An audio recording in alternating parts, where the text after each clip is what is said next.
I want to be respected for giving fighters a chance and the opportunity to come through and it's the next generation. And this is why I want people to tune into the Fast Boxing channel to see the next generation.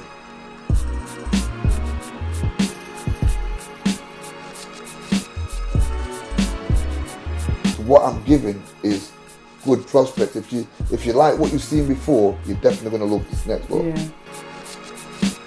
I know that any fight that I create is going to be what people want to see on TV. It's going to be exciting. You can punch, you can box, you can think. It's going to be all them things. I'm in this so that the eye see what's coming through. It's just about these kids' career and people choosing and tapping in and liking them and following them. I'm putting a belt on every one of them kids in that gym.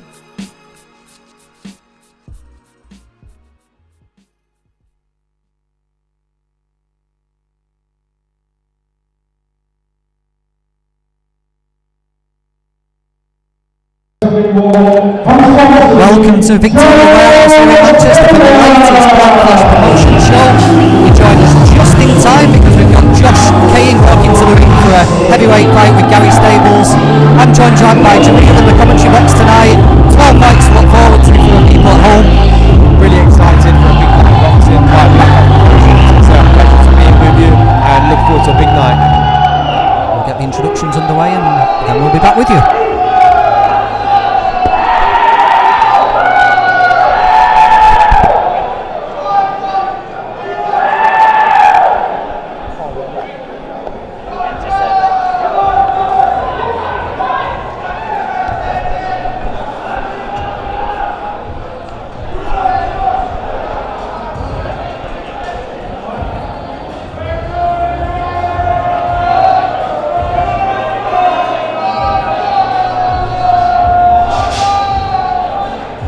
Couple of little delays here. Referee Darren Sargenton's seen something untoward there. I think he's seen it with Josh Cain's gloves.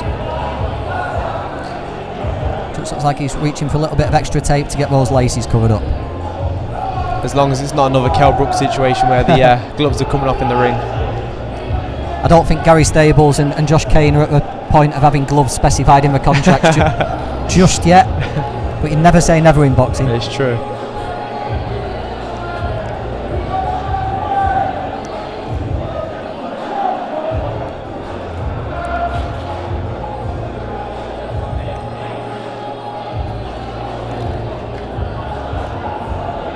Just a couple of extra wraps and we'll be away. First of 12 fights this, getting it underway. Cruiserweight's listed at, we'll get the official weights, but I think it's looking more like a heavyweight fight.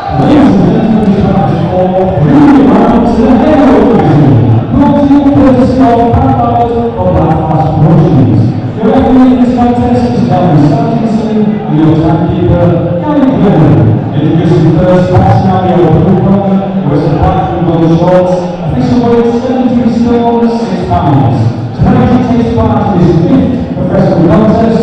Honorable Gary Stables. And boxing, the Australian boxing on the gold corner was the black and the silver shorts. Official weight 40 stone, 5 pounds. He's a former amateur champion of the world. Tonight he makes his professional boxing debut on the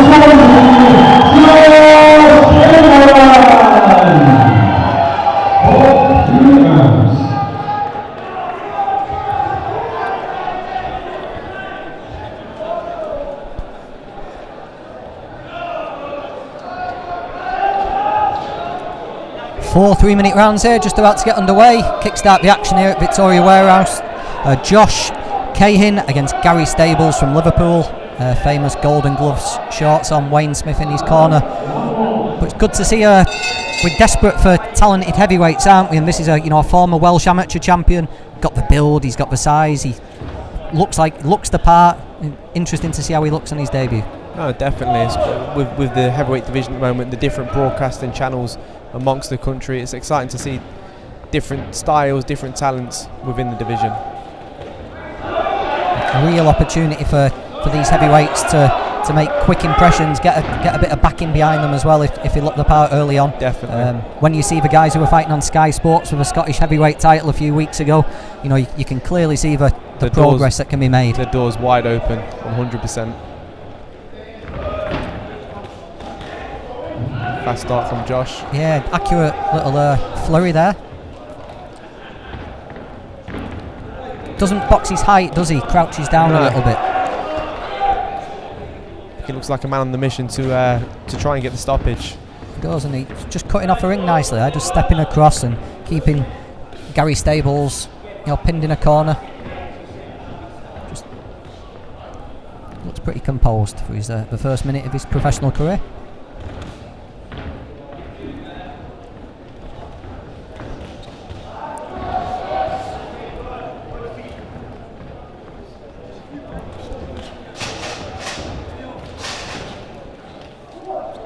Seen Gary Stables on a few of these Black Flash shows. He made his debut, I think it was last October, on Macali Skelly Bill against a fellow debutant, and looks like he's well on the way to becoming a real heavyweight trial horse. This is his 5th fight, only been stopped once so far. Yeah, some of these guys are so tough, fighting week in, week out. The unsung heroes of British boxing, or of boxing in general. Just tries to land his own little right hand over the top there, just to keep Kane honest, but picking some nice little short punches, Josh Kane, so far.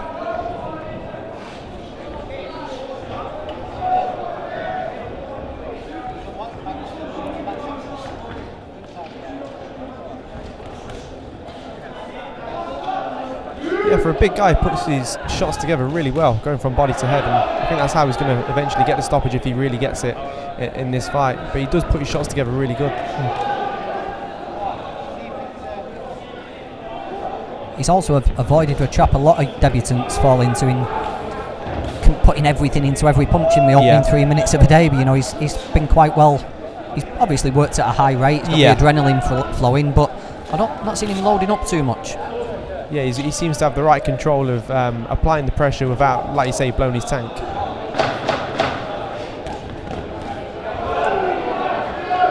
Not neglecting the body there, just doing a nice little left hook, and when he sits back in his corner in a few seconds, I'm sure his trainer will be very happy with him there. Good first round.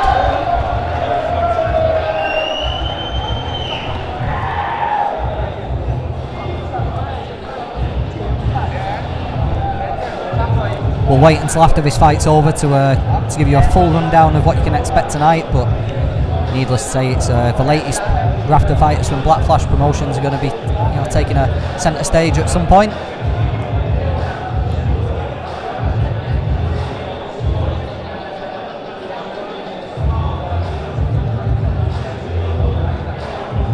We know there's other fights available tonight, so if you're watching us, thank you for tuning in. Hopefully get some entertainment as the night goes on.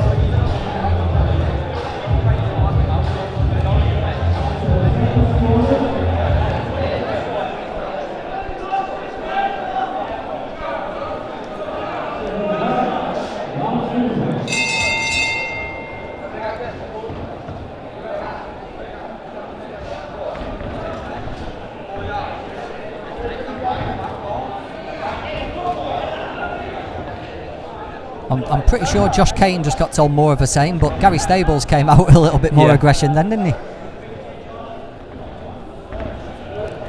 I say Josh, he's got the reach and he's got the height, but clearly it looks like he's here to make an impact and here to make a statement in this fight.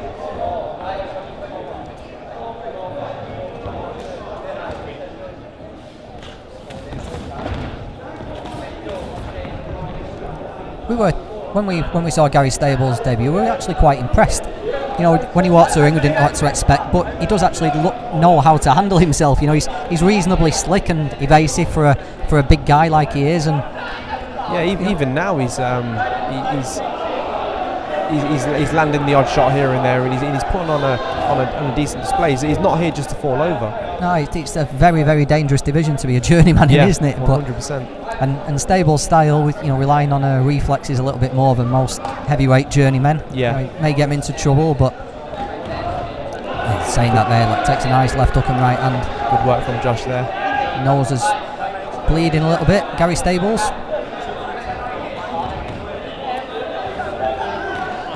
Starting to get to him now. He is, I like how he mixes the body work into the attacks. Yeah. For the bigger guys in boxing, you don't normally see the variation of punches, and it's good to see Josh again. Like you say, there he's going from body to head. He's putting his shots together well, and he's working really well off his jab as well. Takes a step back there and then just get back to boxing. It's good to see. Yeah, clearly been doing lots of good work down at a warehouse gym there in Swansea, where he trains.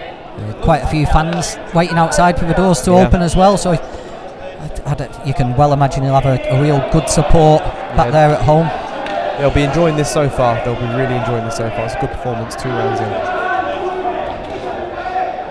Nice little bit of head movement there. Stables just tried to fire something back, but saw it coming a mile away and just dipped underneath it.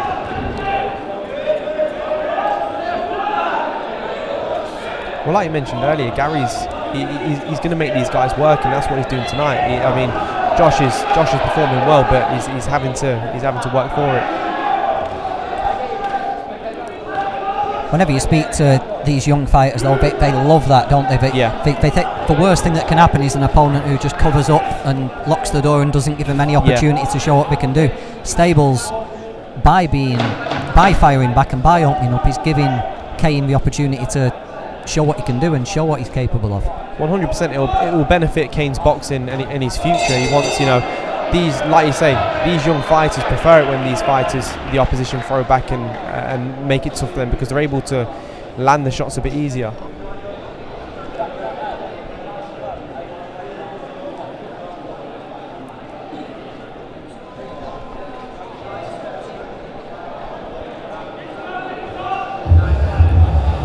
Just getting ready for round 3 at Victoria Warehouse. The ringside seats slowly filling up. Early start tonight. If you stayed with us until 1:30 last time for the James Moorcroft and Andy Colquhoun show, redeem your loyalty card, and we've started a little bit early for you this time around.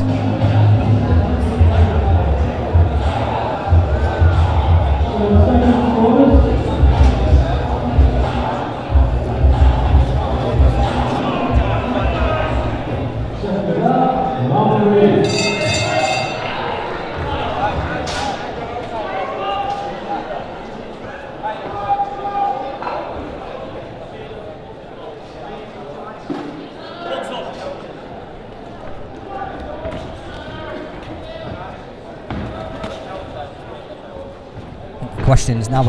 Can Josh Cain keep this? It just seems like he was getting to Stables towards the end of the second. Can he keep this pace up? Can he keep the pressure up and maybe force a stoppage? I think that's the only question remaining unanswered here, isn't it?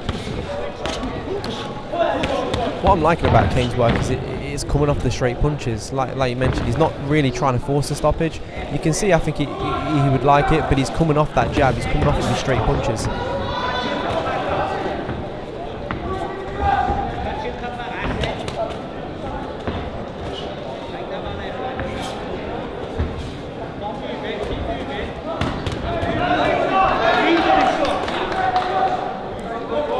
We're talking about heavyweights moving quick. He is listed as a cruiserweight, and does look like he looks like he will grow into a big man, doesn't he? He's got the frame and stuff like that, but immediate ambitions will be at cruiserweight. I think even with the cruiserweight, the way he does throw his shots and his punch variation is very good signs. Very good signs so far.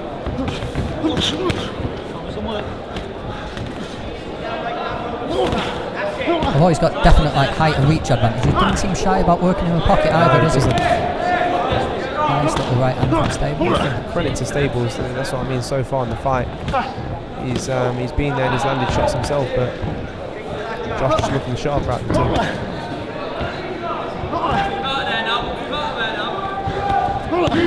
Lovely shot. Again, it comes off that jab. Just touch, bang, wasn't it? Just hid the right hand behind those 2 jabs.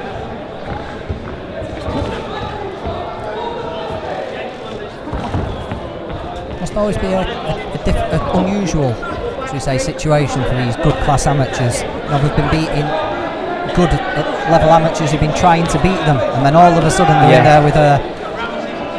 there with somebody. It's a different dynamic. I think we've seen a bit of it with Mark Dickinson yesterday in his fight. it's something different. I think it's rising to that occasion. Smaller gloves. It's interesting to watch. Good shot, lovely work there from Kane. When he gets that little step back, Yeah. right hand, it's beautiful, isn't it? Body He's shot. hurt him there, yeah, the body shot. Body's down. I think Wayne Smith stopped it. I tell you what, that's a very impressive debut, wasn't it, from Josh Cahin? Again, it's watching him there. It was brilliant to see him working off his straights, and he wasn't going in there swinging with no thought. He was working behind his jab. It was tap tap tap, almost similar to. I don't want to do any comparisons too far ahead of the time, but Joe Kawasaki used to be tippy tappy shots, then go for a hard one near the end. It was a good performance there from Josh. Really sharp, and I say that because that's credit to Stables.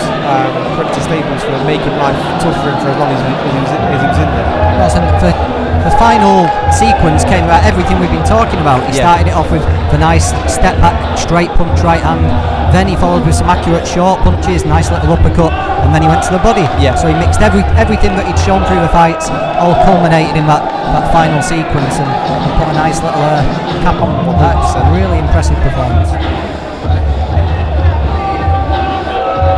We'll go up to the ring. We'll get the official announcement when Gary Stables has been checked over. I think Wayne Smith made the correct decision there. I think Gary had pretty much made it himself. Yeah, I think as well when you see how tired he was becoming, that's when it really becomes unsafe for boxers to be in the ring. So I think it was definitely the right decision to take for the boxer.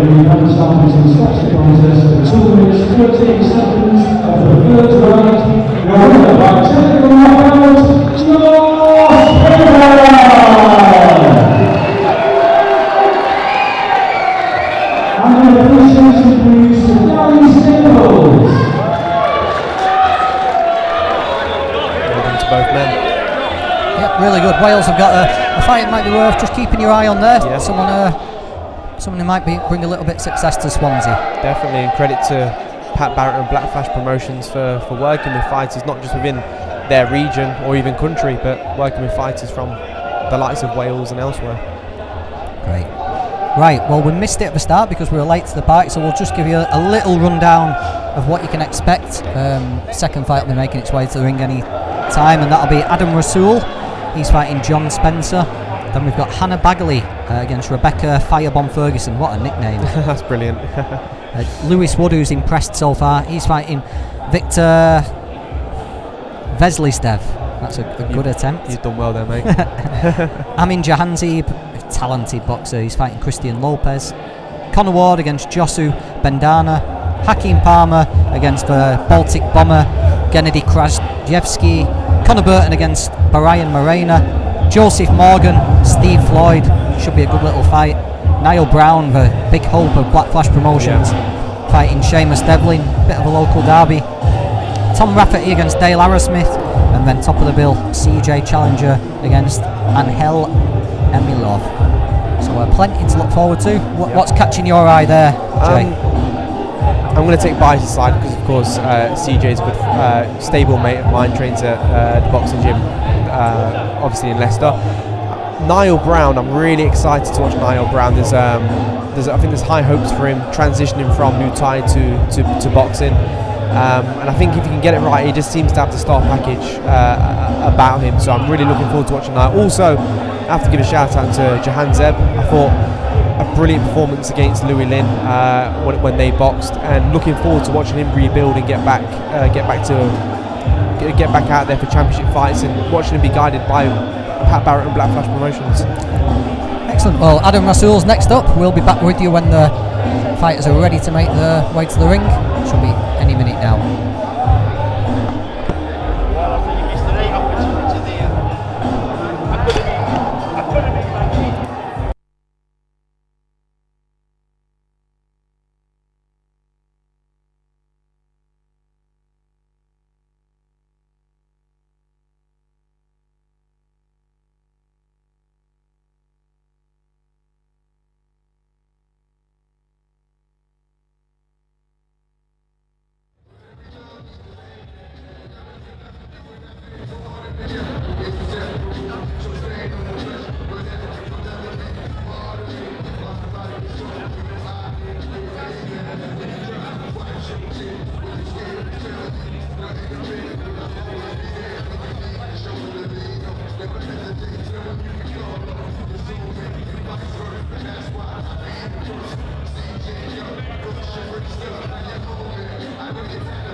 are we? Happy with that one?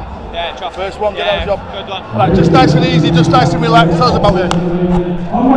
So here we are, joined by Josh. Let me pronounce your name, Kagan. How you feel about that one, mate? Yeah, Debut really fight. Happy. Yeah, mate, I gotta be honest, I'm really happy.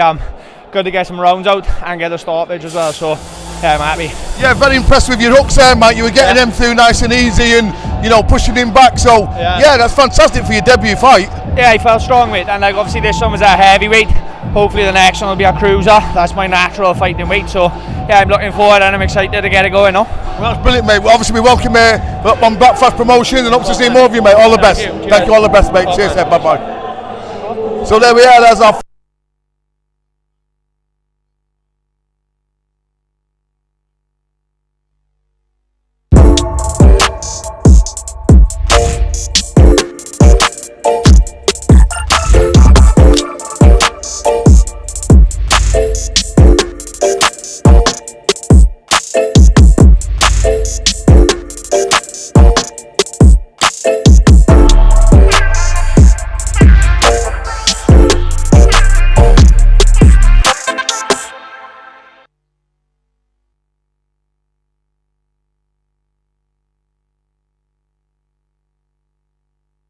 Ladies and gentlemen, please welcome to the ring, from Robinson, Adam Russell!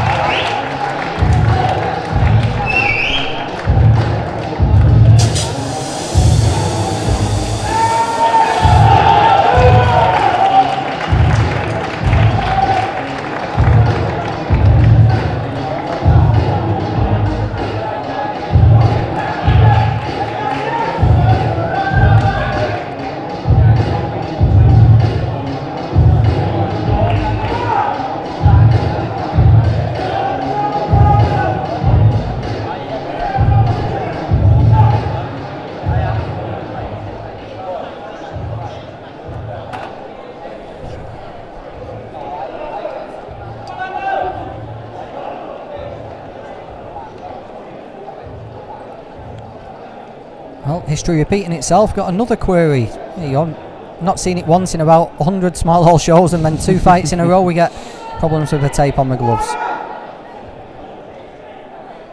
Hopefully all set to go now.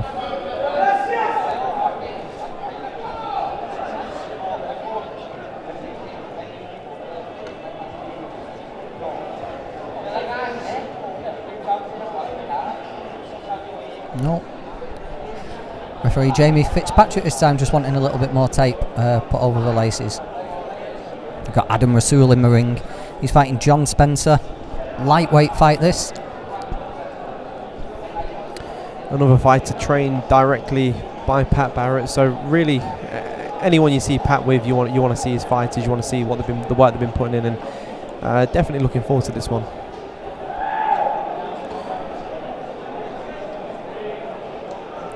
John Spencer there with Big Curtis in his corner. Curtis Gagano becoming the new Nobby Nobs. Thriving journeyman stable. Yeah. You know, he's got a few fighters out every single weekend these days, and Curtis is going about in the right way. You know, he won't just let them turn up on the night. You know, he insists through in the gym training. It's brilliant, and like mentioned, these are the guys that keep these small hall shows alive. Without them, where would British boxing be? Ladies and gentlemen, fighters for 3 rounds in the lightweight division, brought to you courtesy of Backfire for Backfire Promotions. Your referee for this contest is Jamie Kirkpatrick and your timekeeper, Chris O'Connor. Introducing first, boxing out your blue corner, wears a black and white shorts, official weight 96 pounds. Tonight, he takes part in his 9th professional contest from Manchester, John Spencer! And introducing across the ring, boxing out your red corner, wears the white and blue shorts, official weight 92 pounds. He brings an undefeated professional record, 2 victories, 1 draw from Wellington, Adam Russell!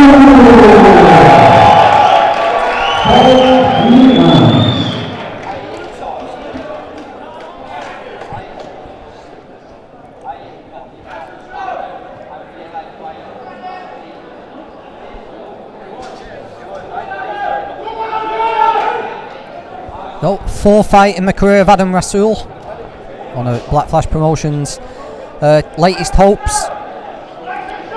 Already had a test of character. He got a debatable draw in his second fight when the final round became a little bit of an ordeal for him, but he bounced back just a couple of months later and looked like a really good fighter, beating Michael Walton and getting back onto the winning track, and he'll be looking to keep that form going here against John Spencer. Like you say, it's a test of character as well.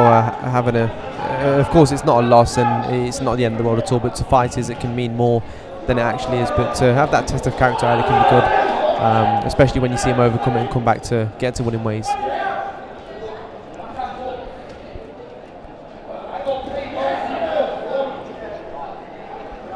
John Spencer's yet to get a win in his career. Has been on the floor a couple of times as well, so does show if you can make an early impression, there is the opportunity to put him over, and if you're then accurate and good enough to force a stoppage. Yeah, I think it comes down to what you mentioned earlier, John, in terms of these young talents.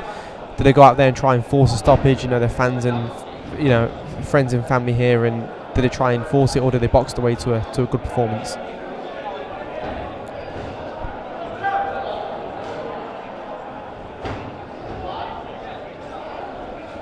Very tidy fighter, Rasool, from Warrington, and makes the trip over to train at Collyhurst. Came on a recommendation from that well-known Liverpool fight figure Tommy Dix. Yep. I think Pat likes how much he puts into it and how much he wants it. Sort of a prerequisite for training with Pat Barrett. Yeah. He's working his jab well here, and once you've got the jab going and working it efficiently, all the other shots can come off of that. And Rasool seems to be working the jab really well in this first round, not rushing anything, nice and patient. And he just looks like he doesn't want Spencer to go into a shell. He looks like he's trying to draw something from me. He's trying to draw a jab, draw a slow right hand from Spencer so that he can counter it. Yeah. Well, Spencer seems to just be applying the pressure, trying to find Rasool with his feet. Good shot there from Rasool. Nice. It's a lovely backhand.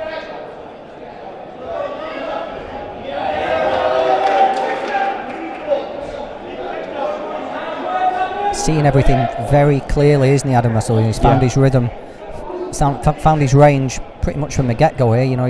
You can tell he feels comfortable with what Spencer's throwing at him. You can see it coming and he's reacting to it well so far. I think a key word you mentioned there is comfort, because he really is looking comfortable in there.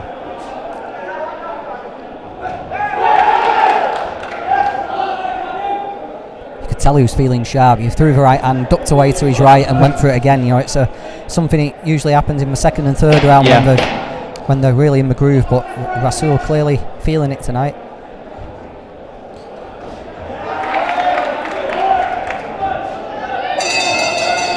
Good round for Rasool. Spencer choosing to stand up between rounds. Pat Barrett with his first corner duty of the night. He's got plenty more coming. Well, again, I think we've seen from Spencer, and we've seen it a lot throughout the years. Some of these fighters going into a shell and not fighting, not throwing any punches, but he's giving Rasool stuff to think about, which is good to see.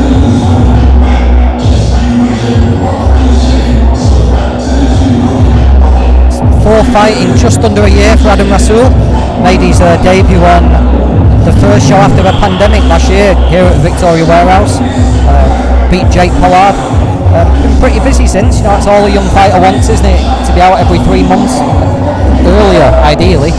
But I remember a decent start. I remember going to visiting Patch Gym with Leon Woodstock, was doing a bit of sparring with Zelfa Barrett, and Adam was there, so he was sparring and training during that period. So it just goes to show, even when Adam didn't have any sign of any fights or even any sign of boxing coming back anytime soon, he was there working in the gym, and it's that sort of dedication, as you mentioned earlier. To work with Pat, you need that sort of mindset, that dedication, and it's shown in his performance here.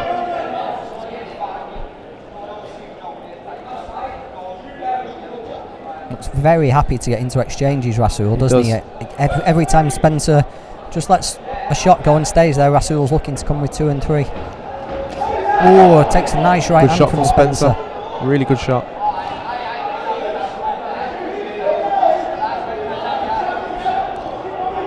Benefit of a low left hand is it's the angle of the jab. He struggled to see it coming. The weak point is you're open to a right hand if it comes back slow. Spencer finding some successes around, but good response from Rasul.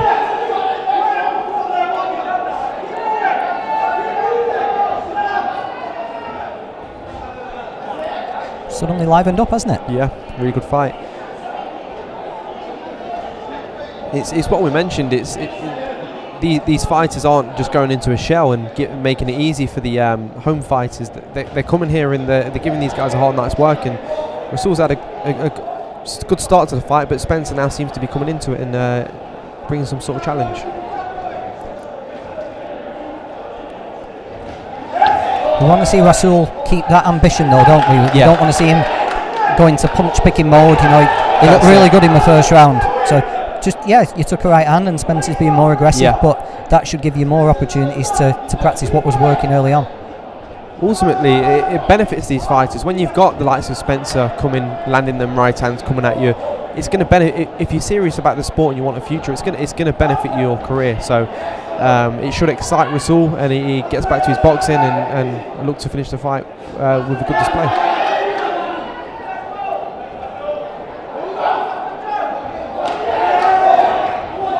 Spencer's having good defense there from Rasul. Nice little bit of a head movement and defence from Rasul. Wonder, for someone like Spencer, this is his 8th fight, he's not got a win yet. When he landed that right hand, I wonder if he just he just got I can do this, and certainly looks like he's been spurred on through the remainder of this round, doesn't it? It does, it definitely does. A little bit of excitement, this might be the night. It's Rasul's job to just stamp that out as quickly as possible. That's it.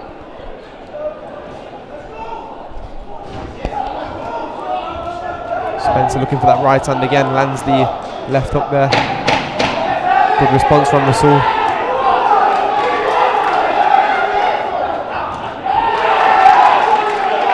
Nice exchanges. Yeah, credit to John Spencer, willing to make the fight of it. This is brilliant, a brilliant watch for us here.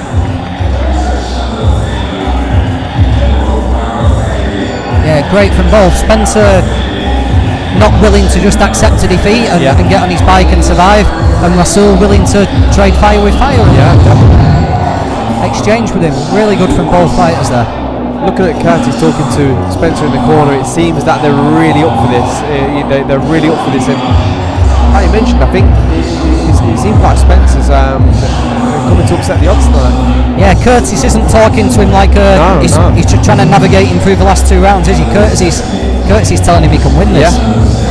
And again, these sort of challenges for Rasul, he comes through this, he's going to really benefit, but there's still 2 rounds to go, and it looks like we're in for a really entertaining round 3 and 4.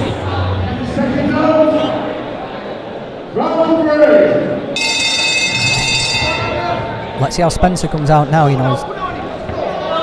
certainly filled with more ambition when he answered the opening bell. But I wonder if he's going to try and push for that right hand, if he's going to try and find that right hand a bit more and maybe follow up on the left hook after he's landed that. We'll see. Rasul back on the jab now, boxing well. Suddenly it's Spencer who wants to exchange. In the first round, Rasul was more than happy, but Spencer's looking to he's pushing trade.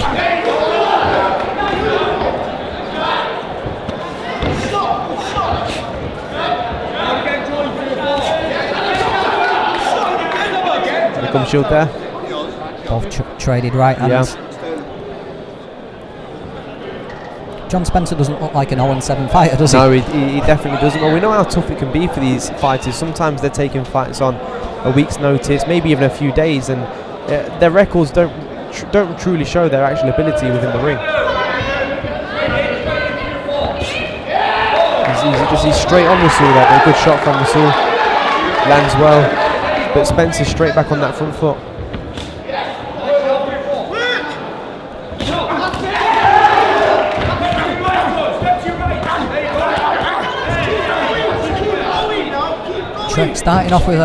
Starting with those left hooks, it's an invite for Spencer to close the distance here. as we saw with Josh Kane in the opening round, I'd like to see Adam just hold his ground but come with a straight shot. Yeah. I think that's more what we've seen from him in the first round, where he had most of his success. So I definitely agree with you there.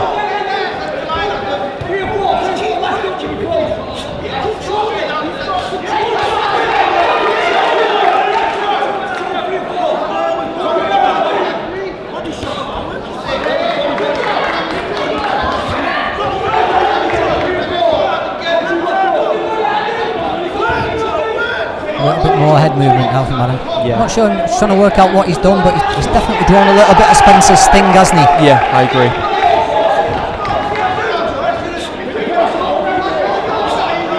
Getting his jab going a bit better this round as well.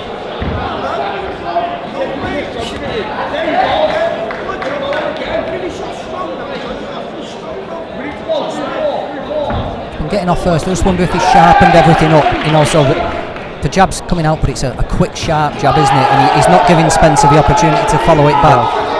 Much cleaner round from Rasul here.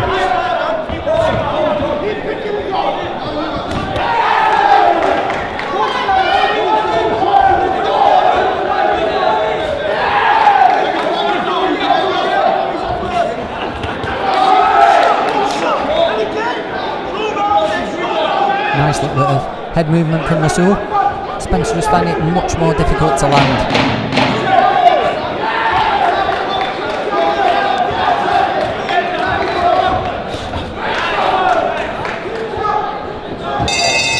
Good round, though. Entertaining watch. It's a brilliant watch because, like I mentioned, you've got Spencer here to win. Ultimately, he's really up for this, and the benefit it's going to have on Rasul's career will be brilliant.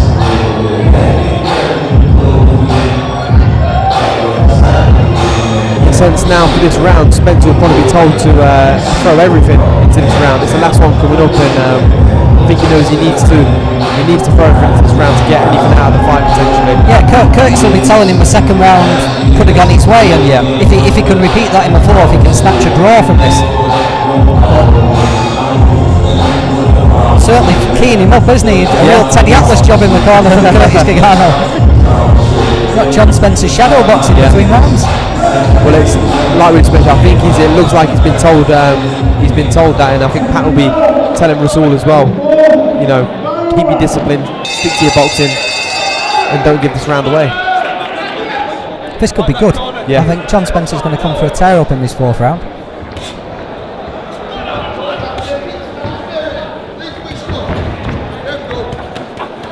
Yep, as good as advertised. Yeah. Is that a slip? Yeah, I think it's a little tangle of feet there. He went down as if a left hook had landed, didn't he? Yeah. He fell in that direction, but I think he just crossed his feet up.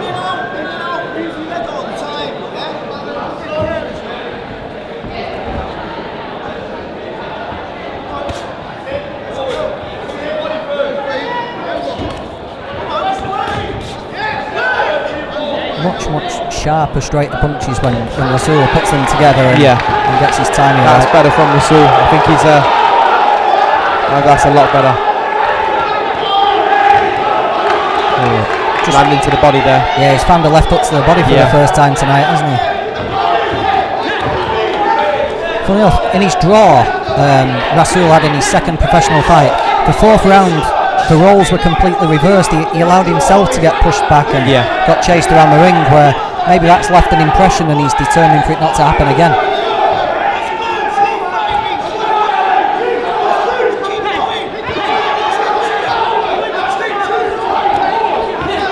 Spencer's not willing to go quietly though. He's there. This is, as mentioned, a brilliant test for Rasul. Good jab by Rasul. It's better. Spencer fires straight back. I think Rasul's just tightened up his defence, hasn't he?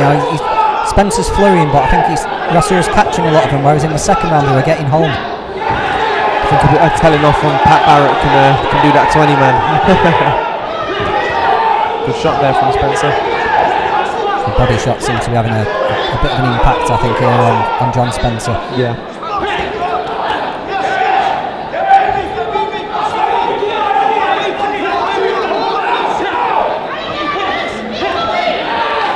from Rasul there.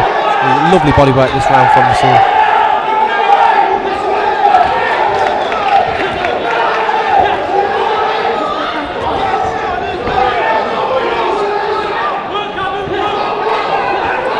Beautiful right uppercut to the body there, just right under the heart, real painful shot. Adam Rasul really has put a rubber stamp on in this 4th round, hasn't he? It looks like the perfect example of maybe Pat Barrett going back to the corner, Pat giving him instructions and him going out and following them to a T. That's what you can imagine has happened. And he's really just gone and cemented a very good win for himself here, I believe. It was a good round. Really good 4th round there from Adam Rasul. And as we said at the very start, you know, getting that draw, it's a test of character, but it's a lesson early in your career. And he learned from it. Yeah. The 4th round, as I said in the start round, the 4th round in the draw, he got chased around the ring and gave away a draw. This time he came out for a 4th and rubber stamped to win. So he's learned very early on in his career. I agree, because John Spencer was in that fight from the start to the finish, and again, records in professional boxing sometimes don't tell the full story, and that performance there for Rasul, and with John Spencer pushing him the way he did, will be brilliant for his career, and he'll learn a lot from that. And he, like you say, he's come through it brilliantly.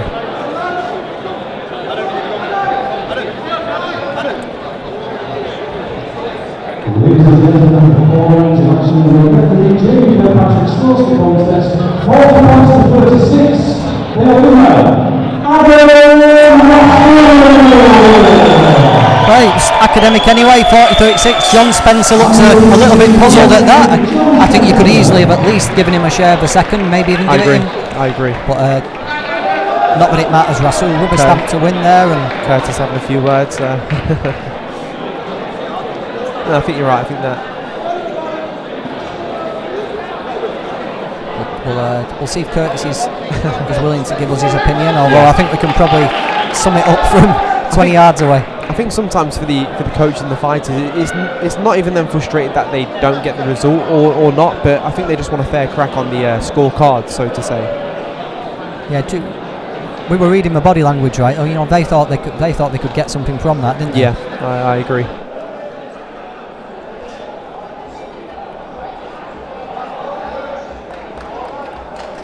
But nonetheless, plenty of positives to take for Adam Rasul there. Oh, definitely. So that's 2 down. We've got 10 to go. Next up, we'll have Hannah Bagley against Rebecca Firebomb Ferguson. I'm going to say that every time. I like it. And we'll be back in a couple of minutes. Trevor will probably grab Adam Rasul when you see my doctor. Yep. So you'll get to hear firsthand what you thought of that.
pounds is number 17, and your timekeeper, Danny Gordon. Introducing to the US boxing out of our blue corner, to wears a black and red and gold shorts, 9 stone, 12 pounds official weight. Tonight she takes part in a 6th professional contest from Stonewall Trent, Fireball, Becky Ferguson. And introducing across the room, boxing out of our red corner, she wears a black and gold shorts, official weight, 10 stone. She brings on the defeated professional level, one win from a world contest stage, one win coming by Royal Background. Boxing out of Manchester, by the horizontal platform, is Haley.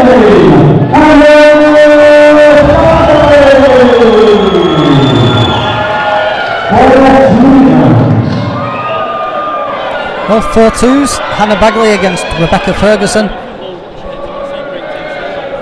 All action from the get-go of these women's fights. Yeah, got to cram all the work into a short period of time, haven't they? With them 2-minute rounds, they've almost got to get to work from the get-go.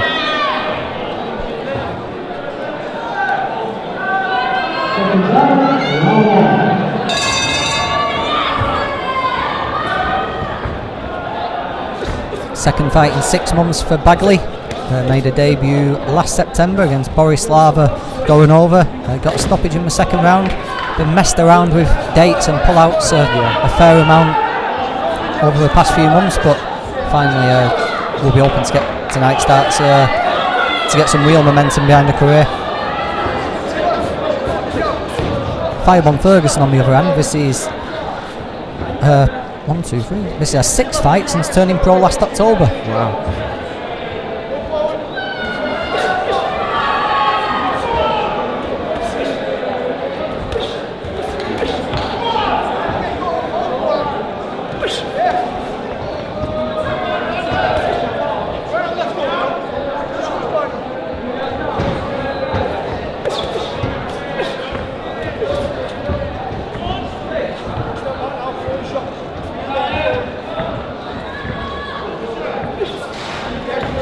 Bagley taking the centre of the ring, just pawing with that jab a little bit at the moment. Ferguson can't quite work out the range to counter it though, can she? Tries with her left hand. It's pretty close, just falls a bit short.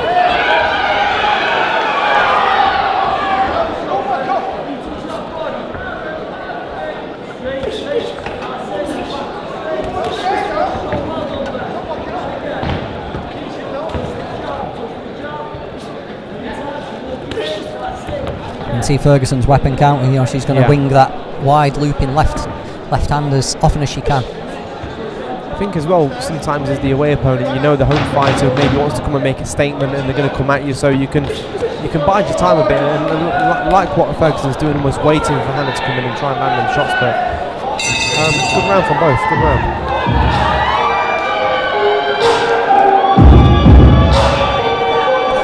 Arnie Farnell there in Bagley's corner, over here in Manchester. Had a big win with Jimmy Kelly recently over in America. Very, very good win. Kamat Islam. Great example of I think believing in your craft with Jimmy. He's obviously we've seen him fight Liam Smith. Might be 2015 now, and he's kept grafting. Maybe not been given the right opportunities in this country. So he's literally gone abroad and gone elsewhere and claimed it elsewhere. So brilliant to see. Them sort of stories there, really good. Jimmy's one of the good guys in boxing. So is Arnie. Also got a tremendous little Filipino fighter in the gym, affectionately known as Phil, but he's actually called Mike Romarate. He's been helping Josh Warrington get ready for Kiko Martinez. Fingers crossed Mike can get a visa and fight, because he's going to be a real crowd pleaser. Bagley jumps off a stool for the start of his second round. Nice right hand, best shot of the fight. Lovely backhand there from Hannah. Hannah seems to be going for it. Ferguson's firing back. Yeah. He's not going into a shell. Lands a nice right hook.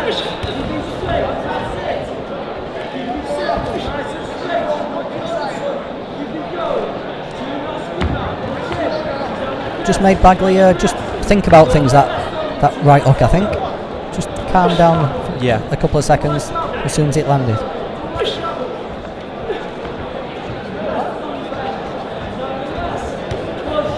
In fact, it's fire on Ferguson, who's just moving forward a little bit for the first time. Applying some pressure himself, landing the lead hook there. Good jab from Hannah.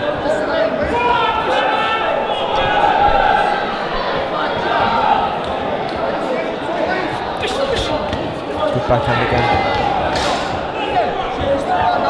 Seems to be a little group of fighters who are becoming journeywomen. Yeah. You know, doesn't they've been brought out often and regularly to face I'll get my words right now, to face these like favoured home fighters, and it looks like Ferguson's just adopting that role and certainly giving Bagley a couple of little things to think about tonight. I think as well, from what I know, Hannah didn't have the extensive amateur career, so these fights here are really good for her in terms of learning on the job, essentially. And like the two earlier fights we've already had tonight, the away opponents posing threats of their own, not going into a shell and just doing the rounds, making these fighters work, which is going to benefit the fighters for the long haul. I think that southpaw right hook's something that she's going to have to work out as she goes along tonight. Ferguson's having a little bit of success with that, but I think Bagley probably took her around there. Even if it's just a little feint from Hannah to offset Rebecca's movement and then go for the backhand of herself. But two fast boxing from both women. That's Scott Lawton in Ferguson's corner. Good fighter in his day, Scott. Yeah. I'm sure I've seen a sparring video of him with Eddie Hall. He had a fight with Hathor last week in Dubai. It's good to see all these fighters, former fighters now in the corners, working with fights of their own, passing down the knowledge and the experience that they've got.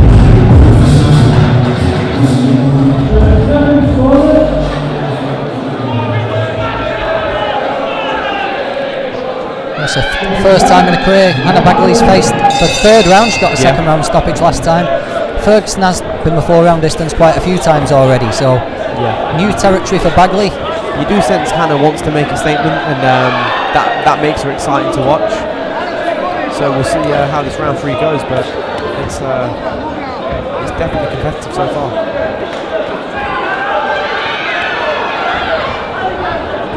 Left hand just got on from Ferguson a couple of times.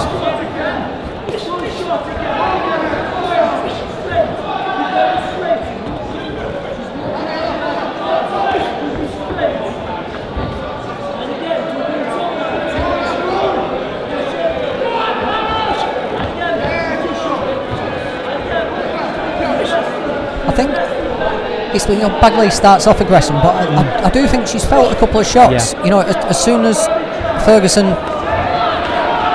loads up, Bagley's getting out of the way very quickly. We've seen a couple of rounds now, Hannah starting quick, Rebecca firing back and just gaining a bit of Hannah's respect.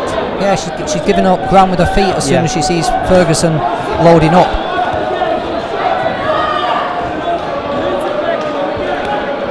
Just like to see maybe Hannah, instead of just wading forward, just try to set things up a little bit more.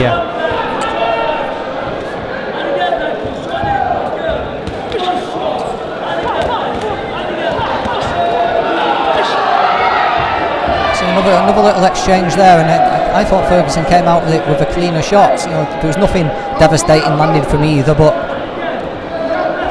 it's a competitive fight. Really, it is competitive. A good display for the Black Flash Boxing YouTube channel for everybody present here in the venue. A brilliant shot there from Ferguson. Lands clean on Hannah. I think Hannah Bagley's going to have to do something in the 4th round. I agree. It's all to play for. It is. Ferguson, I think it's aggression against cleaner shots, and for me, I think that Ferguson's been landing the cleaner shots. I think if Hannah can maintain that pressure that she starts with, she has the success. But again, like you mentioned, she starts with the pressure, has success, and then Rebecca comes into it for the second half of the round. So this 4th round, really, it's going to be an exciting round.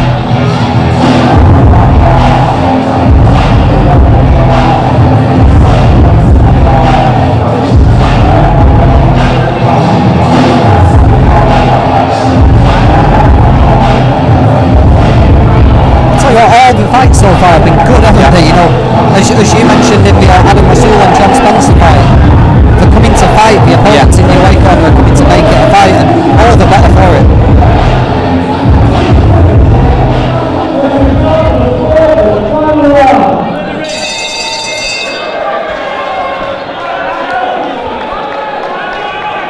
Round 4. Just trying to find a little better view because our view's been obscured by people standing up, so let's move round to a monitor.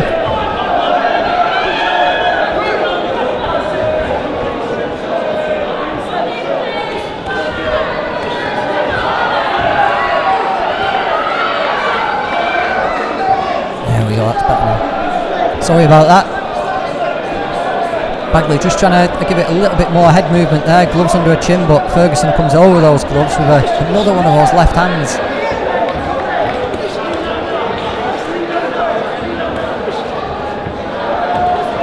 Good shot from Rebecca there, but Hannah fires straight back.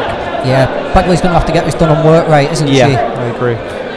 Close that distance and work away. Don't be standing at this mid-range. You can't be standing there taking those straight shots. No. You've got to get in close and outwork Ferguson here.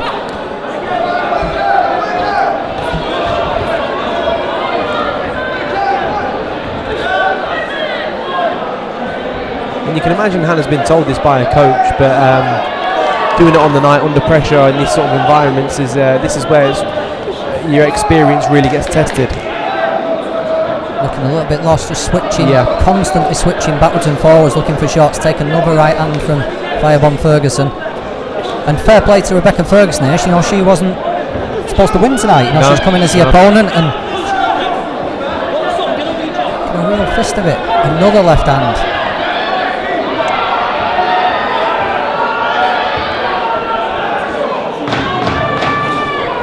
Final 10 seconds here, but both girls are going to go for it.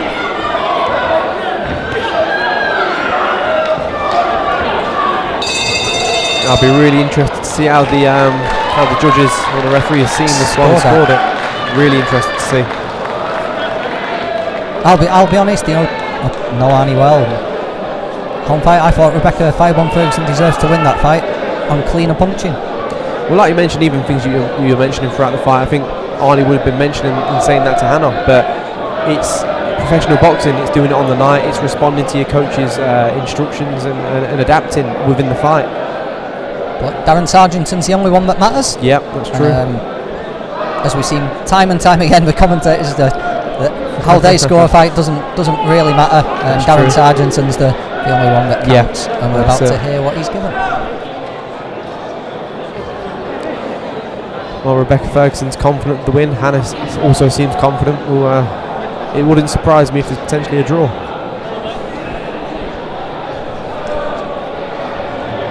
Ladies and gentlemen, 4 rounds of action. Your referee, Gareth Sargent, scores the contest 39 points to 37 points for your winner.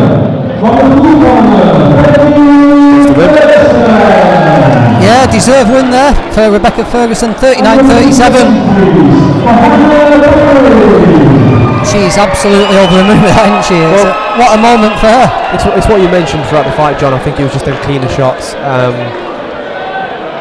I believe Hannah and her team will probably watch that fight back and maybe fancy a rematch to try and right some wrongs. But well done to Rebecca Ferguson and her team. That was a brilliant display there. And, means the world to Firebomb Ferguson. That well done. Hannah Bagley back to the gym, nothing to be ashamed of there. Just get straight back in as soon as you can. There will be a rematch in the future. And try to put it right. As we mentioned, on both sides, for Rebecca Ferguson, a win like that can put yourself into a position where you might get a fight on a big match room or Sky. There's so many opportunities in women's boxing, and for Hannah, from her perspective, the division and women's boxing is wide open. Where just get a few wins, rebuild back up, and she'll learn a lot from that. As mentioned, Hannah doesn't have an extensive amateur career. So it's all about learning and getting the experience at this point, learning the job.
Time lighters off, pulled up in the party when you saw me, I was lighting up my J.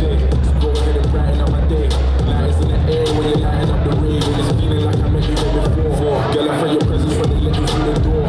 Never had a brother give you everything and more, so I take a little piece and then the rest of it is yours, me and more. Ladies and gentlemen, please welcome your next boxer to the ring. He's boxing all the way out of Southampton via Eastern Europe.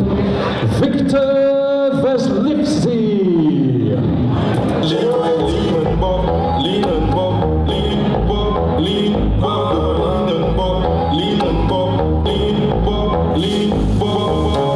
And if you're feeling the vibe, make your body hard, lean to the side. And if you're feeling the vibe, make your body hard, lean to the side. I step in the room, they all notice that. And if you know your heart, pull your shoulders down. They all notice that. And if you know your heart, pull your shoulders down. Ready? Yeah. So here we are, joined by the victorious Rebecca. You can tell by the smile on your face you're happy with that victory. Winner, winner, chicken dinner, let's go! That was a really good fight there. Thank You know what I mean? I think both of you went for it from the start. Yeah. Pushed it, you were pushing her, she was pushing you. We both knew it was going to be one of them fights. We both won it, do you know what I mean? So I'm not here just to make the numbers, I'm here to get a win, and she knew that.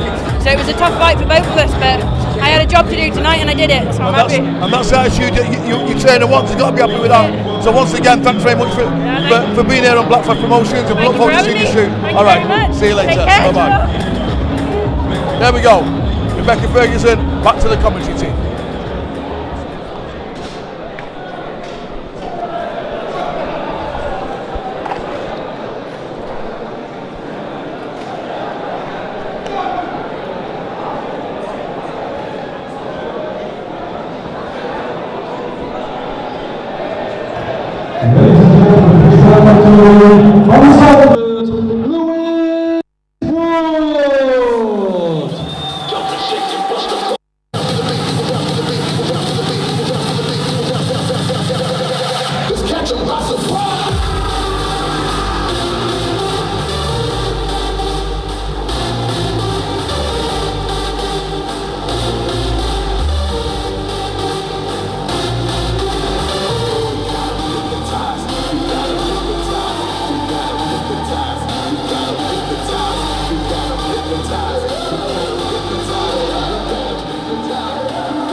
4 rounds. Latest appearance from Lewis Wood, who was, in my opinion, one of the standout performers from Black Flash last year.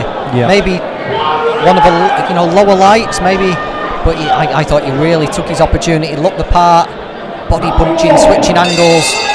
Lots of fight to really get excited about. He's fighting Viktor Vizlevstev tonight. And, Lewis looks like he could have a little bit of something about him. Let's see how he gets on. Started well with his jab here.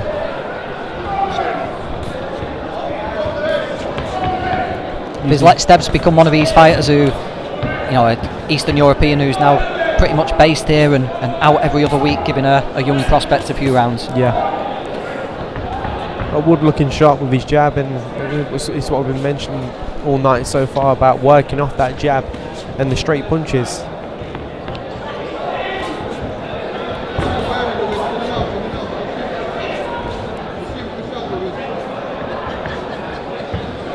Taller man, longer reach, and you can see straight away he's looking to utilise it.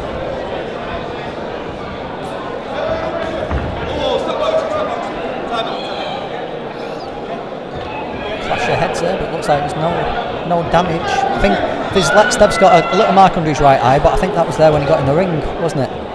Yeah. When like you mentioned, when these away opponents are as busy as they are, you can imagine there's always some sort of marking on the body or face.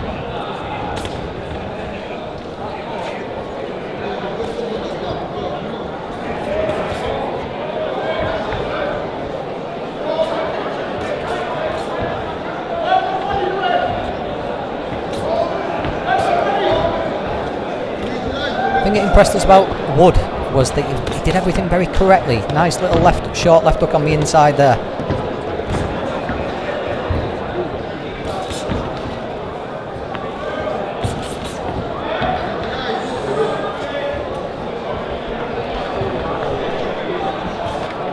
Vizlevstev just looking to make a little bit of a fight of it here though. Gets a nice jab off. Wood looks to counter to the body. Not much doing there. But Lewis Wood isn't going to have to go looking here for should we call him Victor? Yeah. He's not going to have to go looking for Victor tonight.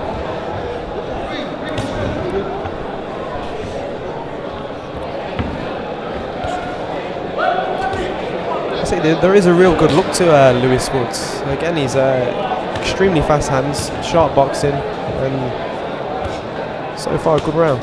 Holds himself very correctly. Yeah. Really looked the part when he got his opponent's back touch the ropes. Wood, he showed great variety and imagination, to prize them open. Yeah. So far this has been fought almost completely in the middle of the ring, hasn't it?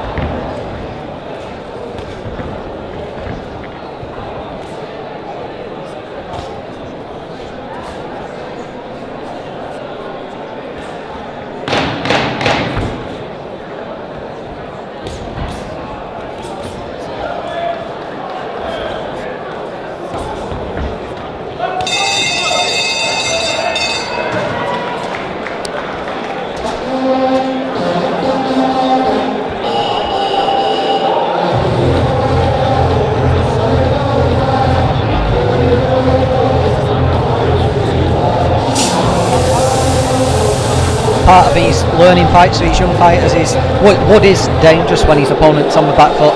It's manoeuvring them there, isn't it? Making them go where you want them to go.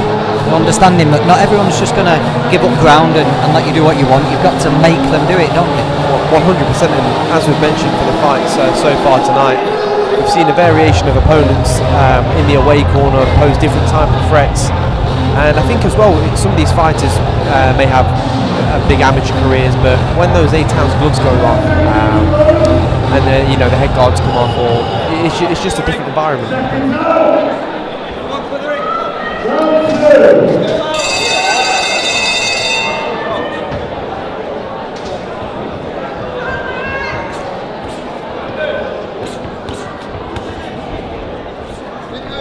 Crouching down, exploding up with that left hook, Victor. Not much weight behind it yet, but he has found a little home for it a couple of times. Lewis should just be looking to time that now, shouldn't he? He's pretty predictable with it. As soon as he bends those knees and dips down. You can tell there's a left hook coming there. It goes to the body. Yeah, just as you were speaking there as well, Victor tried it to the body, and I think Wood has come out a bit faster this round, looking to put a bit more aggression in his shots.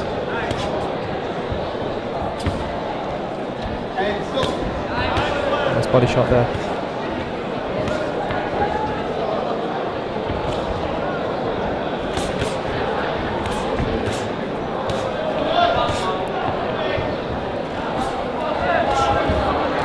Victor's solid, isn't he? With his approach in the ring there. Oh, lovely! Just as I was saying that, was a lovely body shot from Wood. He turns it. It's almost picture perfect, isn't it? It's a textbook left up to the body. Lewis Wood's got. And what he's doing with it so good is it's coming off the straights. It's not predictable. It's coming off the straights. It's either coming off that fast jab or that 1-2 to the body. Just managing, just as we were saying at the end of that round, you've got to make them go where you want. You've got to dominate the ring. He's just forcing Victor to the edges of the ring a little bit more, and he's shown a few times now that left hook is a dangerous weapon when he gets you where he needs you, Lewis Wood. And he's trying to set it up, can't we? And as he steps up and fights guys that are going to punch back with him and maybe try throw with him a bit more, there's going to be more openings for them shots to land cleaner, which then the stoppages and the knockouts are going to come a bit easy for him.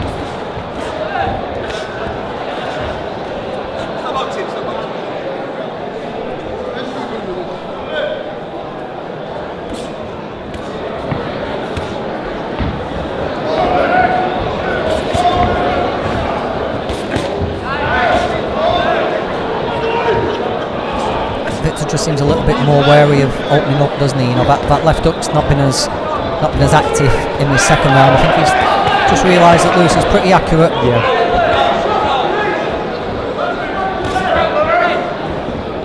All action style Wood. And you can see he's going to be in some good fights as he goes on.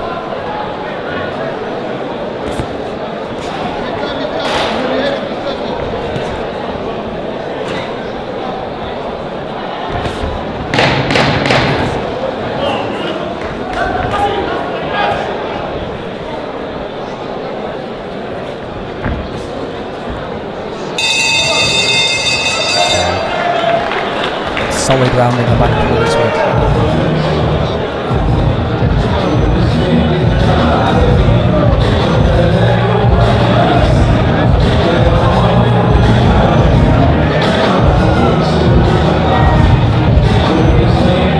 Good crowd building up here in Victoria Warehouse, isn't there? It looks like all the room sides are sold, all the tables are packed, and not quite see up to the balcony, but I'm sure there's a few people up there as well tonight.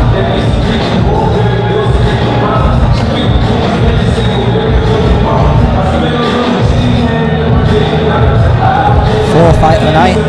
Already had wins for Josh Cain, looked really good against Gary Stables. Adam Masoul, another win from the home corner, beat John Spencer. Then, would we call it a shock? Would we call it an upset? Rebecca Ferguson beating Hannah Bagley? Not sure, but got deserved. I think it's brilliant as well to see how happy Rebecca was there, and to be given the opportunity by Black Flash and Pat Barrett. And she's definitely going to taken the opportunity, and for Hannah, she can come back and learn a lot from that experience there. And so far, Lewis Wood doing the business here against really like the look of Wood so far in this fight. Fast hands, sharp boxing, and intelligent boxing as well from what we're seeing so far.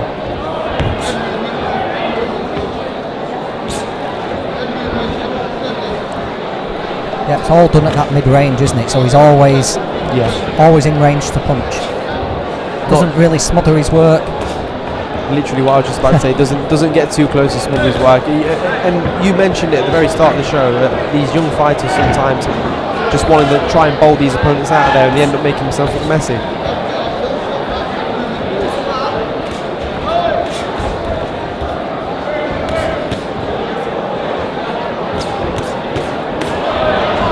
Really is looking to dig in that left hook to the body now, Wood. I think that's going to become his trademark shot over the years. If you want to learn a left hook, what better exponent than Pat Barrett as well? Yeah. Some brilliant knockouts with that left hook over the years.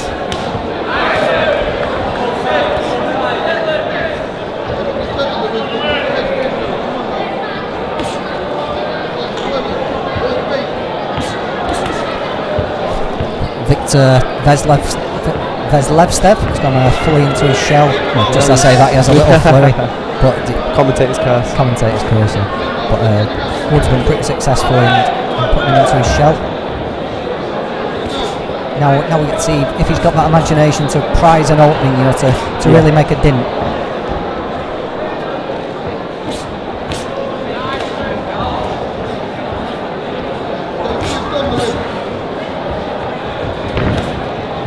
Nice little switch of angles there, looking for a right up to his stomach. Does take a right hand from Victor, just spitting back a little bit of a defiance.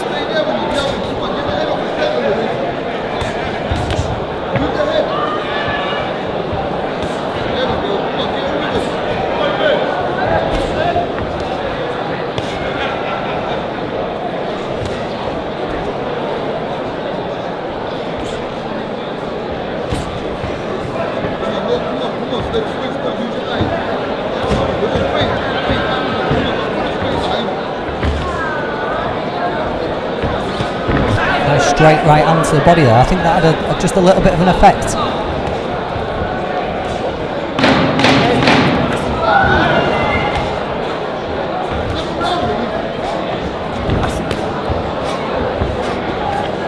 Yeah, he was really looking for them body shots. Woods really trying to find himself there.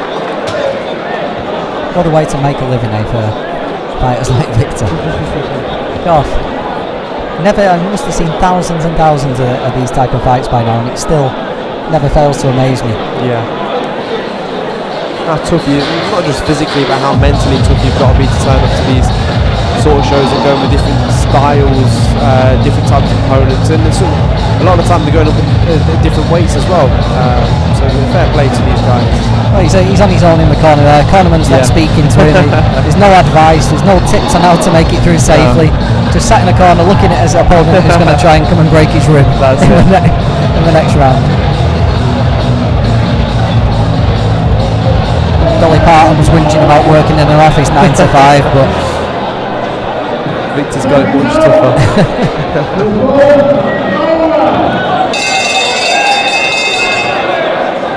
Final round.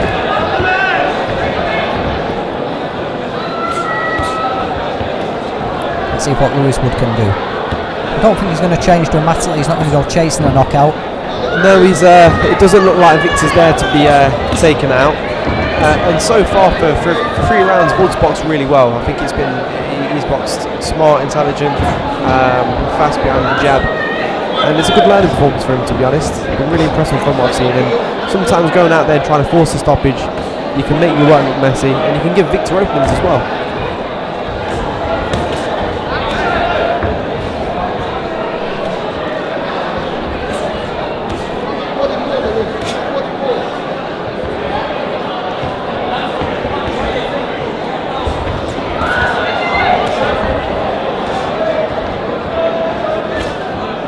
Wood does set everything up with a jab, doesn't it? Yeah. Even if he is looking to switch his feet and change angle a little bit, it all comes off. He hides it behind a jab. Very important tool.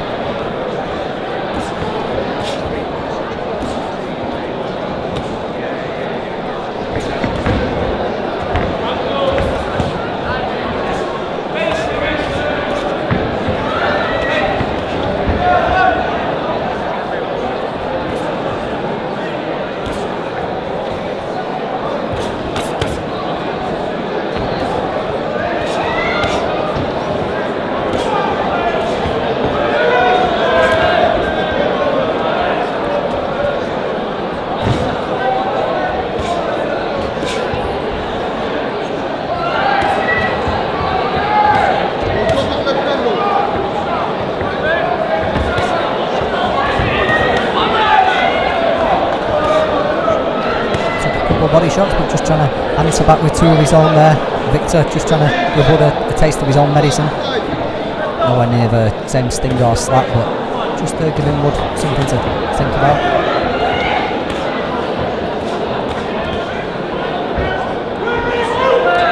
I think that's been the pattern of the fight for Victor. He's just had his moments in certain rounds. Nothing to really win in the rounds, but he's had his moments almost just to remind Woods, I'm still here, I'm drawable, and I can punch.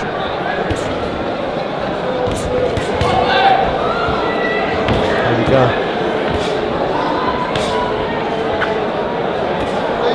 Got that internal timer in his head, hasn't he? You can just sense that the bell's coming any time now, and a little bit of showboat in there. You can't stop me.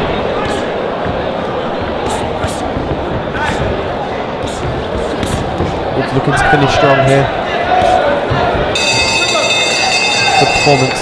Nice little run out for Wood, that. Yeah. You know, he had it all his own way, but it was all action, wasn't it, from the first bell? We'll get the scorecard in a minute. I think Trevor's going to grab a word with Adam Rasool. Got that, but pretty safe to say that Lewis Wood has moved to 3 now. Yeah, good performance, good controlled performance there from Woods. Didn't get overexcited and boxed it. It looked like he was given a plan and he followed the plan perfectly, so well done.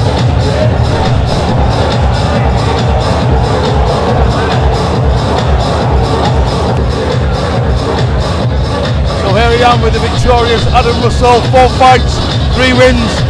Tough one tonight against the durable John Spencer. Last time we met, you said you wanted better fights to test you. How do you feel about that one? It was good 4 rounds, and like you said, with a tough guy, and it was just good to get in there and get around. Yeah, it looked obviously like the first round, but we thought clearly yours and the commentary team. Then it was a bit even in the middle. Tell us what Pat said in the 4th round, because you come out with a bit more fire in your belly. I just said go through the gears now, trusting your defence and kind of like walking down a bit now. Like go through the gears. I was making him miss. I was hitting him with a jab when I wanted to, and feinting him, making him fall short. It's time to go through the gears and make him work and push him back. That's brilliant. Okay, mate. So obviously we're looking forward to more and more of you, more wins, more appearances on Blackfast Promotions. Definitely. Well done, Adam. Thanks very much indeed. Cheers. There we go. So here we go. Back to our commentary team of John and Jamel.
Life is good.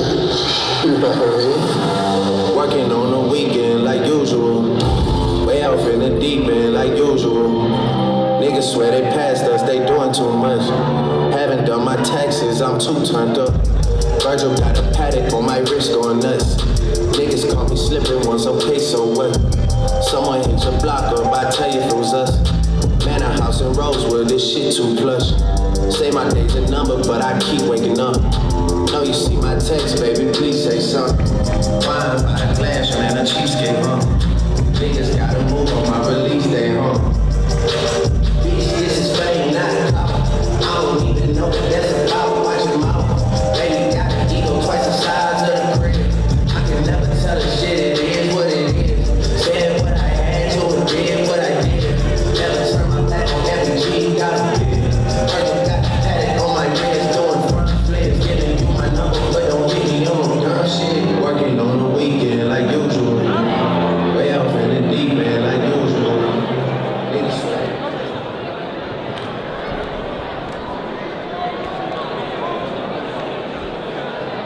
Ladies and gentlemen, this bout is 6 3-minute rounds in the super lightweight division. Brought to you courtesy of Pat Ballard for Black Flash Promotions. Your referee for this contest is Darren Sargentson and your timekeeper, Gary Brennan. Introducing first, boxing out of your blue corner, he wears the blue and white shorts, official weight 9 stone, 12 pounds. He brings a boxing record of 13 victories and 2 draws from 32 contests. 11 of his 13 wins come by way of knockout. He's boxing out of Spain by his home nation of Mexico, Christian Lopez Flores. And opposing across the ring, boxing out of your red corner, he wears the silver, red and white shorts, official weight 9 stone, 8 pounds. He brings a boxing record, 9 victories, 1 defeat, 2 wins coming by way of knockout. He's a former WBC International title challenger from Bradford, Amin Johansen. 6 3-minute rounds.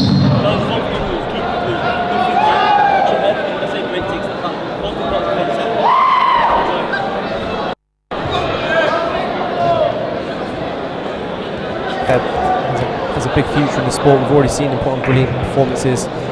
One of his most known performances against Louis Lin in a brilliant fight, and looking forward to seeing him out here tonight. Yeah, it's a rough, tough fight that with Louis Lin, wasn't it? Stopped on a cut, a terrible cut that Louis Lin got, and Johansen will go to his grave thinking he won that. Yeah, there's himself and a lot of others believe he won the fight or had it won. But again, he's mentally strong, and I think he'll just take motivation from that and look to build upon his career. Looked good last time out for Taka Bembury. Taka's an opponent, but I think it must have been a record score for a 6-rounder. It was 60-51. So he absolutely dominated throughout. Capable of exploding, isn't he, into action, Johansen? You do get the sense that someone like Johansen wants the big challenges, he wants those big opportunities, he wants the fights where people, like in the Louis Lin fight, where not a lot of people really gave him a hope going into it, just based on the fact that many probably didn't know him or had watched him box before. So you get the sense that's what he wants, and with working with Pat Barrett and Black Flash Promotions, that's what you assume Pat's going to get him into those positions. I would like to see him really make his mark, though. You know, and nice left hook, right hand there, real explosiveness. Make it so that he can't be avoided. No coasting through fights like this. If you get an opportunity to take Lopez out, do it. Make the statement. Otherwise, no one's going to volunteer to fight Amin Johansen. He's going to have to make it happen himself. That's true. He's capable of it. Yeah, his jab here, the way he's throwing his jab, he's throwing it with spite. He's putting his shoulder and hit behind the jab. He's throwing it with intent. He's throwing the jab with intent, and I'm looking forward to a good 6 rounds of boxing here. Trains with Haroon Headley, Manchester.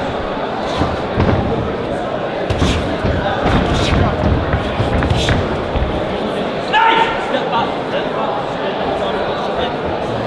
of defence inside there, just hitting his elbow, hitting his forearm, stiff arming Lopez away. Switches to southpaw. Jahanzeb doesn't really have a traditional stance. He switches between the two and looks comfortable in either or. Looks powerful, Jahanzeb, doesn't he? Yeah. He's built. I think he likes to move around the ring, but he does plant his feet as well, and that's what I think that's what helped him in the Llewellyn fight, where he wasn't just trying to run and box. He was also waiting there at times and letting Lynn know that he can fight. And I think the point you made earlier was a brilliant one, and not just for Jahanzeb, but many of these fighters in these sort of fights. You might be able to go and win each and every round and look good doing so, but if you want to make a statement, you've got to go out there and make one.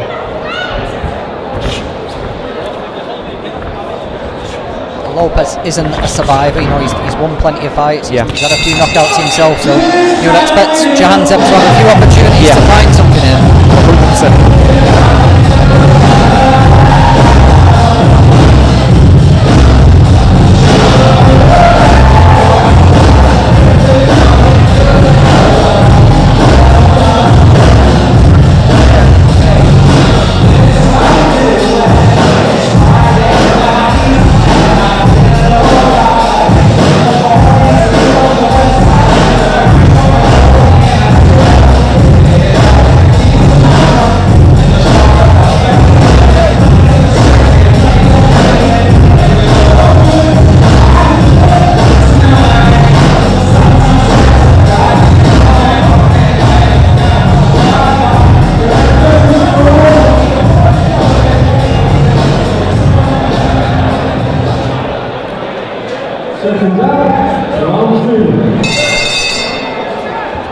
Little form guide for you. Lopez fought Michael Gomez Jr. Just a couple of weeks ago. Natural super bantamweight Gomez, but I think that was up in weight. Gomez won on points. Zach Miller, another talented fighter who Lopez has been the distance with. So if Jahanzeb can stop him, or can make a real dent in him, it does just show that separation in class, doesn't it? I agree.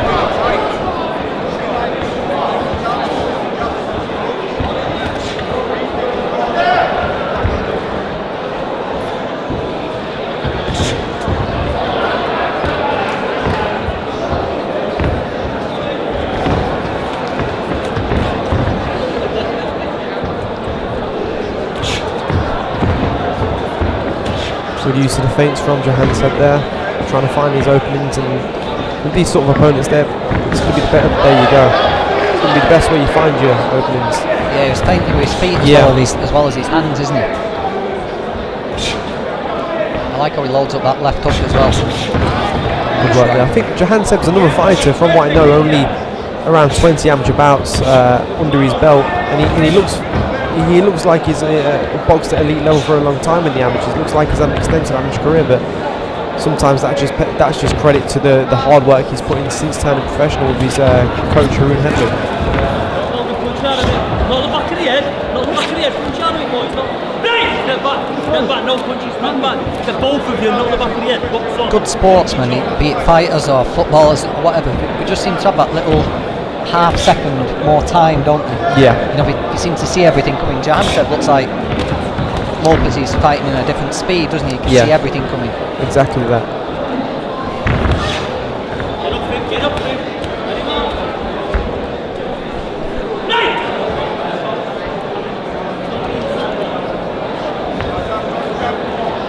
This is what we want to see now. We want to see. Don't coast through. You've shown that the feints can work. Yeah.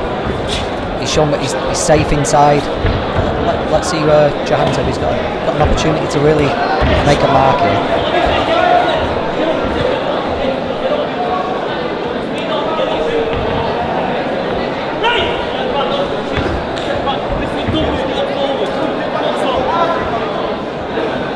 Long body for Lopez as well, isn't it? There's plenty to aim at there. I thought at the weight it was quite big. It was quite big at the weight.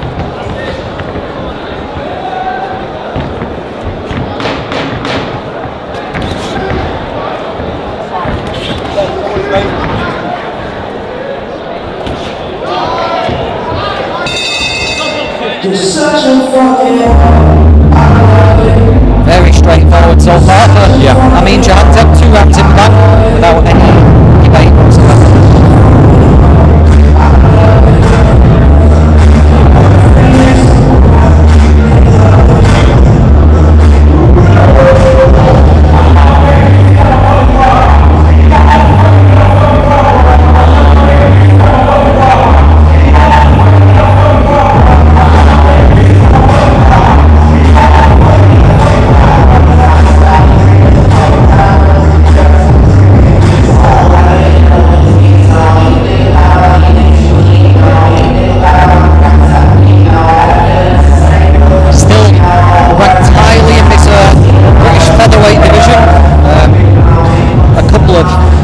Stunners recently, haven't we? You know, we had Jordan Gill pulling out that sensational turnaround to beat Kareem Gurphy. Lee Wood, Mike Conlon, you know, tremendous fight. Yeah. We've got Josh Warrington fighting Kiko Martinez in a couple of hours. But there's lots of names that Jahanzeb can target. You know, we've got the likes of Reece Bellotti, who would be a good fight. Nathaniel Collins is getting rave reviews at the moment. Isaac Lowe's a target, isn't he? Thomas Patrick Ward needs a fight. So there are people Jahanzeb can target to bridge that gap. I agree. It's a really exciting time to be a featherweight. Again, you never know who you might get the call from, where you might get the call from. But you know, if these featherweights are staying ready, the opportunities are almost better than they've been before. I mean, Ryan Garner's going to need a step-up fight. Yeah. You know, Jahanzeb's known on BT Sport. There's a fight. Reece Mould needs an opponent. That's a great fight. That's a brilliant fight. That is. That's a brilliant fight.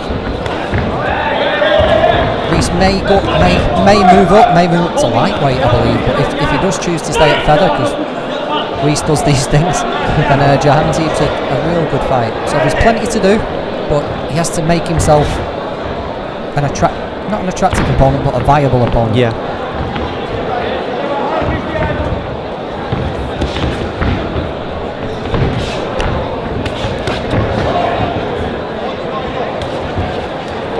Step back, let him out now.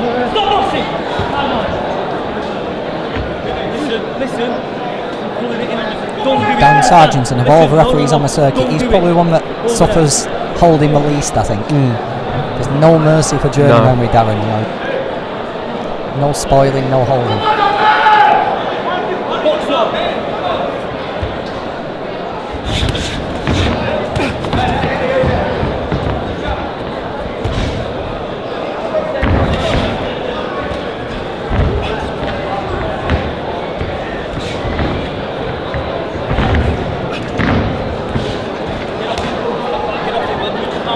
Christian Lopez has gone fully into his shell. Yeah, I think he's just starting to settle for and find what he wants to do in the fight now. Well, that's a good return though from him, to be honest. Good jab from Jahanzeb there. Get off him. I mean, get off him. Get off him. I'm going to take him. Get off him. Which out of it then? Get off him. Let him out. Let him out. Nice! Step back, no punches. Step back. Stop holding.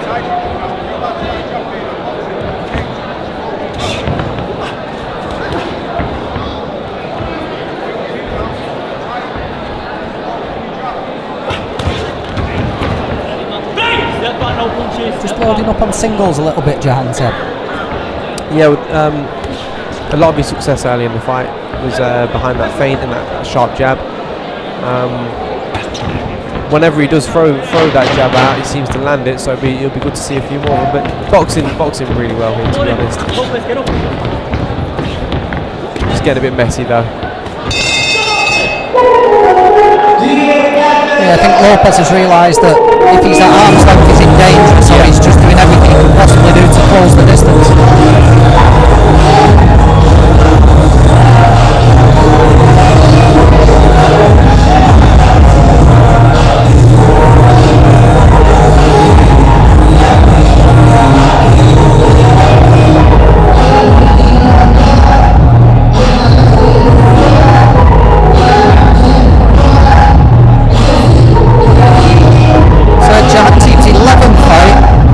By far the best opponent. He's only one other opponent with a winning record, and that was a guy called Moses Mahiku, who was 9-8. So matching him has been circumspect matching so far. You I agree, and I think he will probably agree with that. I think the better the opponents, the more ambitious they are, and the more they're going to come in and try and put it on Jahanzeb. I think that's where he looks better. That's where he can show his defensive qualities, also his offensive qualities that he has, counter punching. And I think from the fights we've seen, he's a showman. Jahanzeb enjoys being in the boxing ring and he enjoys putting on a show. So the harder the fights, the better the opposition, the more we see of that from him. I like how he turns that left hook over. Yeah. You know, the knuckles turn to face the ground as he whips it out. It's a hurtful shot. He's just looking for the perfect range to land it on Lopez. He's just been clever enough to avoid it so far.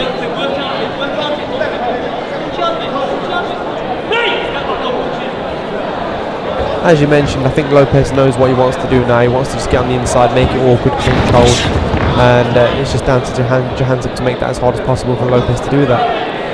This is the showman, the showman stuff we talk about with Jahanzeb.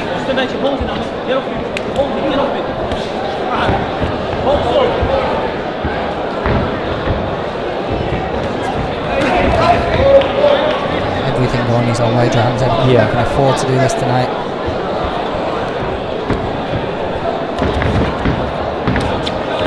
Like I mentioned, there's a lot of qualities and things that Jahanzeb does that suggest that he's had a lot more than just 20 amateur fights. I know he's been a pro now for a couple of years, but and like you mentioned earlier, I think that this is why now those big tests and those big fights, this is what we want to see him, and it's going to be exciting for them to come.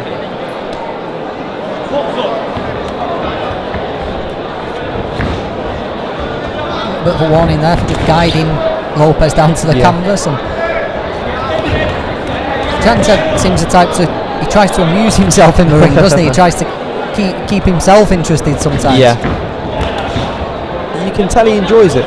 He enjoys the sport. He enjoys boxing. And when he's in the ring, he looks like he does look like he's enjoying it in there. And I know that might sound strange to some people because they'll probably assume, well, of course, everybody's going to enjoy the boxing if they go in there, but it's not always the case. Yeah, some people are just good at it. Yeah, yeah. That's it. It's no more than a job. Yeah. Yeah, some people do. It is their life's calling, isn't it? I know someone very good friends with Leon Woodstock. It's his life's calling, isn't it? He loves to box. Absolutely. Leon's stablemate CJ Challenger headlining the bill later on tonight. Yeah, another fighter. Really looking forward to seeing back out there. Already had one fight on a Black Flag show, and this will be a second.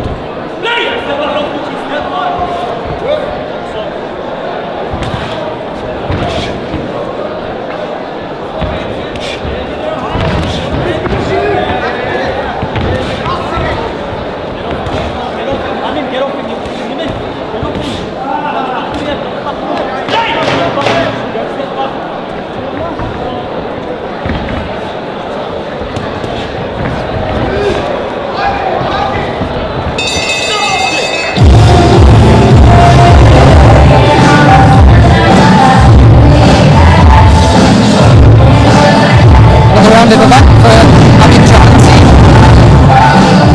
All on his own way so far.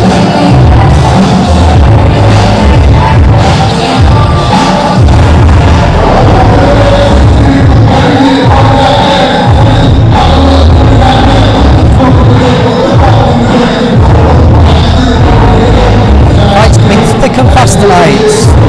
Up to 8 o'clock, we've already got through 4. This is the 5th fight of the night. We've still got 6 more to come. We've got Conor Ward, Hakeem Parker's debut, Conor Burton, exciting, explosive Conor Burton looking to make a mark tonight, Joe Morgan, Niall Brown, a latest African layabout from Black Flash Promotions, Tom Rafferty is fighting Dale Arrowsmith, and then we've got CJ Challenger against Angel Emilov, headlining the bill later on tonight, sometime around 10 o'clock I would guess.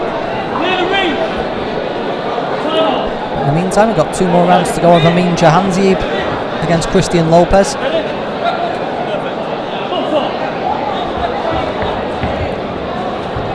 I think Christian Lopez has got 2 more rounds to go. Yeah. This fight as well. He's been on a countdown for the last 2. As you say, he's worked out a way to make it through safely, and he's following that plan strictly.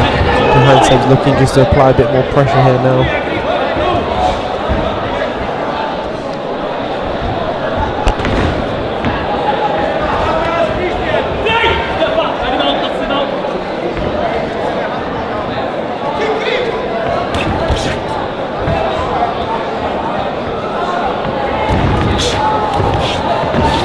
be Lopez. I know he's fighting out of Spain, but he's Mexican. Do you remember a fighter, Manuel Medina? Yeah. He looked just like him, doesn't he? The same build, same actions. Maybe his nose is a little bit straighter. But he does look like Manuel Medina. Fought Paul Ingle and Nassim Hamed. Oh, beautiful straight left. Just switch southpaw for a second.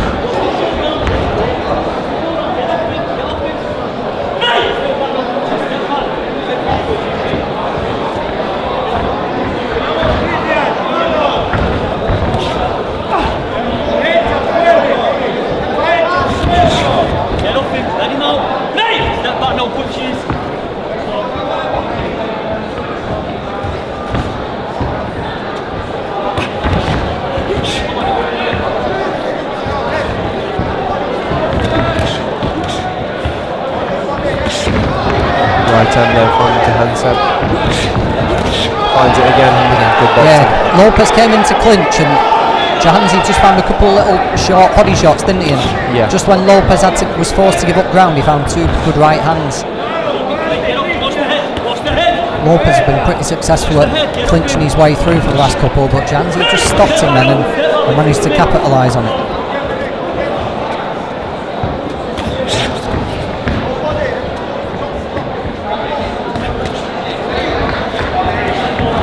You can see whenever Jahanzeb is getting closer now, it's Lopez. Lopez is tying him up, knows what he wants to do. Survive the last 2 rounds now, and that's a job done for him really. But it's making it awkward for Jahanzeb, but you can see Jahanzeb wants to fight. He's come to fight. He's trying to make something out of it. And the other thing he's not doing, he's not going gung ho, is he? He's not making it. He's not getting. He is getting drawn into clinches every now and then, but it's not because his own over-eagerness, is it? He's not got messy and falling apart. He's trying to do it properly. It's because Lopez is actually just very good at his job. Lopez has a job to do, and he's doing it really well. He knows how to be awkward. He does it week in, week out, and he's doing it here tonight.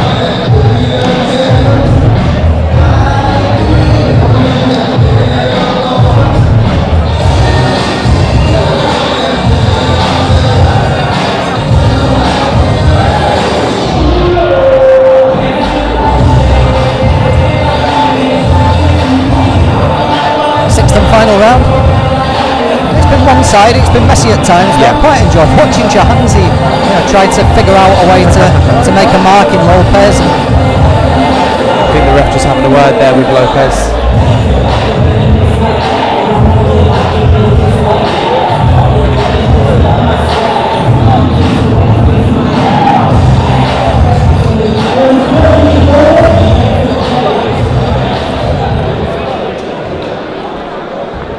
Second down, 6th and final round.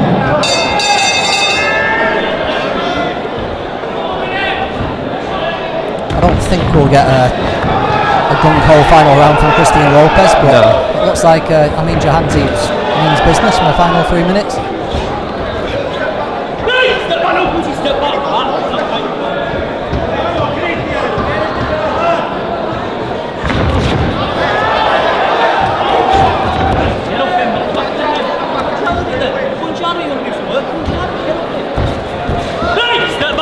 Step back, Christian, get off him. Box on.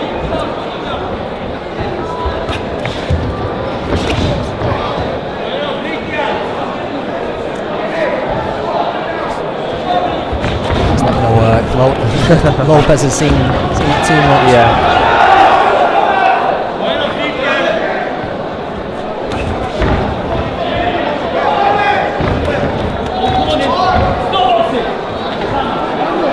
Might get a warning in Lopez. That was a double leg takedown almost, wasn't it? Oh no, Jahanzeb getting a warning. I think Jahanzeb just getting a bit. He wants to fight. You can see he wants to fight. Lopez has made it awkward and he's doing his job. But is this taking a point? Oh.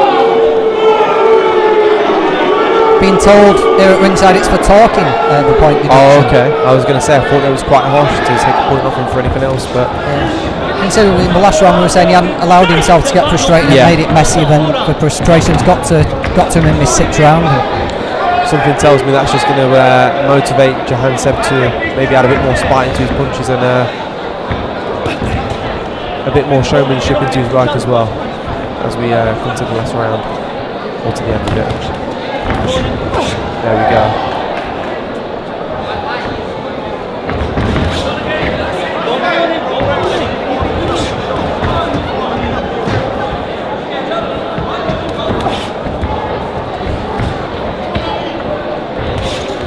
What a tricky, horrible opponent Christian Lopez is. You see it there, the transit, how he gets into them clinches. You know, it's not as simple as both fighters just coming together. Jahanzeb throws a punch, and it's not even like he slips up.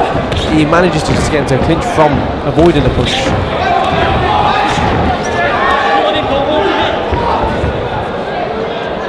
As you mentioned earlier, I think it's going to be exciting to see Jahanzeb step up in a couple of fights' time, get back to obviously.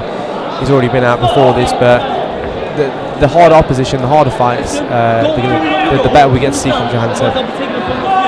Another warning from Darren Sargentson.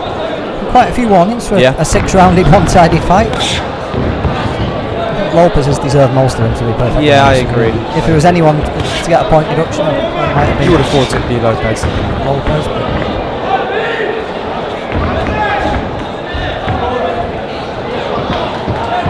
I like about Jahanzeb, for somebody that clearly has a style, you know, he's slick and he likes to move. He does enjoy a fight as well. He does enjoy engaging in the fight, and he wants to give the fans the money's worth. And I think that's probably where some frustration comes from today. That Lopez hasn't wanted to really engage at all. It's lovely work from Jahanzeb. And a nice clean right hand at the final bell, but he'll be happy to have a final bell there at the end. I think he was chasing a little bit in the last couple of rounds, but couldn't have got a more clear victory there for Amin Jahanzeb.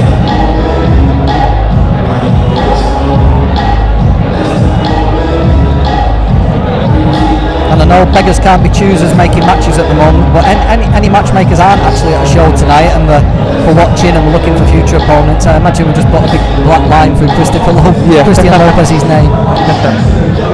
It's not going to make you look good. No, definitely not.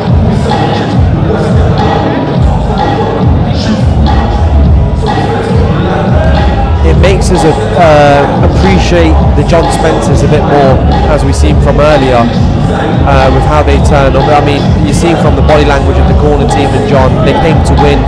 What a good performance again. The right man got his hand raised in Rasul, but it makes you appreciate them guys that come really put on a show for the fans that bit more. Exactly right. We'll get the official score from Darren Sargentson, and then we'll be back with Conor Ward. He's fighting Josu Endana.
the ring from Manchester, Conor Red Dog Ward.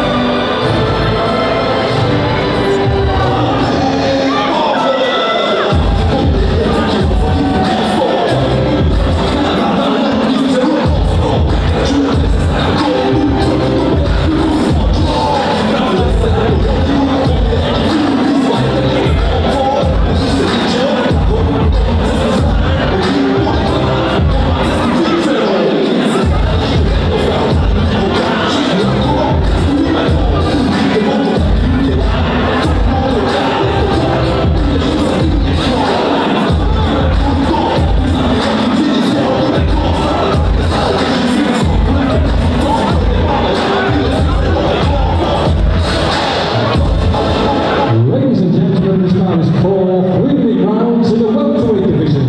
Brought to you by Backlash Promotions. Your referee for this contest is Jamie Kirkpatrick and your timekeeper Chris O'Connor. Introducing first, boxing out of your blue corner, he wears the purple and black shorts, official weight 10 stone, 2 pounds. He brings a boxing record of 10 victories and 4 draws from 37 contests. 6 of his 10 wins come by way of knockout. Boxing out of Spain via his home nation of Nicaragua, Josu Bendana.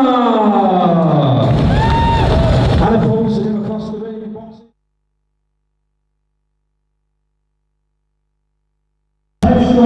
So here I'm joined by Amin Jazim. How you doing, mate? It's a bit loud tonight. It's really nice. Janza, don't say it wrong, don't I?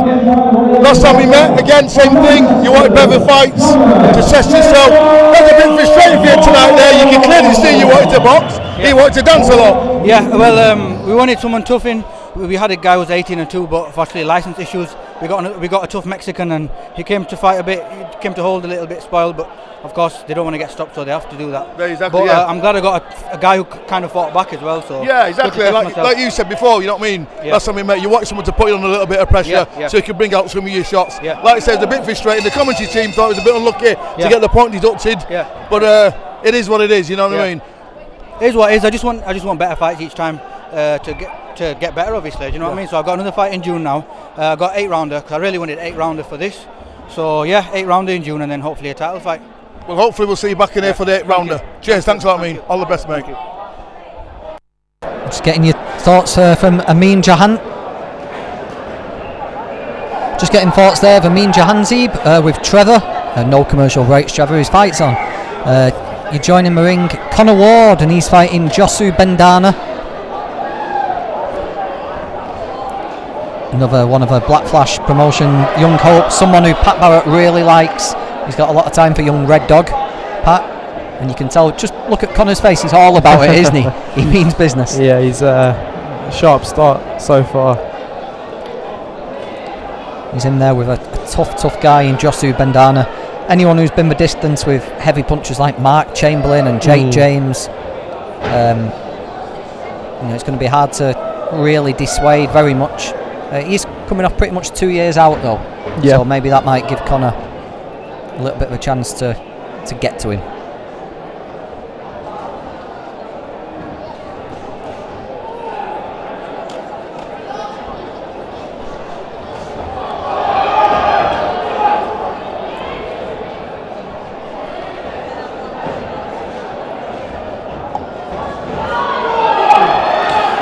Looks like we're in for a treat here, John. It does, doesn't he? Bendana's come for a fight. Yeah, definitely. And this is what we've spoken about. These sort of opponents benefit these guys' careers. The harder the challenge, the better development.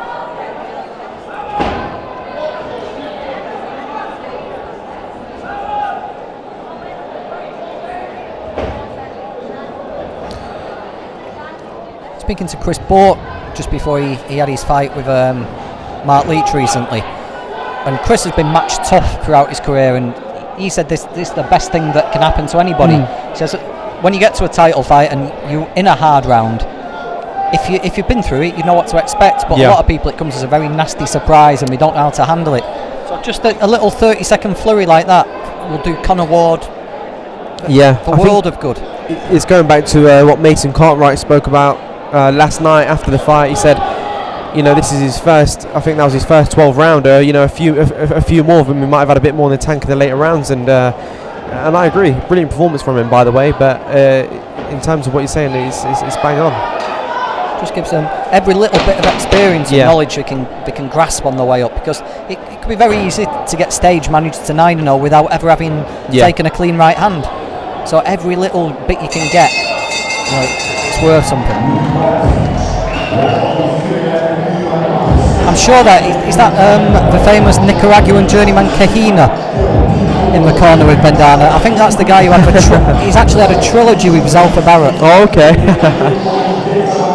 Zelfa Barrett, another fighter that's been brought through on the Black Flash shows, looking to have a big fight soon, a European title fight. And it just goes to show, people see the Zelfa Barretts and the Lyndon Arthurs a massive benefit that they had throughout their careers. I know Zelfa was fighting on the Frank Warren shows, but Pat was getting him busy on these Black Flash shows, which was massive for him in his development. It meant that he could go from maybe having 3-4 fights a year to 7 or 8 fights a year. And activity for these young fighters at the start of their career is so important. Yeah, people were crying out for Pat to throw Zelfa and Lyndon Arthur into big fights, but he had set number of fights he wanted them to have, and he wouldn't let them off a leash until they've had them, and it was the right way to go, clearly. So I assume all these guys coming through Black Flash at the moment, I know the craze and the fashion is to throw people in early, but that's not going to happen with those. I've had really good conversations with Pat, and he talks about obviously Leon, my stablemate, and he said he always knew that fight was going to happen with Zelfa, and he planned for it, but it was all about timing. And one thing that we would have hoped for Leon was to be as active as Zelfa was, and then I think that was a massive factor in Zelfa's development, and even how he's developed now. It's brilliant matchmaking from Pat, and we're watching Conor Ward now, and it's a big left hook. He took a clean right hand, his legs went, then Conor Ward. He's not picking his shots, he's just throwing caution to the wind. Smart decision there from Conor just to move out the way. We're talking about how he handled a little flurry in the previous round. This good response, close to a full crisis, but Conor Ward dealt with that fantastically well.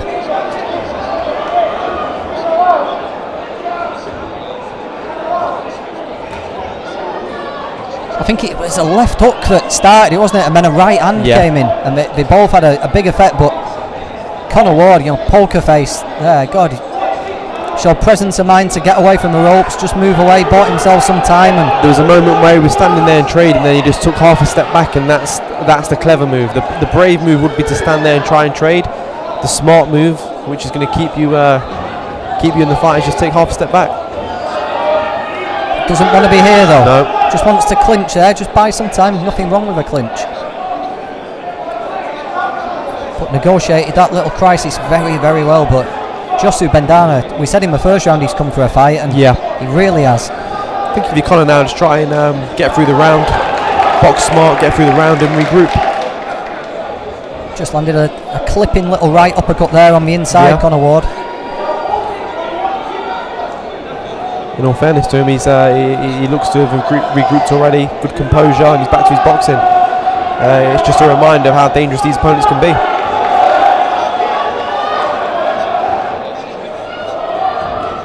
Josu Bendana now, he came in as the opponent, but he really believes in himself now, he really believes there's a win there for him, isn't there?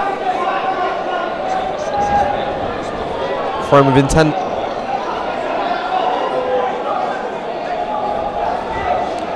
He's leading up. When he leads off with that left hook and puts the right hand behind it, it's a dangerous combination. I don't think Ward's quite figured it out, has he?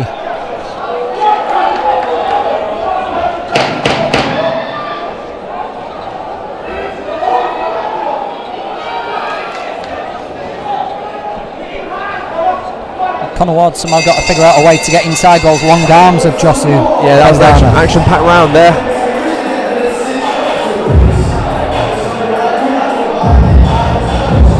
For 1 second I thought Ward was going out. He seemed to freeze up, his legs dipped, but recovered very, very, very well. He did really well to recover. He was on the ropes as well, so he was backed up. I thought he was going to be in a very dangerous position there, but fair play to him. That's how he regrouped, and like you mentioned, the poker face.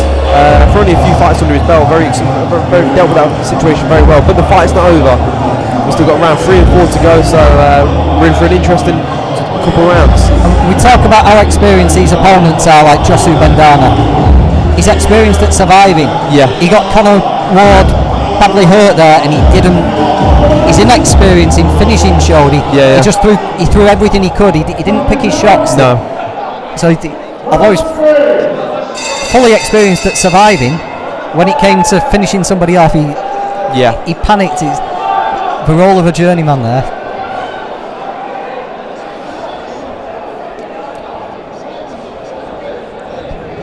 Maybe an unexpected little thriller on our hands here. I agree. Conor Ward with some problems to solve. I think as well, as you mentioned, some of these fighters that maybe haven't fought since the pandemic are now getting back into it. They're excited. It's for some of them, it's their very first fight back, and they're excited to be back in there. So that makes them dangerous.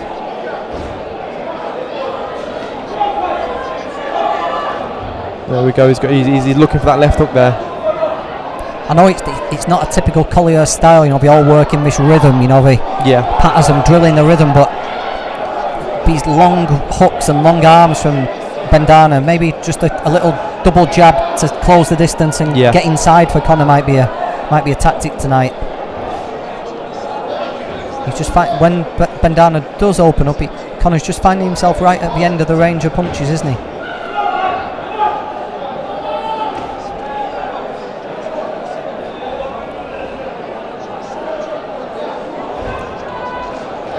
There we go.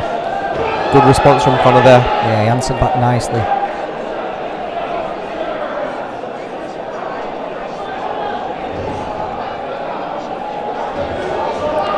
Big overhand. Lovely stuff from Conor. Was that the punch, or was he just off balance there? I think he was off balance. There, but it's much better from Conor now. He's boxing well here. Beautiful right uppercut. Landing his shots, then half a step back. As soon as he felt the ropes on his back, he was away. Learning as the fight goes here, Conor Ward. That's better. Lovely stuff. Found his rhythm now. But there's the perfect sign of someone learning. Second time he back touched the ropes, he got hurt badly. It just happened twice there. He didn't stay there for a split second more than he had to. Yeah.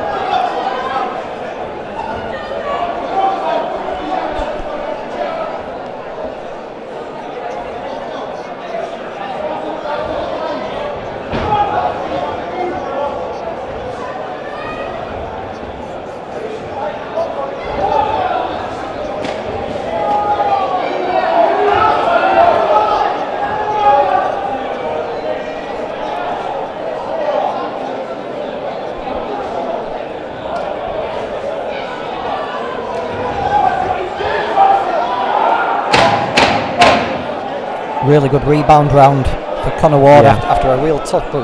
Second round was the toughest round of his career. He's come back really, really well in this third.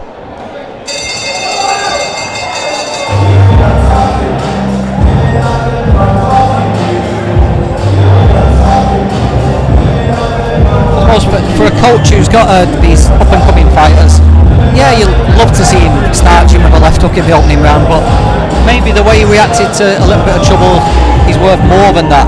You've seen how much he wants it, how he'll deal with adversity. I agree, because when he steps up, it might be a title fight. Maybe he does them title fights. The likeliness of getting, of course, hit and then tagged increases. But if it happens, he also understands now subconsciously that it's not the end of the world. He's been there before. He's been there. He's registered it, and he's survived it. And as well, I've got to say, not that he was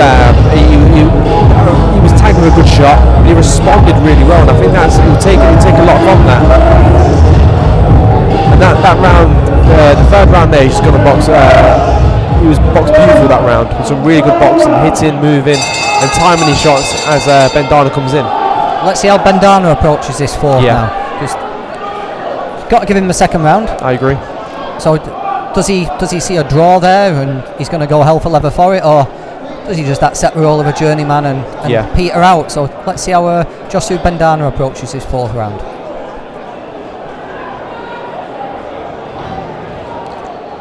stalking Ward at the moment. Just takes the front foot there. Got his hands up and he's walking him down, so it just looks like he's waiting for the right opportunity to explode. Yeah. Likes that left hook.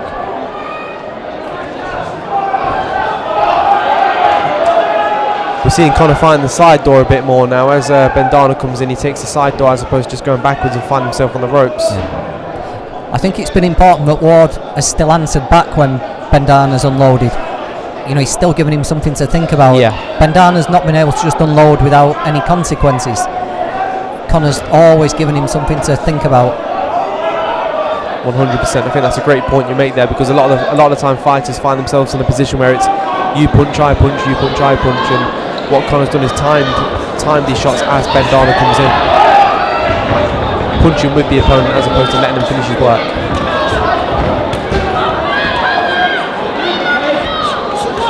Good response.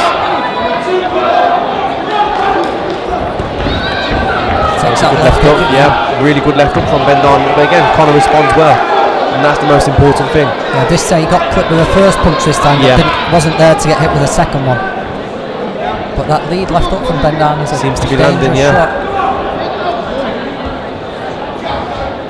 These sort of fights, though, so good for the boxer's journey and for their learning.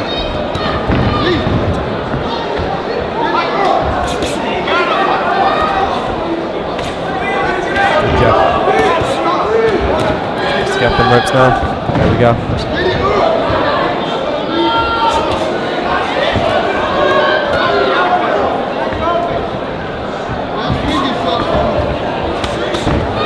A really good night of matchmaking so far. Yeah, we've a bit got frustrated by Christian Lopez, but otherwise, right down the card's been really good matchmaking so far. I agree. Even going back to the Rasul and Spencer fight, I think these fights are brilliant for these guys' careers. This fight, obviously, we've seen Bagley and Ferguson. Response there from Conor.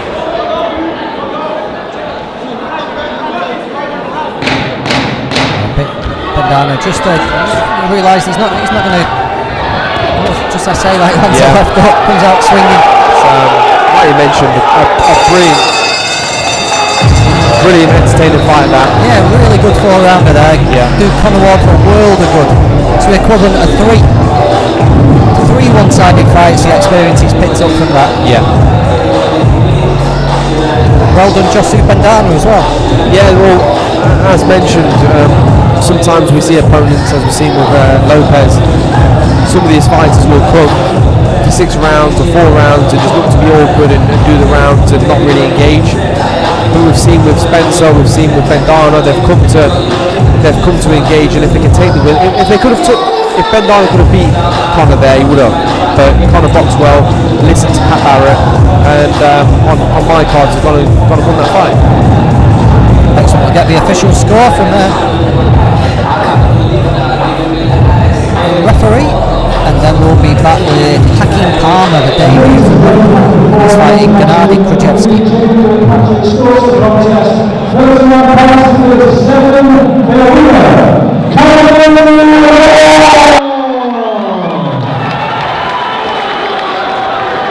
And your appreciation please for Josu Bendana.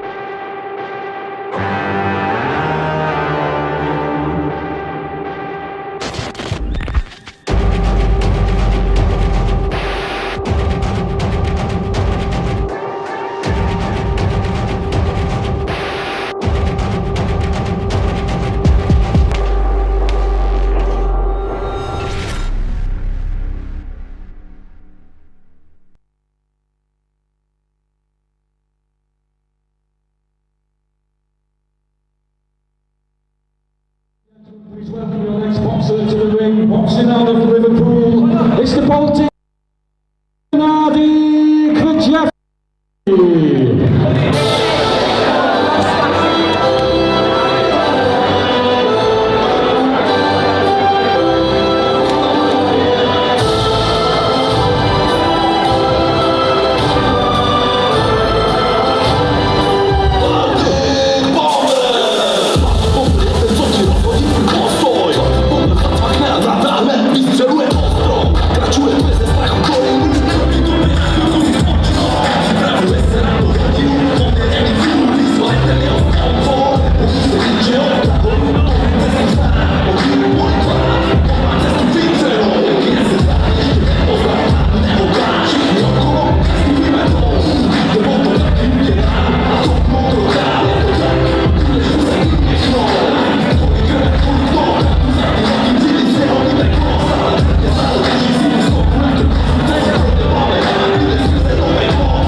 Liverpool, Hakeem Palmer.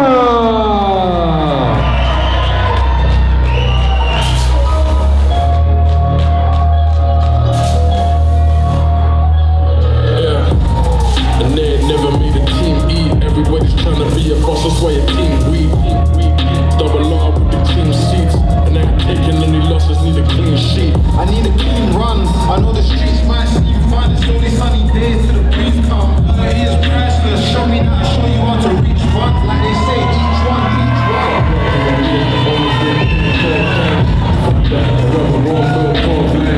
No niggas wanna see me doing so time. I feel fine, yeah, niggas wanna throw it fine.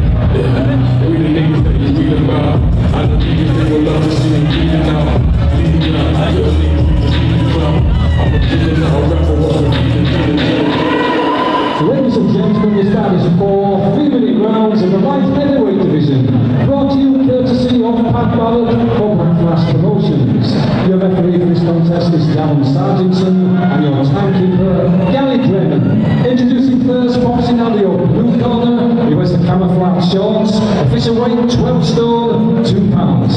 Tonight he takes part in his 32nd professional contest from Liverpool, the Baltic Bomber, Gennady and opposing across the ring, boxing out of your red corner, he wears the black and gold shorts, official weight 11 stone, 12 pounds. Tonight he makes his professional boxing debut from Liverpool, Hakeem Palmer. 4 3-minute rounds.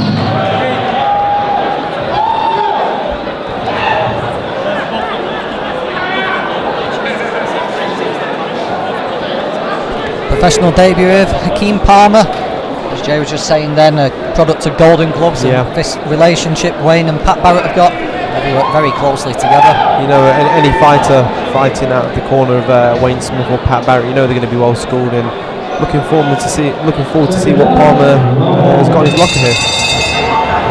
He's fighting the Baltic Bomber. The Baltic Bomber, Gennady Krajewski, someone who's fought Tommy Fury at cruiserweight, and Tom Raffet, who we see later on tonight, at 158 pounds. Anyone, anytime, any place. Only in boxing. Palmer's a giant, isn't he? He's very middleweight, huge for the weight. Extremely tall. But again, we see him. He's not necessarily wants to use his height or reach. He's looking to go out there and put the pressure on. Just keep watching the action. In your ears, you'll be able to get Trevor Smith just having a word with Conor Ward after that fight in a couple of minutes. In the meantime, we'll just carry on watching this. Palmer's debut here. You know, talented amateur, decided not to prolong his amateur career, decided to go professional. He knows he'll be busy, he knows he'll be active. Yeah. With Wayne and Pat. Still very young. He's got to fill out an awful lot yet. He's going to have all the time in the world to do it. Good snap in his shots. He throws his shots with good snap. Very relaxed, isn't he? Yeah. Just feed him with that jab, and there we go. There's that pop on his shots. Shot you got to look out for from the Baltic Bomber. Gennady Krajewski is the unorthodox overhand right, where he looks at the opponent's feet and just launches it. He'll do very well to land it on Hakeem Palmer. Well, he's got a big enough target there, so if he's ever going to land it, it might be tonight. I'm liking what I'm seeing from Palmer so far, though. Again, these sort of fights, you can't tell too much, admittedly, but we can see he's relaxed, he's enjoying himself, he has good snap in his shots, and there we go. Everybody has their own favourite style of fighter, don't we? And I have a thing for the lanky punchers. Yeah. You know, quite often we'll go through the early stages of a career without getting a stopping, and all of a sudden the timing comes, the distance comes. They figure out how to use that size, and you get people like Tommy Hearns who can. Yeah, I was going to say, I'm sure you're a big fan of Tommy Hearns if that's your style. Brilliant fighter. Sometimes it takes a little bit of time for him to understand that distance and the timing, but when it comes, it can be a frightening prospect. It's good work there from Palmer. He's making it clear he wants to make a statement here. Doesn't just want to go and box to a point where he can get the stoppage. Looks like he'll take it.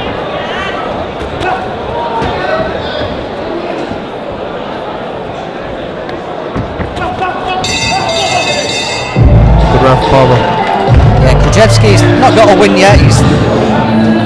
It's his 30-second fight, but you can tell he knows how to survive. Yeah. He's been forced to look after himself, and we'll go over to Trevor, who's with Conor Ward. Yeah, I'm here now with Conor Ward. Conor, how you feeling, mate? You can't be a bit cold in the early rounds, but you're durable. Your resilience came through in the end, pal, kid. Having fights with kids like that, I'm just gonna go up like that. Do you know what I mean? I think, like I said when we first saw it before, you know what I mean, you were saying you love them tough fights, and it tests you. Yeah, you know what I mean? We have talked sometimes, some of the journeymen, some of the kids just go through the motions, but you seem to have the battles. Yeah, every time, and you know what? By the time I go for them titles and when all the kids are fighting people who were just letting them punch them, well, I'll be the one coming out on top because I've been having tough fights throughout my career. Brilliant, mate. Different class, mate. You came through brilliant. Well done, pal. Speak to you soon. Take care. The victorious Conor Ward will be back after the break. There, already clearly seen the benefit of those 4 rounds he's just been through. You know, he's already talking about the experience he's going to gain from that. I think that's massively important. I mean, early in fighters' careers, having them experiences. I mean, someone as great as Andre Ward early in his career was actually dropped and not at championship level. So it's about having them experiences and learning from it the best you can and being the best student of the game. Back in the ring, Hakeem Palmer's getting his first moments. You know, first time he's felt them little gloves and a hard, tough man in front of him. He'll just all be brand new to him so far. I'm really liking what I'm seeing from Palmer here. Again, it goes back to the point where he could easily just turn up tonight, go for an easy points win. He might not even get the stoppage, but you can see he's trying to entertain his fans. He's trying to make a statement, and I like to see that.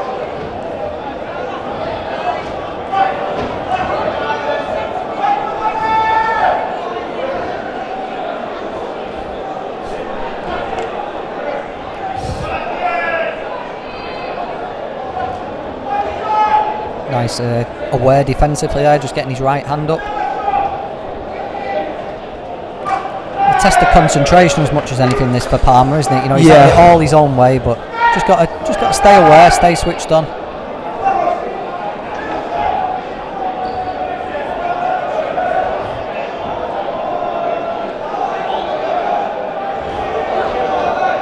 Krajewski's struggling terribly with his reach disadvantages. Can't get anything going at all. A lot of Palmer's opponents could offer the exact same problem. For middleweight again, he reminds me of Hamza Shiraz when you look at how big he is for the weight, and similar style, to be honest, because he's what you was talking about earlier in terms of a fighter that's quite lanky and tall, but can still go out there and try and take these guys out. They're very similar in style, so it's going to be interesting to see how his career unfolds, because something tells me that even as the step-ups come, Palmer likes to fight. Ultimately, he likes to fight and he likes to put a show on.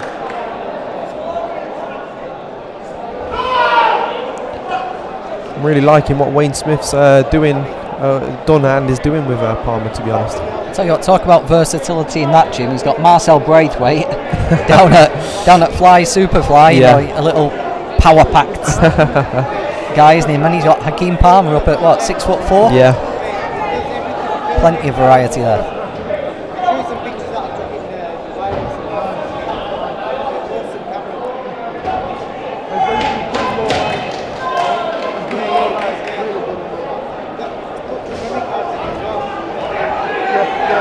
Good right hand there from Palmer. Yes, first time he really found the mark there, wasn't it? A couple of clean right hands.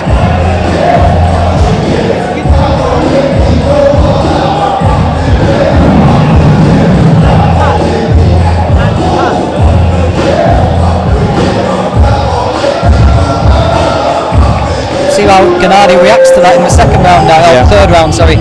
Will he go right into his shell, or will Hakeem have found that range? Will he have found the key to landing that right hand? Let's see how both fighters react to that, the end of the second round.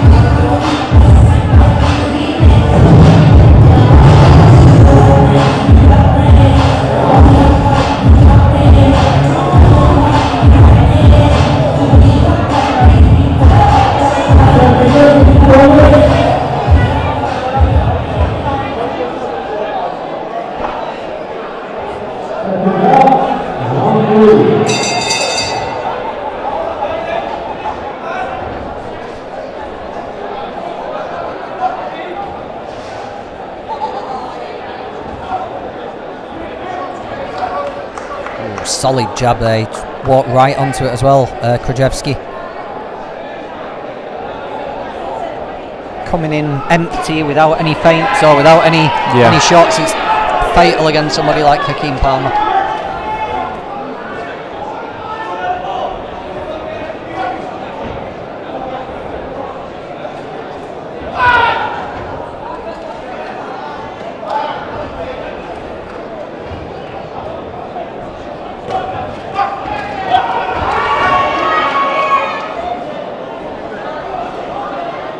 That's how you claim somebody, Jay. He made sure Palmer wasn't going to be able to do anything then. Safe and sound from the Baltic Bomber. And that's it for some of these top amateurs that go from boxing at a high level in the amateurs to making this transition. It can be an interesting, also a strange one, because you go from having these really hard competitive fights to then fighting these fighters that want to tie you up. Good right hand there from Palmer. Tie you up, not as ambitious. It's a hard one, not as ambitious but still dangerous, as we've seen tonight. So that's where you can understand and maybe see where some of these prospects do switch off. But it's obviously the coaches will make sure they have to stay switched on.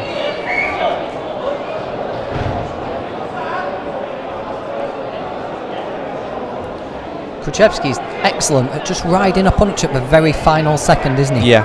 Just turns his head and just avoids the brunt of a punch. Just lets it glance off his head. It's how he stayed so safe when he's been competing way above this natural weight. Well, like I say, fighting the likes of Tommy Fury at light heavyweight, it's just looking at this. It's bizarre, really, but it's boxing. You stop being surprised eventually, don't you?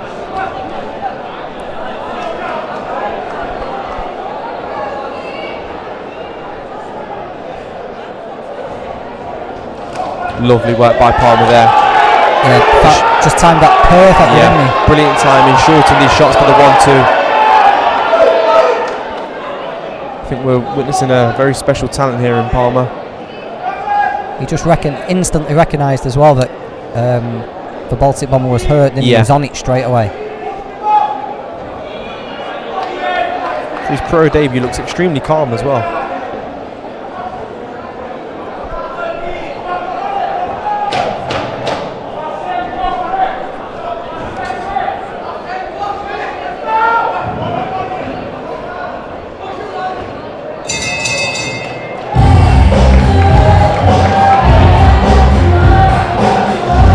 Round in the bank for Hakeem Palmer, having everything his own way so far, won every minute of every round.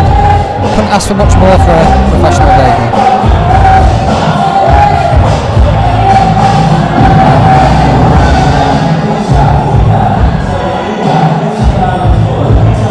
I don't think Wayne will be giving him any special instructions or urgent requirements. I think it'll just be more of the same. Yeah, more of the same, stay switched on.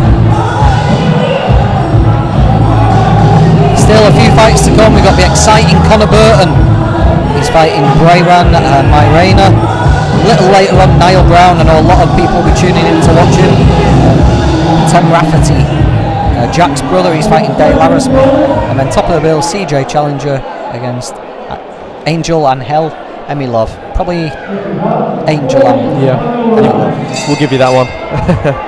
He's got an Eastern European surname, but a South American first name.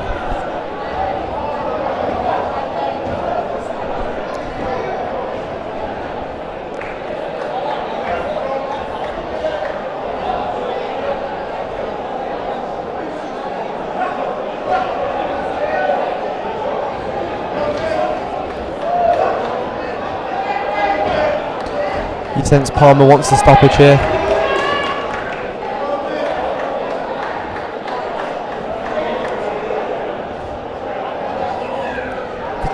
Get the impression there's danger every single time. Krajewski lets a shot go. You know, he's worried about what's coming back. A few of these are like token shots when he knows he's out of range and he knows nothing can hurt him. But see him almost cowering whenever he lets even a jab go. It's going to be exciting to see Palmer fight some of these guys that want to open up with him a bit more and see if they can take the shots and put themselves in a bit more of a risky position when fighting him.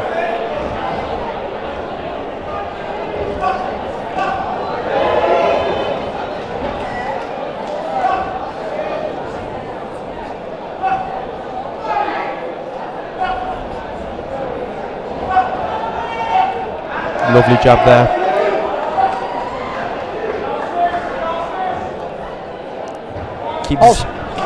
Also impressive. For someone with such height and reach advantage, it'd be very easy to get on the back foot and do this from a safe distance. But I agree. He's pressed the action for every second, hasn't he? I agree. It's that's what's, I think that's what makes him exciting, and it's professional. It's professional boxing. He wants to get to business. And I think it's what we spoke about, similar to Johansson earlier, in terms of some of these opponents. If you can stick it on them and really make it tough for them, then go and do it. Force the rivals in your division to take notice.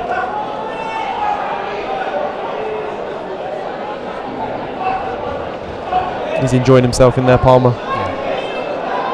Fully loose now, seeing everything that's coming back and just going through his show reel a little bit.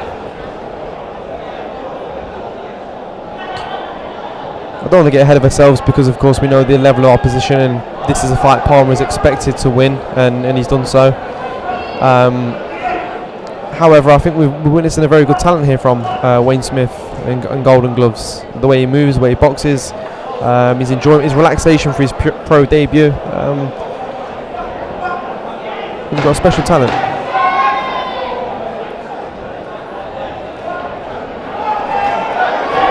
Final few seconds now, and I don't think it's possible to get a more comprehensive 40-36, is it? That's it, it's a good performance. He's enjoyed himself there, pro debut. Got a good win.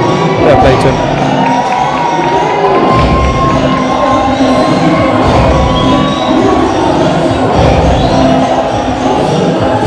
Wayne Smith will be over the moon. Yeah. That couldn't have gone any better, I don't think. He stood with his arms folded. Might as well have just been out for a little jog. Not a care in the world. Yeah. Barely broke a sweat. Welcome to the pro ranks.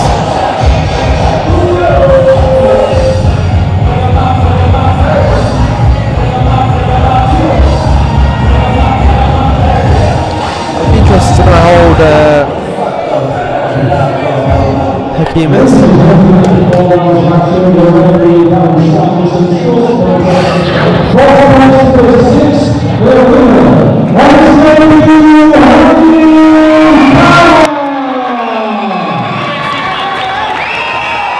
And your appreciation, please, for Gennady Krzyzewski.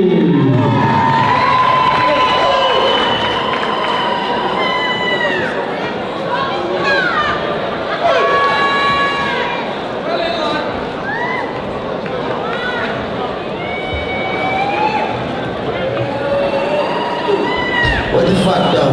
Where the love go? 5, 4, 3, 2, I let one go. What the fuck though? Every nigga hit. You're a roughneck. I'm a cutthroat. You're a tough guy. This is up Joe. Then the sun died. And I did jump though. Now it's still shining. Get it rough though. What the fuck though? Where the love go? What the fuck though? Where the love go? I go hard. Understand how last one. Ladies and gentlemen, if you bought a raffle ticket this evening, the winning raffle ticket is number 285.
Ladies and gentlemen, please welcome to the ring from Manchester, Conor Burton!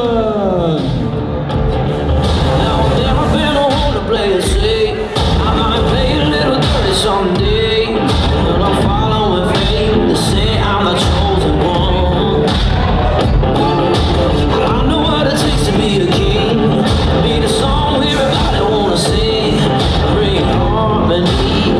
Be the chosen one. Ain't nothing gonna stop this. Ain't nothing gonna stop this fire.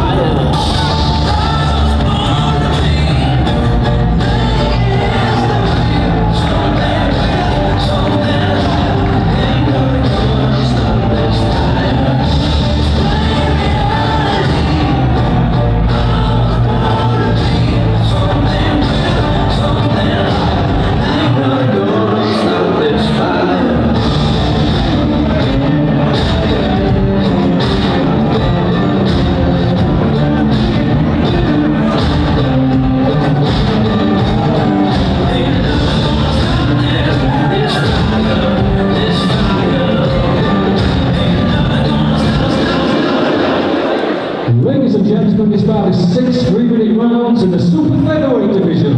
Brought to you courtesy of Pat Barrett for Black Flash Promotions. Your referee for this contest is Jamie Kirkpatrick and your timekeeper Chris O'Connor. Introducing first, boxing out of your blue corner, he wears the green and black shorts, official weight 9 stone, 1 pound. He brings a boxing record of 11 victories and 1 draw from his 35 contests. 5 of his 11 wins come by way of knockout. Boxing out of Spain via Nicaragua, Brian Mairena. And opposing across the ring, boxing out of your red corner, with the white and the red shorts. Official weight 8 stone, 13 pounds.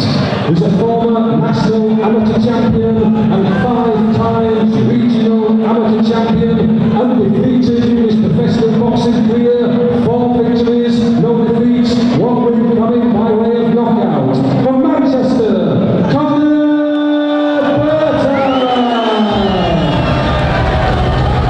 6 3-minute rounds.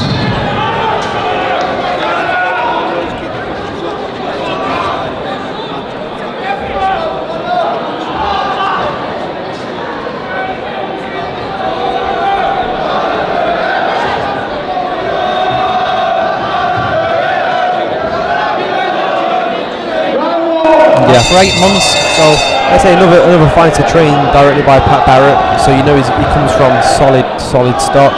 And a good word you mentioned there is character. He is definitely a character, and look forward to seeing him. He's taking them rounds to 6 now, taking them to 6, and looking forward to seeing him progress. Yeah, I think Conor Burton might be the fighter from this group of Black Flash fighters who gets moved the quickest. Yeah. As we say, he's the first to reach 6. Yeah, we know that the lower you go down in the ranks with the weights, the less, there's not as many people in them weights, the super bantams, the bantams, and so forth. Conor was commentating on the last Black Flash show, and he was talking about getting down to super bantam. Spoke to him just before and said he did it comfortably. Yeah. He could easily make championship weight if he'd had to yesterday. Looks fit as well, doesn't he? It doesn't look like it's been too much of a break. No, he's looking good. He's really snapping that jab, and it's a signature Black Flash thing from Black Flash fighters. You've seen it with how Zelfa throws his jab, nice and relaxed with the shoulders, and the jab comes from the hip, the shoulder. It's fast. We're seeing that signature jab from Conor. It's sort of a Black Flash trademark. There's real speed to Conor Burton's work. Yeah.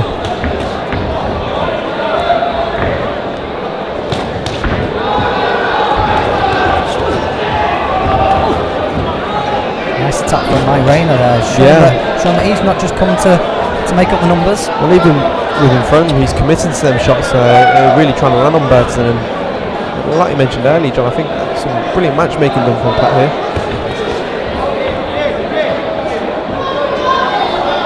Very suave, isn't he? Yeah. Brian Mairena. Look at the hair and look at those boots. Leopard skin boots. Tremendous. A hair out of place.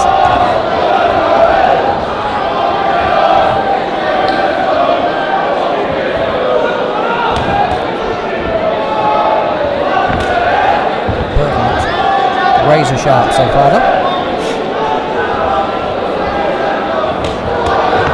Very sharp with that jab.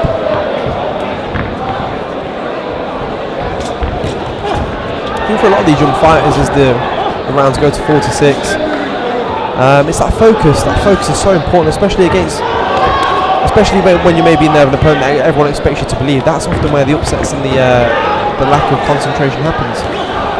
You've got to be switched on with these guys. It's good work. Good jab from both there. Yeah, Burton just got his head knocked back and the right hand just slips over the top. It looks like we're in for an exciting one here.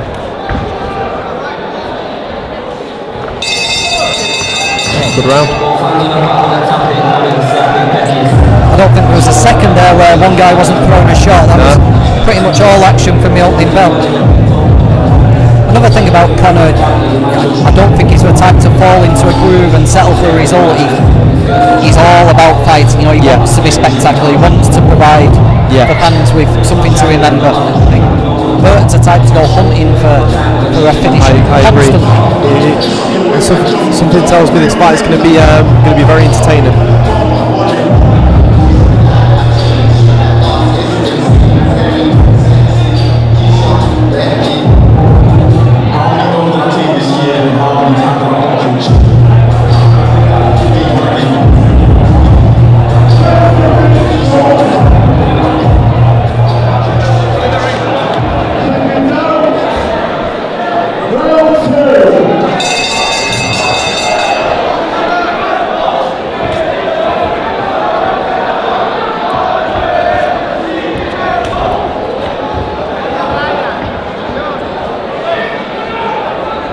Guys throwing out a pawing jab, are they? But, you know, they're both using that jab as a weapon.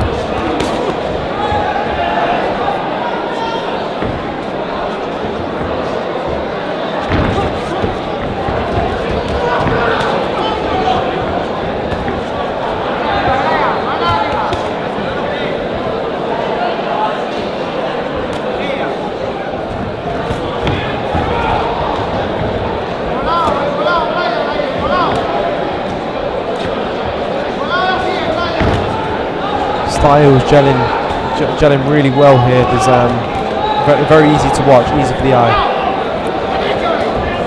Good shot there, Moreno. Yeah, Moreno's come to a fight, hasn't he? Moreno's come to try and win.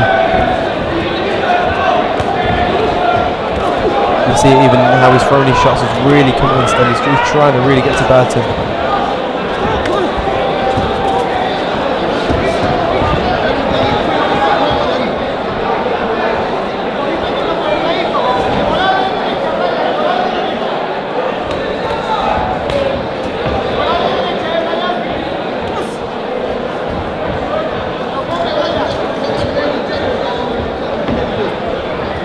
Taking his time, Conor Burton, isn't he? He's working at a high pace, but it's not frantic. You can see, I think he knows he's got 6 rounds, and he probably wants to go. He probably wants to up it, but I can imagine Pat's in his corner telling him, "No, we've got 6 rounds. Be patient with the work."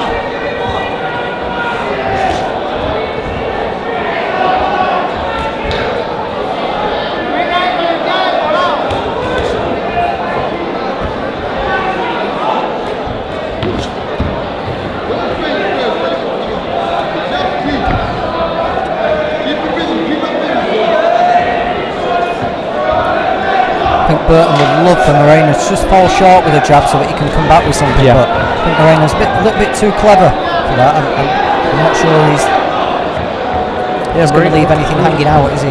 He's got decent technique himself, and again, it's interesting matchmaking, because a few of these guys tonight, you're looking at them and you're thinking, you know, oh, that's a good shot from Burton there.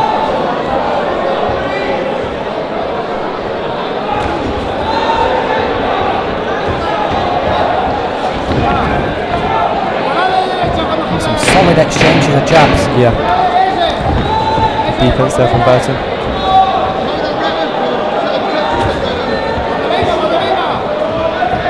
Shoots and shots and gets his head off the line, Burton when boxing. Which is always good to see. Good head movement, good round of boxing.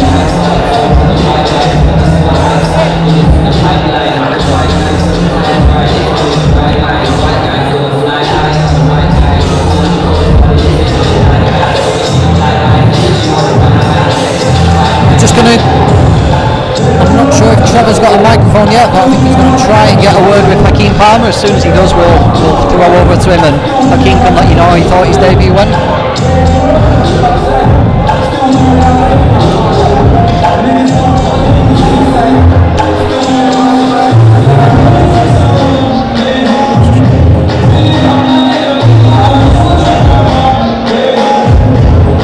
Yeah, Conor Burton found himself in a real fight.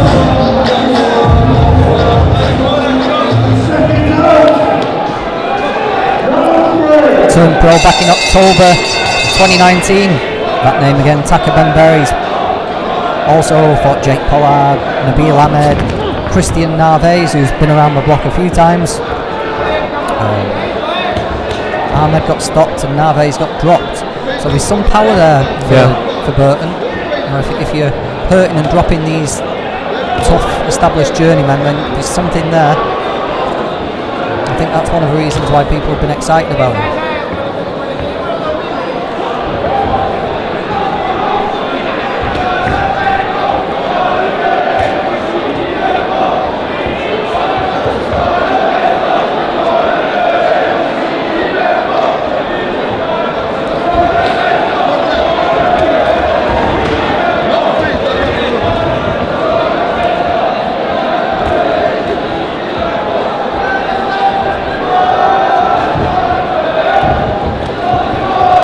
Bit of a chess match here between both of them. Good shot, really good left hook there from Burton. Shortened it. Shortened the left hook, and Moreno took it well.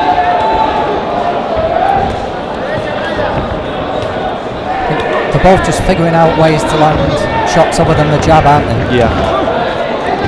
Well, Burton in particular has been landing the jab, but the mouthpiece has just come out there. But I think they're both just looking how they can put a right hand on the end of it, or how they can set up the left hook.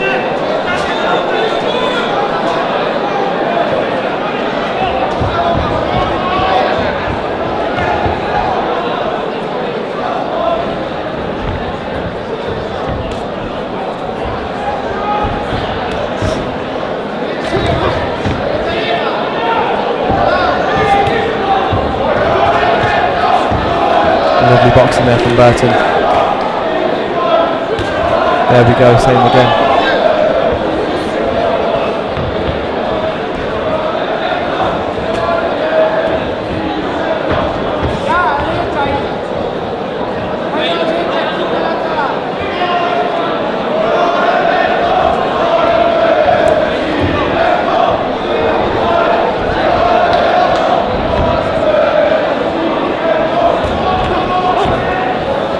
Movement's been excellent, hasn't it, this round? Yeah. He's barely taken anything in reply this round.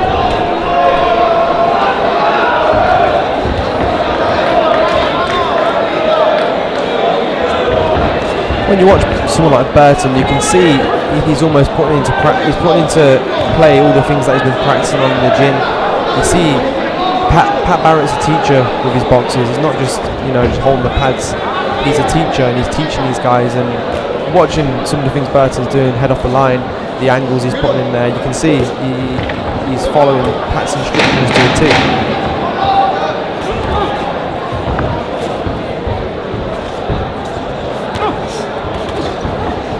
Pretty much a picture perfect third round there for Conor Burton. Again, I think if he really wanted to go out there and maybe make it a bit more of a war, I think he could do that, but I think he's just following instructions really, really well. That was just a perfect example of hit and don't get hit.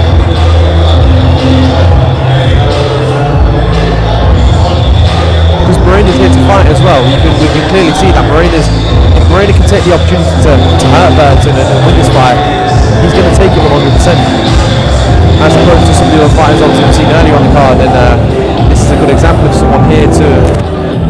So here we are with the victorious Hakeem Palmer. Debut on Black Flash Promotions, debut for a professional fight and a win. How's that feel, mate? Feels good. Out here in Manchester to get the 4 rounds in the bank. Obviously I felt I hurt him at times, but I stayed calm and relaxed, and it was a good, overall good performance that I've been told. I'm going to look to see where I can improve. Yeah, absolutely. I mean, we think you're brilliant. I mean, at the end of the day, You know, you could have easily, because you're tall, you got a long reach, you could have easily gone on the back foot, but you didn't. You went on the front foot. You were offensive. Brilliant, mate. Great performance from us. Yeah, obviously he was covering up a bit on the back foot, trying to play it safe. So obviously I wasn't going to sit back. I was only going to come forward and show you what I could do on the front foot. Well, that's great, mate. We look forward to seeing you on Black Flag Promotions in the future. Good luck. Cheers, man. All the best to you, lad. We'll be right back after our commercial break.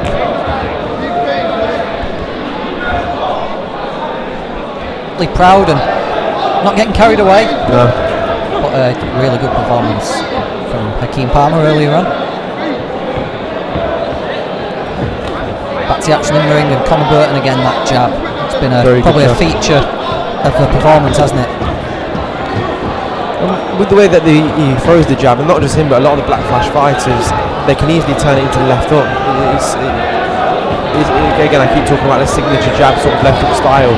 I've seen Zelfa do it brilliantly, and that often when people talk about Zelfa Barrett's left hook, it's not just the left hook itself, it's the feints, it's the body movement, it's the quick jab, it's the decoy, and then it's letting the left hook go, and it kind of looks like he's taking that trademark and signature left hook on. Yeah, when you watch them working on it in the gym, you know, quite often if they're just working on single shots, Pat won't let them throw it until they've been in the rhythm and until the shoulders are loose. Well, the main man, Pat Barrett, you just go back and watch some of his fights, and he's absolutely nice to people that left hook. So he's a bit of a master himself, and you can see the way he's taught his fight. Again, he's a teacher. Pat Barrett's a teacher, and it's brilliant to see him not just put on these shows, but we're watching his fighters who he's taught brilliantly, and they're putting on performances like this. It's a pleasure to watch.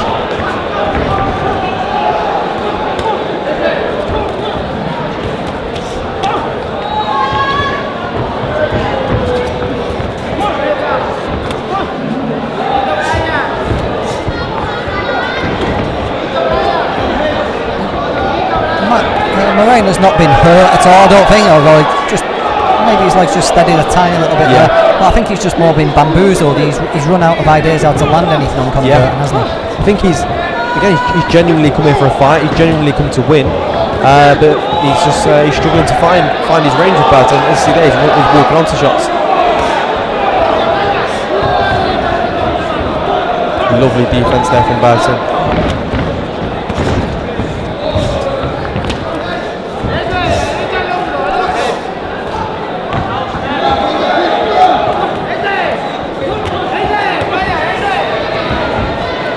He's really trying to land on Burton, but Burton's maintaining composure and boxing really well here.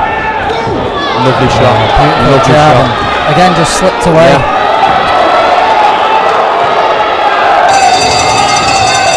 Beautiful, crisp stuff there from Conor Burton. This is a brilliant performance, and again, I go back to it's a brilliant performance because we've clearly got someone here that wants to win. He's trying to knock Conor Burton out, and Conor Burton is boxing to a game plan and looking really well as he does so. Yeah, they talk about fighters getting into the flow, and Burton really has been in his flow, hasn't he, for the last 3 rounds? Yeah.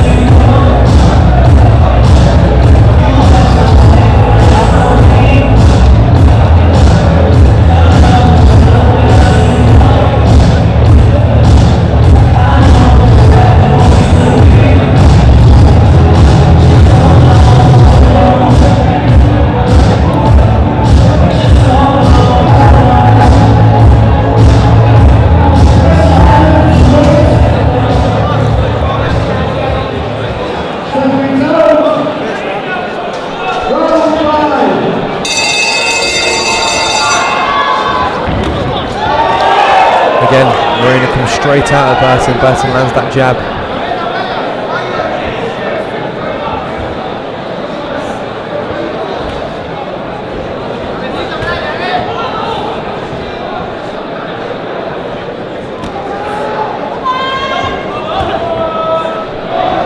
And just as Hakeem Parker did it all on the front foot, you know, Burton's doing all of this in the pocket, isn't he? Yeah. He's in and out, he's making Moreno miss, but the vast majority of his work is being done where he can do damage, but where Moreno could do damage if Burton was slightly, his timing was slightly off. Everything's been really good from Conor Burton tonight. We spoke about it earlier in terms of some of these fighters, if they switch. This is the perfect example of a fight. If Conor Burton is not 100% and not switched on, it can, not just him, but the fighters can struggle in these fights where if they're not switched on. Because Moreno's come to win tonight.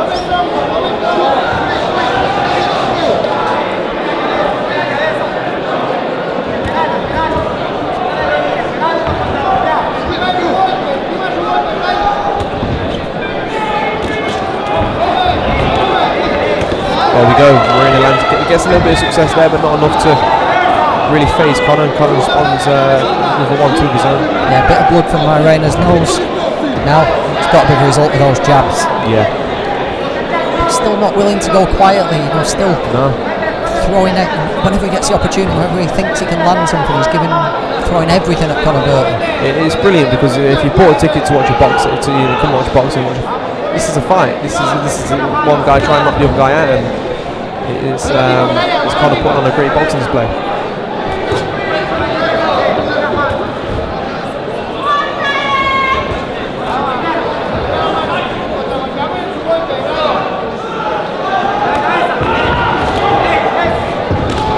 Lovely jab there from Conor. 1-2. Everything always comes off that jab, and Conor's really proven that in this fight. There we go. Good angles.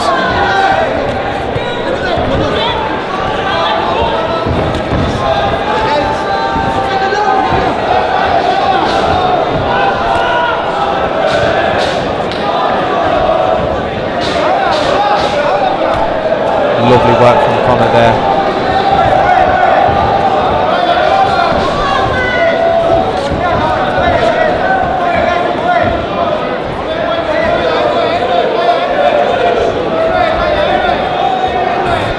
Yeah. He's got the dip and slides working to a T now, isn't it?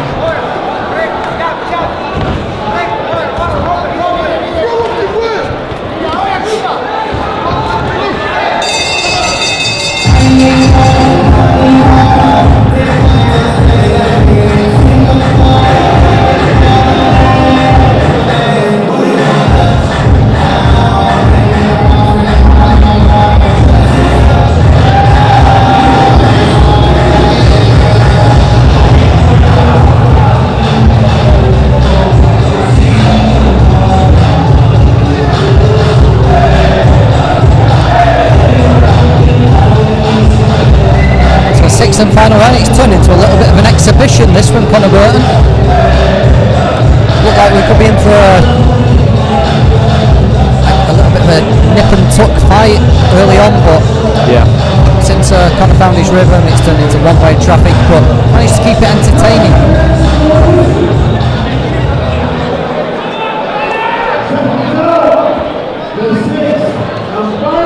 Gets a big kiss from Pat Barrett there, quick sign that Pat's happy with what he's seen. But as we said earlier, don't expect Conor to coast this. He'll keep picking away, he'll keep peppering away, but if he does see an opportunity to finish it, he will do. He'll try to.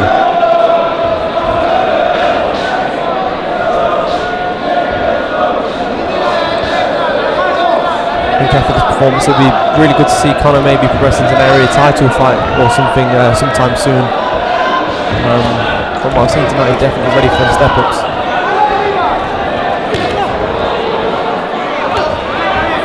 And I think even you see it within this fight, the more that Morena sort of comes at him and tries to stick it on Burton, the more success he has. Takes a big right hand. And another one. Commentator's curse. He's got to get that head movement back. And the third right hand. Head's still not cleared. Morena's really coming for him now. I think he's just keeping his hands up when he's on the ropes. Burton finds a left hook of his own. We talk about that discipline and concentration. Takes another right hand and another one. Just frozen on the ropes. Burton for the first time there, didn't move his feet. Keep those hands up.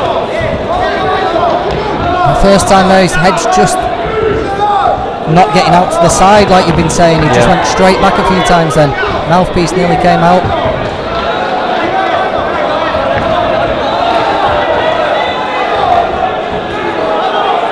And all of a sudden, after we were saying it was an exhibition, it's suddenly turned into something a little bit more now.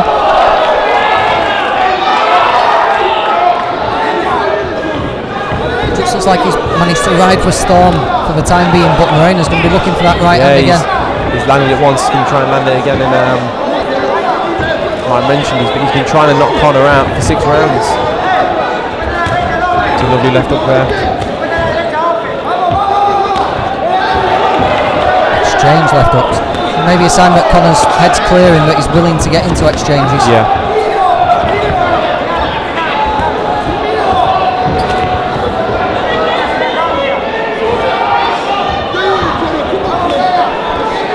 brilliant timing, Conor. And credit to Moreno as well, because it's been like this the whole night. He's really tried to stick it on Conor, and he has had success. Not just this round, he has had success throughout the fight, but just not enough. Just running out of time now, though. Yeah. Does find Burton again with the right hand. This time Conor avoids the follow-up, though. Hands again. Brilliant fight for the fans. Hands again.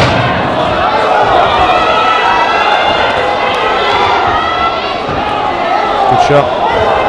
Yeah, it's turned into a very tricky final round for Conor Burton there. He's made it through. But much like his stablemate Conor Ward earlier on. Yeah, entertaining to say the least. Brilliant fight between both men. He's going to learn a hell of a lot from those last 3 minutes.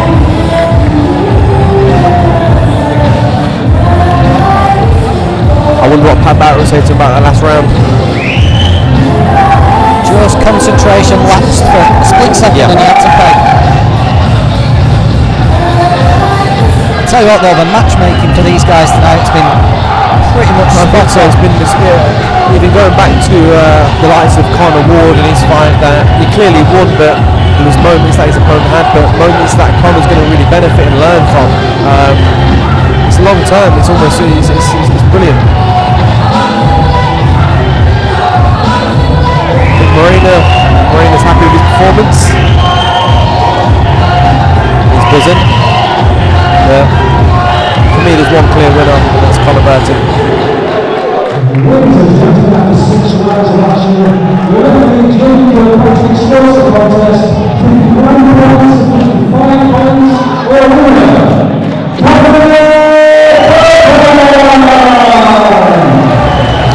Another win for Conor Burton there. Brilliant performance in the brilliant fight. Flat cuts on. Moreno's cornerman just saying he was this close. I think in all honesty, there was one clear winner for me, and Conor won. Moreno pushed every single round. It's sometimes that's what the scorecards can be misleading, because he boxed and won every round, but every round was still competitive. That's the best way to describe it. It was competitive, but he won every round apart from the last one. Yeah, it was, as we say, it was an exhibition for 5 rounds, and then all hell broke loose in the 6th. But he's shown another side to his game, got through it. And, all in all, very, very impressive. Yeah.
Courtesy of Pat Panic for Backlash Promotions. Your referee for this contest is Gary Sargentson and your timekeeper, Gary Grennan. Introducing first, boxing out of your blue corner, here is the black and gold shorts. Official weight 10 stone, 3 pounds. Tonight he takes part in his 4th professional contest from Liverpool, Stephen Floyd. And introducing across the ring, boxing out of your red corner, here is the white and purple shorts. Official weight 10 stone, 6 pounds.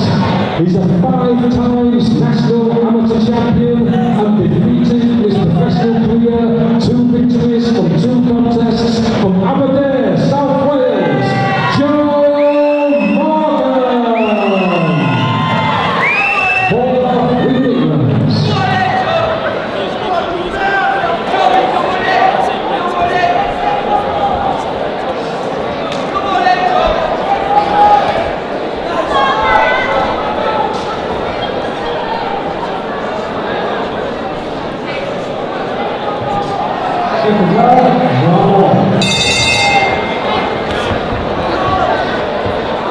It's the 3rd professional appearance of Joe Morgan from Aberdare in Wales. Fought on Black Flash promotion show so far. Fought up in Rainton Meadows, Newcastle. Fought here before, I think, at Victoria Warehouse, and so far he's been in against the who's who of journeymen, Jamie Quinn and Cash Hussain. Stephen Floyd, so he's much earlier in his professional career.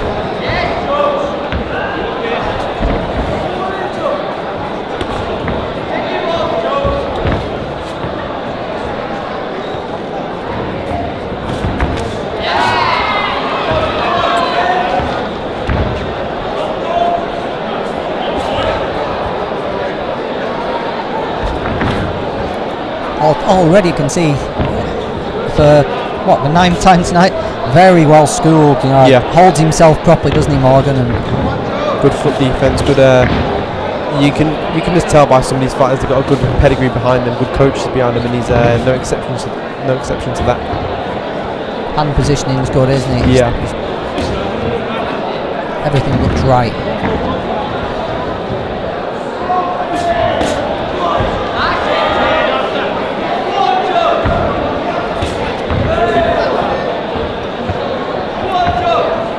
Floyd's 4 fight this, he's won 1, lost 2.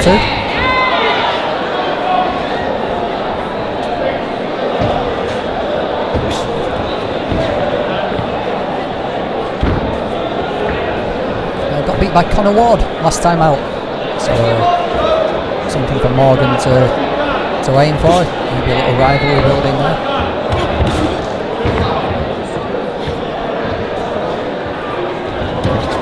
I'm hoping we see a bit more of that going forward, obviously after the pandemic, and with opponents being quite hard to find for a lot of these guys, it would be really good to start seeing a few more big 50-50 title fights, or just 50-50 fights as a main event on these shows, because I mean, fighters often complain about selling tickets, but they're the sort of fights that are really going to sell the tickets, two domestic level local lads fighting each other.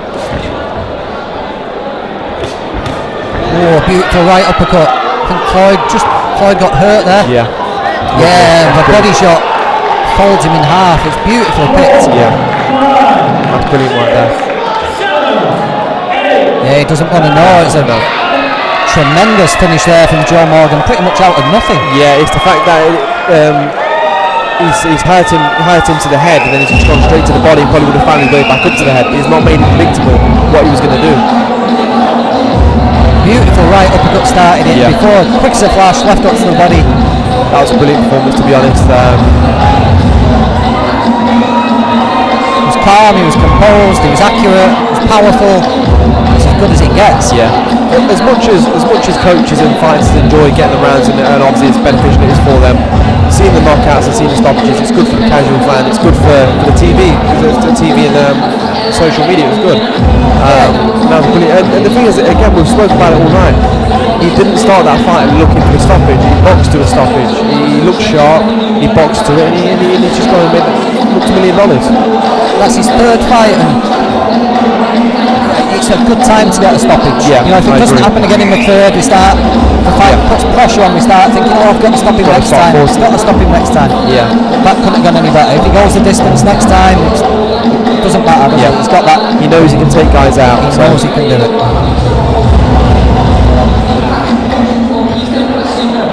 Could not. It's a long trip from Merthyr Tydfil, but it's well worth it for Joe Morden there.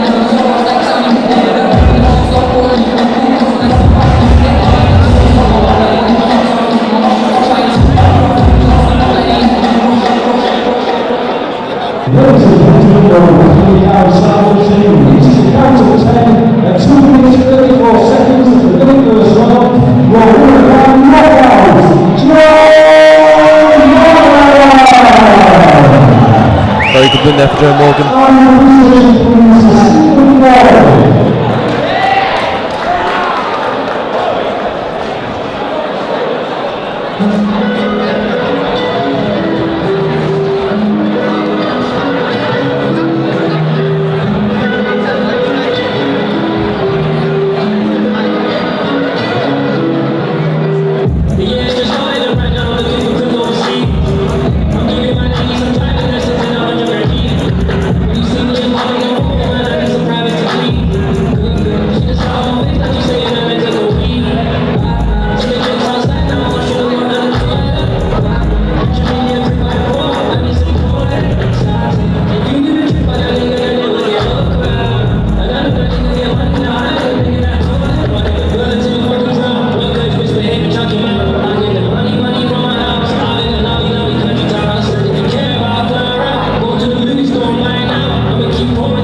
So here we are.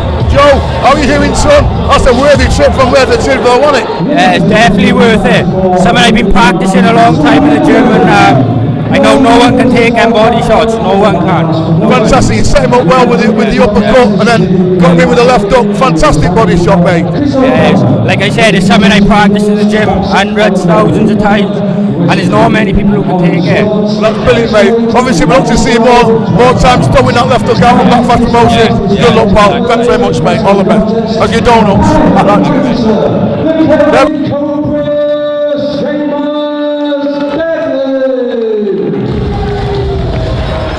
And opposing the cost of weight boxing out of your red corner, who wears the white and red shorts. Official weight 11 stone, 8 pounds. He's a former elite level kickboxer who held the British Muay Thai kickboxing title.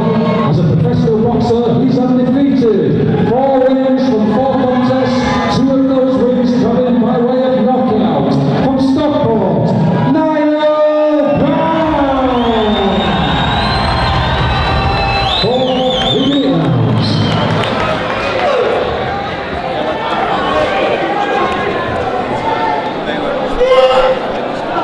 Curtis in the corner there, enthusiastic as always, and I get the sense that we could be in for another entertaining fight here. Yeah, Niall Brown's looked sensational so far. Two knockouts, 2 clean knockouts as well in his first 4 fights. Seamus Devlin, one of the busiest opponents on the scene. Yeah, really excited about this one. Niall's looked so relaxed and comfortable and confident in his career so far. Extensive Muay Thai background with Master Sken. He's took to boxing really well. And it's got a feeling we're in for an exciting career here. But Seamus Devlin will have something to say or do about that in this fight here. Don't think Seamus is going to commit to anything. I don't think he's going to want to leave even a single opening. You know, Niall's fast, he's explosive, and he's accurate.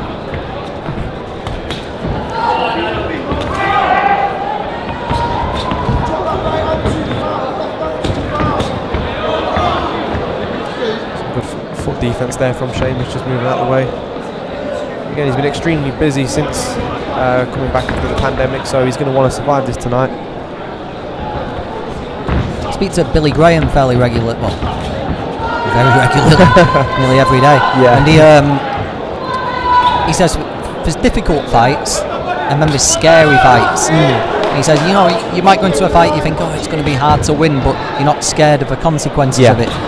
Niall's developing into one of those fighters who, it's a difficult fight, but he can also finish you, and it just adds that extra element of fear to any opponent, doesn't it? You could get hurt facing someone like Niall, and that's what makes him so exciting. And there's a sense of excitement in the venue now that he's fighting as well. So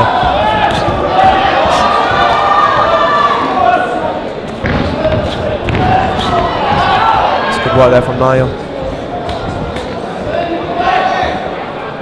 Very solid defensively, isn't he, Seamus Devlin? Yeah. You can see why he's managed to stay so busy on the scene so far. Nice patient work from Niall Brown as well. He's not rushing anything, working well behind his jab. Knows he's got time.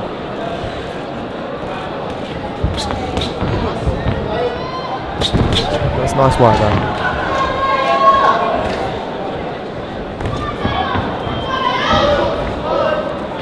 Steps across the ring nicely, doesn't he? He doesn't follow anybody around the ring, Brown. He's constantly stepping across, just cutting off the escape routes.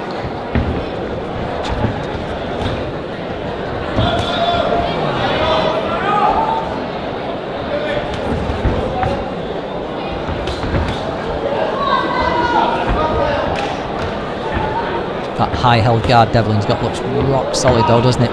Maybe up and down a little bit more. It's been all head from Brown in the opening round. He's dominated it. Yeah, controlled the round, boxed well. I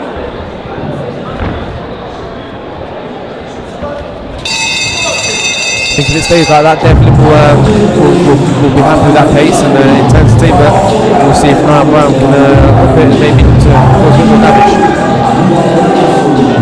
You mentioned Curtis Gargano before the fight.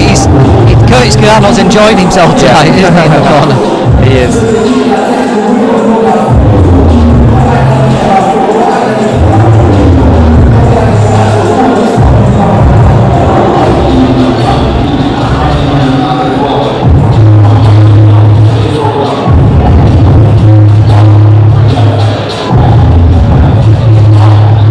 Brown just standing up in between rounds, that typical Muay Thai style there. Yeah. Just looks like he's been there 1,000 times, doesn't he? Not a care in the world.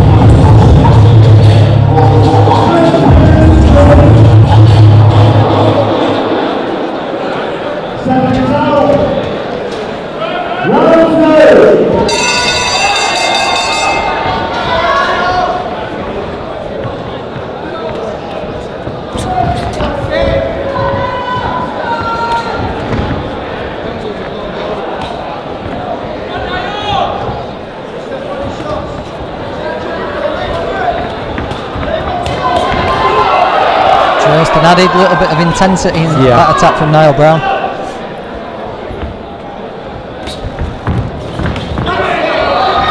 Little shift of angle there, just got to the outside and then tried to come back with the right hand.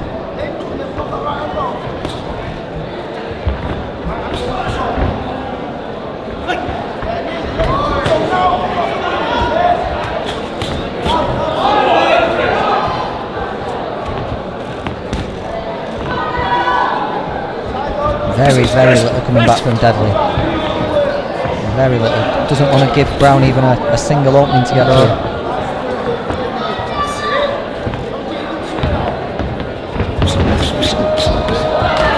Looks like Brown's realised that and he's going to try and make something happen himself. Putting his shots together really well. When he does decide to put them together, he's putting them together really well. But like you mentioned, Devlin, he knows what he set out to do, and he seems focused on completing the task.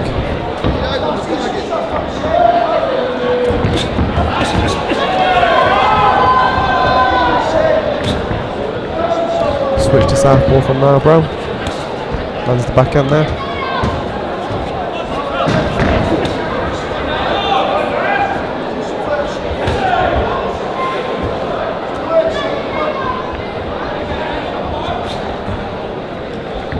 Would just like to see him just start looking to the body a little bit more. Yeah. It's been exclusively headhunting, hasn't he? There we go.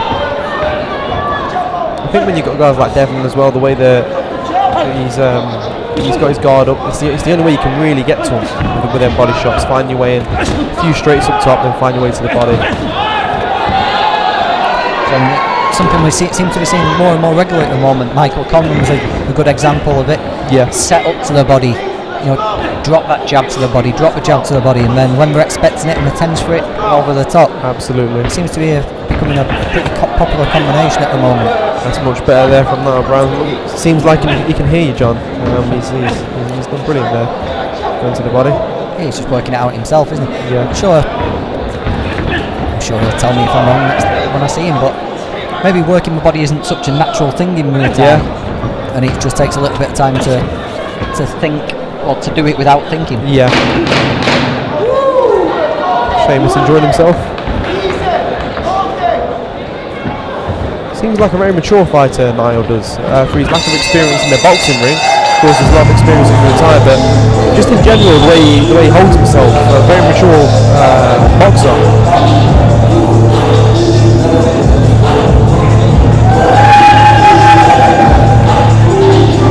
Breathing, Sheamus there, he's constant moving for 6 minutes now. His feet are going to slow at some point.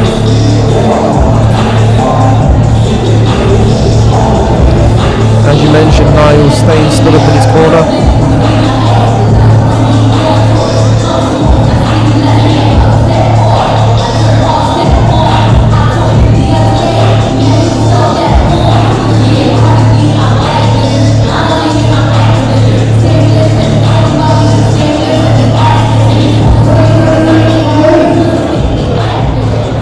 Round 3 now. Let's see if Niall Brown can continue that assault to the body.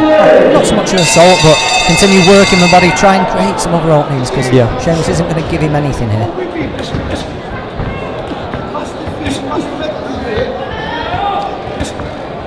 I wonder if as we approach the latter part of the contest, Sheamus might have been told to maybe unload a bit more and let some more shots go. I guess we're about to find out and see. Part of me believes, well, most of me believes that he'll be happy to maintain the current pace and just get through the rounds. Yeah, I was wondering if he might have been told, think about next week. Yeah, that's it.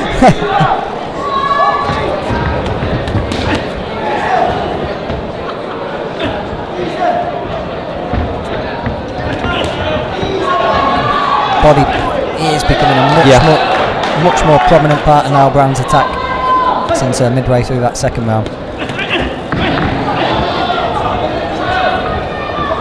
This won't do him any harm whatsoever. And he's blasted out a couple of people in explosive fashion, having to work his way around things, think about things, and get around a negative opponent won't do him any harm whatsoever. 100%, because like you say, these sort of fights here are almost like a mental battle. We see these sort of opponents and they can be really frustrating for the prospect. The prospect gets frustrated, tries to swing and wing and get the guy out of there, and that causes more frustration because they're being negative. But going back to it, I think it's a really mature performance from Niall. He's not rushing. I mean, there was a bit of a wild swing there, but he's not rushing forward too much. He's taking his time, switching stance, good variation from head to body. It's a good performance so far.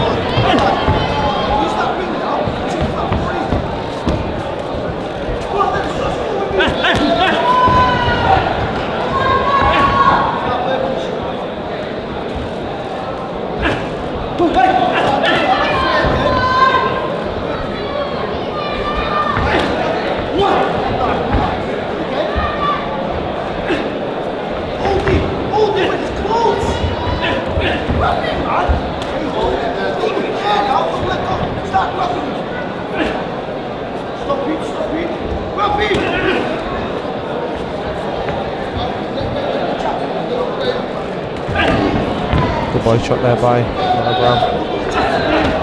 Another one he's targeting. He's targeting that body more and more now. It's just been pretty much constant Brown this round. Yeah. Barely a second's gone by without him letting a shot go. Pretty accurate, that straight right hands to the body. The head's difficult to land tonight. Yeah. And Devlin's just refusing to drop that guard, isn't he? Just refusing. The right hand's landing to his stomach, but Devlin's not taking those, dropping those that high held guard away. Like you say, Johnny wants to get paid next week, and so far it looks like he will. But another dominant round for Niall Brown.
Well, fourth and final round, shaping up to be more of the same, and just a question of whether Niall Brown can find any kind of opening to hurt Seamus Devlin and maybe bring an early end to proceedings. But Seamus so far just looks rock solid, safe as houses, not willing to risk anything, not willing to open up, not willing to try and win. But but I mean, fair play to him, because he's managed to do that without too much clinching and holding. He's just an extremely tough man. Yeah, he's done his job to perfection tonight, Seamus Devlin.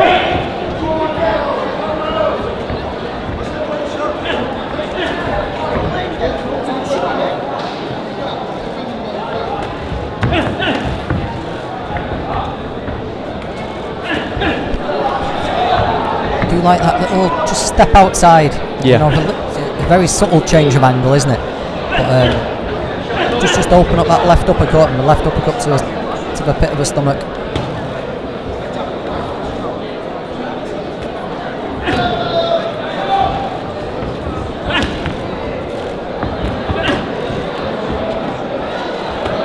There's quite a few of the fighters tonight that have made the referee's job quite easy. The boxers have got on with it really well.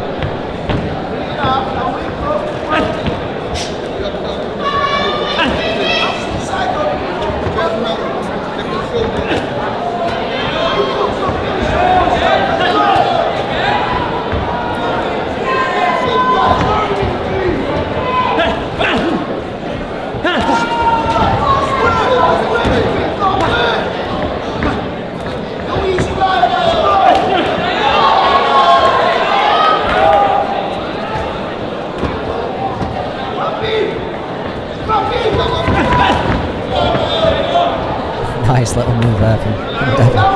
He's just learned that what was coming after that, after the right hook, and just slipped the opposite way.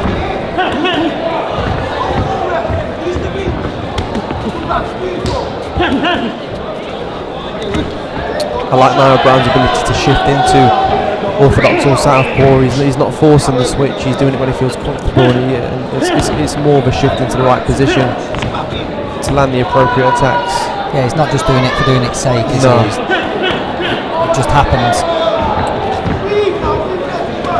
Some people you can see they're clearly doing it when they've made a mistake, or when they've been hit, they change and trying too hard to be flashy. Yeah, but with Brown, it just happens. It's authentic, and shout out to the late great Marvin Hagler, one of the greatest fighters of all time, one of the greatest at doing that. Well, I do say, I bet he wishes he, up until his final days, he hadn't done it against Sugar Ray Leonard. Yeah, absolutely. Good performance from Niall Brown there. Shutout. Complete shutout. He'll be frustrated, no doubt, when he gets home and stuff, but there's nothing you can do in some instances. No, at the end of the day, Seamus Devon has a job to do, and he's gone and done it. We'll get the official announcement. I'm just going to disappear for 2 seconds just before the final 2 fights of the night. We've got Tom Rafferty against Dale Arrowsmith, and then CJ Challenger against Angel Emilo. She's in love with who I am. Back in high school, I used to bust it to the dance. Now I hit the FBO, devils in my hands. I be like a man, $13 till I like a light, stepping through the night, for the night, 767, man, this shit got double bedroom, man, I still got 7, man, I'm back down the block. They don't like me, but the lights, they don't like me. Ladies and gentlemen, after 4 rounds of action, your referee, Jamie Kirkpatrick, starts the contest 40 points to 36 for your winner, Niall Brown. And your appreciation, please, for Seamus Devlin.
Ladies and gentlemen, please welcome, making his way to the ring. He's from Hyde, Lancashire. It's the choir boy, Dale Arrowsmith.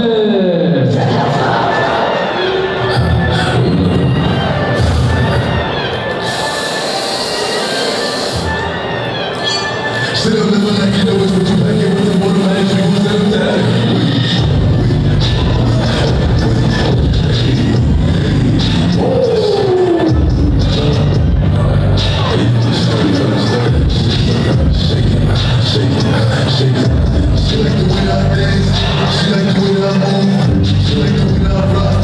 And now, ladies and gentlemen, please welcome to the ring from Shaw. It's the Tommy Gun, Tom Rafferty.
weight, 11 stone, 3 pounds. Tonight he takes part in his 61st professional contest. From Hyde, Lancashire, it's the choir boy, Dale Arrowsmith. And opposing across the ring, boxing out the red corner, he wears the white and silver shorts. Official weight 11 stone, 5 pounds.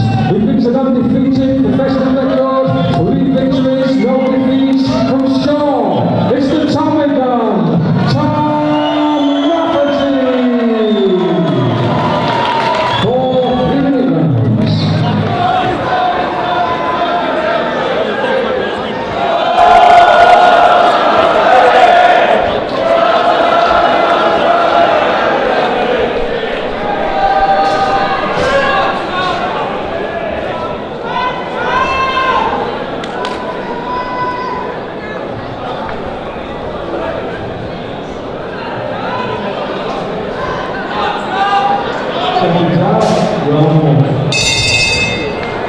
Four rounds here.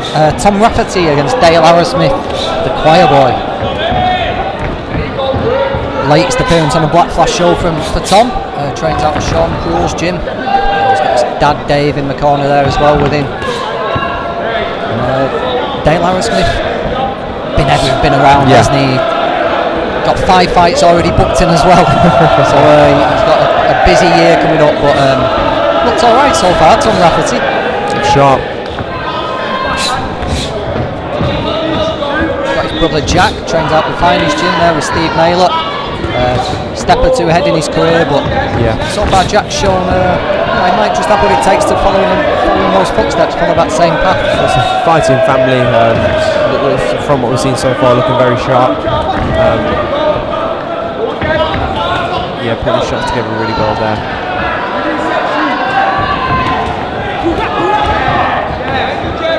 Arrowsmith's had a win and a draw in the not so distant past. Obviously comes out on the wrong end the vast majority of the time. That's his role, but if you aren't on it, he can upset you. Yeah, that's the thing with even you look at the likes of Brett Fido, road warriors, but very, very dangerous when they want to be as well. The key to it is to put them in the box from the opening bell. Don't let them get a foothold, don't give them any ambition, and that's pretty much what Tom Rafferty is doing so far.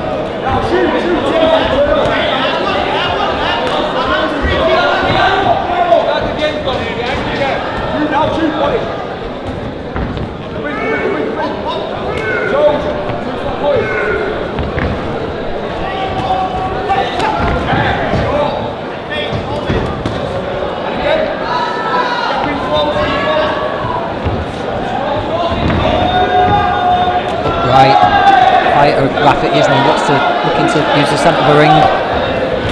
Straight shots mainly. I remember watching his brother on I think it was in Jason McCrory's show a few years ago.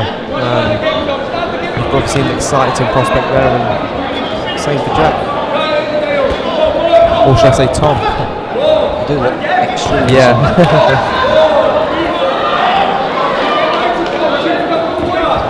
A little smile there from Dale.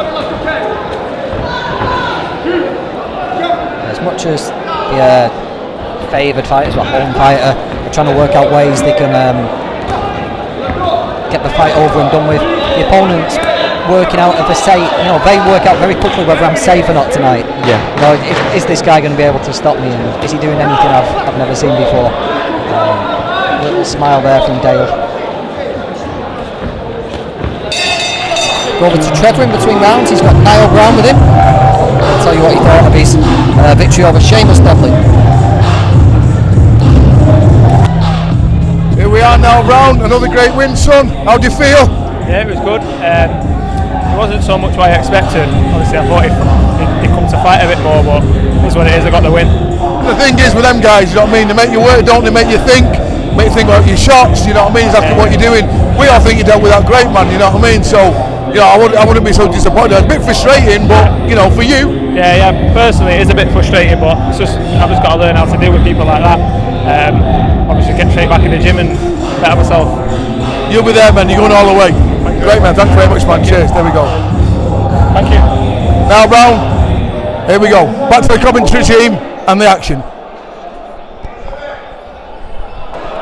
Well, Tom Rafferty, 1 round in the bank against Dale Arrowsmith. Team there from the Fight Factory be very happy with what we've seen. One thing you do know about fights coming out of that gym are going to be fit. Yeah. They're going to be strong and be well prepared. Sean Cruel puts his all into them, doesn't he?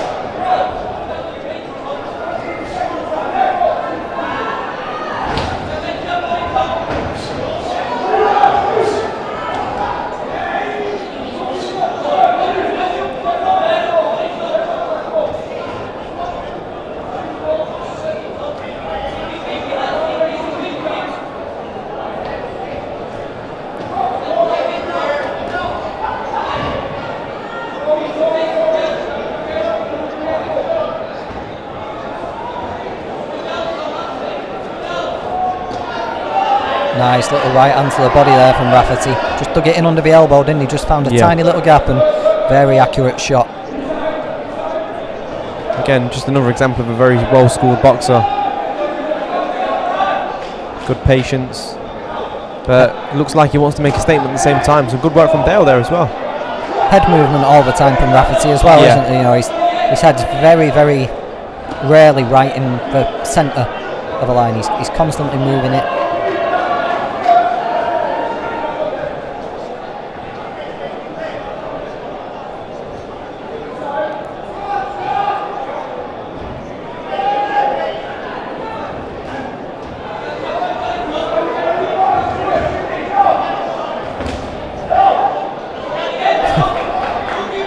Shrug of the shoulders there from Arrowsmith. Felt a left up slapped into his ribs, and he just reacted with a little shrug of the shoulders.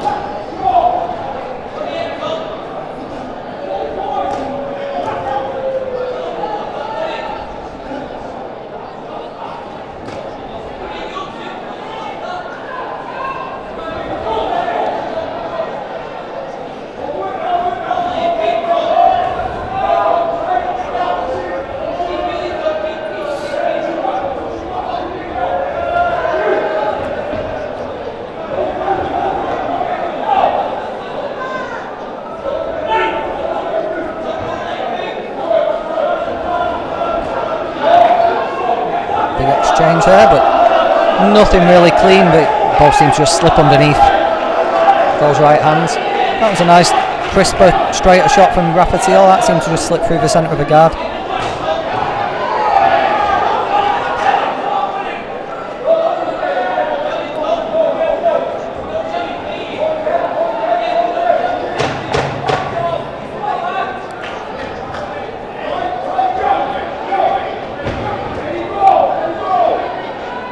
Choir boy negotiating the second round pretty comfortably, really.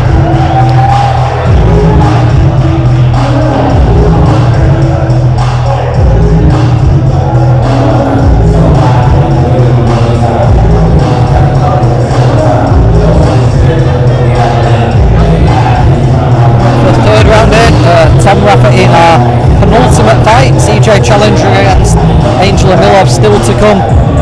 But just a couple of rounds left of this fight. Dale Arrowsmith against Jack Rafferty.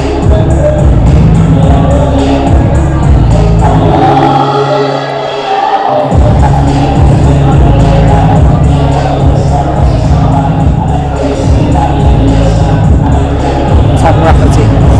Whoops. Looking over in the corner, I can see I was looking over, I saw Jack stood watching. Freudian slip. Sorry, Tom.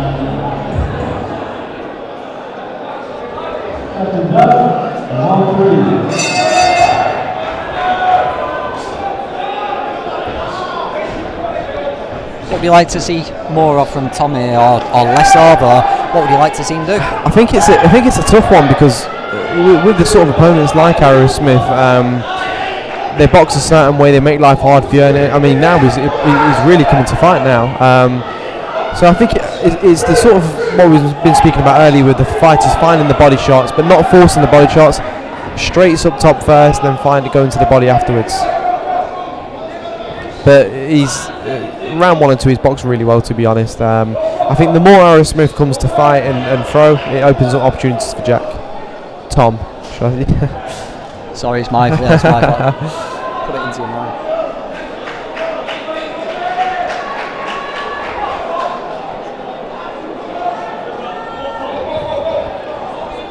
Mouthpiece comes out, gets put back in. One of the things I don't understand why referees haven't got, I know that was a complete accident, but when you see fighters spit out the mouthpiece to buy him extra time, why doesn't the referee just have a little water bottle on his belt so that he can pick it up and he can rinse it off? You'd think so by now. You'd think they'd make them little adjustments to the sport, but think of the times where mouthpieces get spat out. It saves 30 seconds, doesn't it? That could easily be solved. I was rewatching Corrales versus Castillo the other day, and some great tactics used by himself, and could be argued that won him the fight.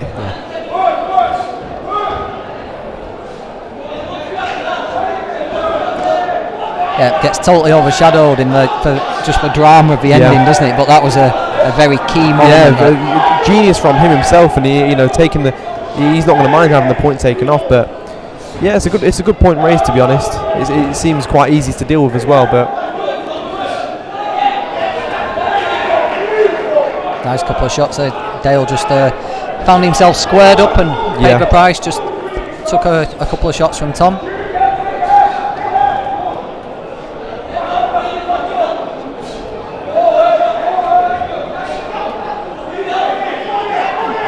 Tom Rafferty's defence has been pretty good today. Barely taken a clean shot, has he? Tom's looked good again against a very experienced opponent in Dale who can really make life hard for some of these prospects. Tom's looking good.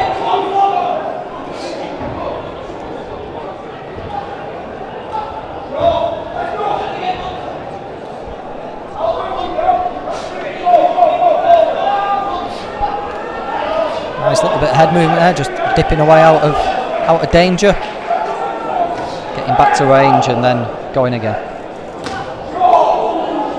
Didn't land. He might have heard a slap. Yeah. Bit of showmanship from Dale there.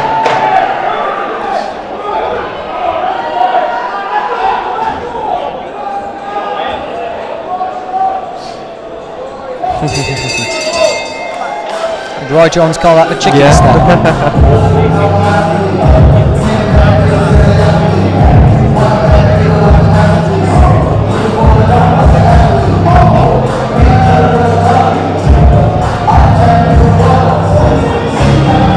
Fourth and final round coming up.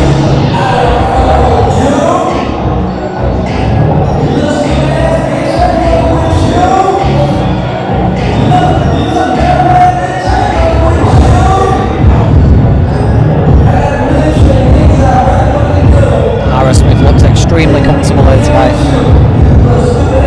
Tom Rafferty's got rounds in the bank though. Yeah, at this point of his career, that's the most important thing. Get the rounds and the experience.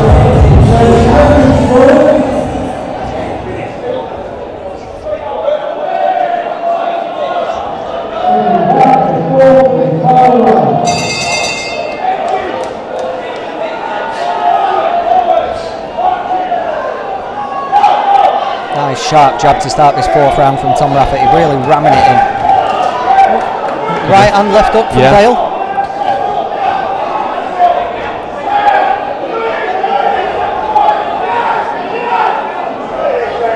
Seems to be going for it this round, Dale. Best right hand of the fight there from Tom Rafferty. I think that was the cleanest shot he's landed, wasn't it? Wonder if that just might take that last little bit of ambition out of Dale.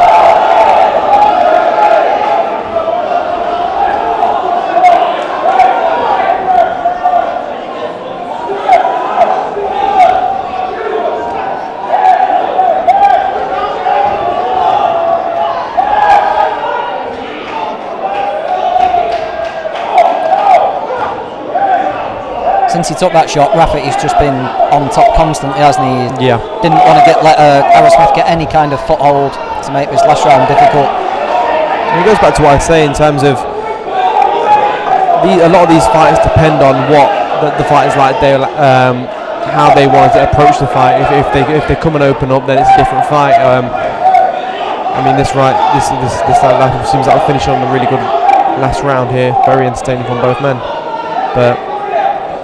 Again, a good performance from Tom.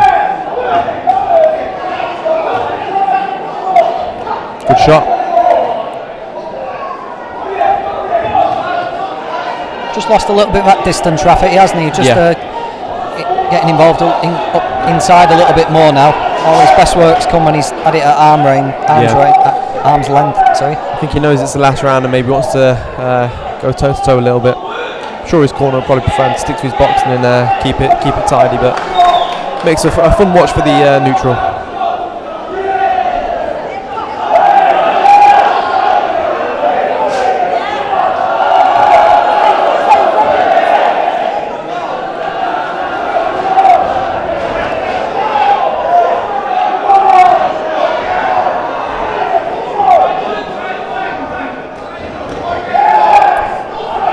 Right up to the body, Arrowsmith. You know, he's turned it into an uppercut a couple of times, and then like a slashing right hand. It's landed a few times.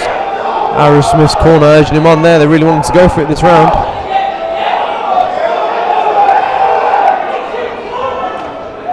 Some good work there to the body from Arrowsmith. Tom seems to deal with it. Fires back.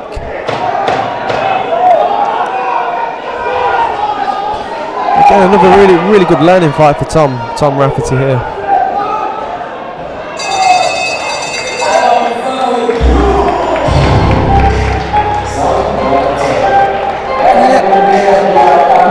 Another, you've got to say, a winning event there for Tom Rafferty. Dale had a little bit more success in that fourth round, but all the hard work had been done before that.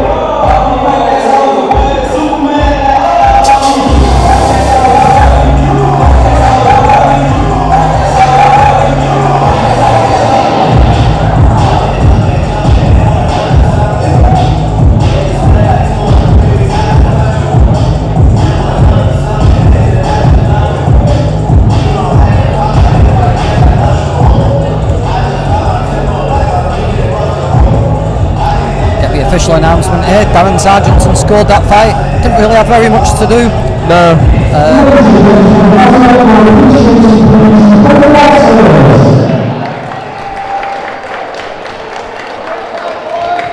After 4 rounds of action, the referee Darren Sargentson scores the contest 39 pounds to 38 pounds.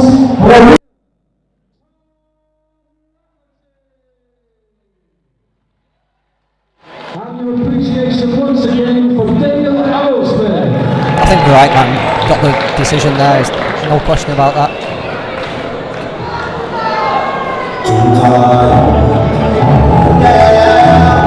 So we've made it through 11 fights tonight. They've come thick and fast actually. We've flown through. Main event time. We've got CJ Challenger against Angel Emilov. I tell you what, in this building now, nobody knows CJ Challenger better than you, Jay, so tell us a little bit about him, how his preparation. So he's obviously it's his second fight now with Pat Barrett, working with Pat Barrett and Black Flash Promotions, and it's time for CJ to start getting on with his career and making statement after statement. He's currently 11-0. One of his most notable fights was a 10-0, going 10-0, winning the Midlands area title live on BT Sports, and a very tough close fight against Carl Hayward. And from there, obviously, inactivity in the pandemic halted his career, but he's back now, 2022, and looking to push on for more titles and big opportunities. So, looking forward to this main event. Looking forward to a good performance, but hopefully a statement as well. Yeah, very talented fighter, CJ, very slick when he's at his best. Tucks his chin, looks behind his shoulder, looks to counter with right hands. Nice fighter to watch.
event of the evening. 6 3-minute rounds in the middleweight division.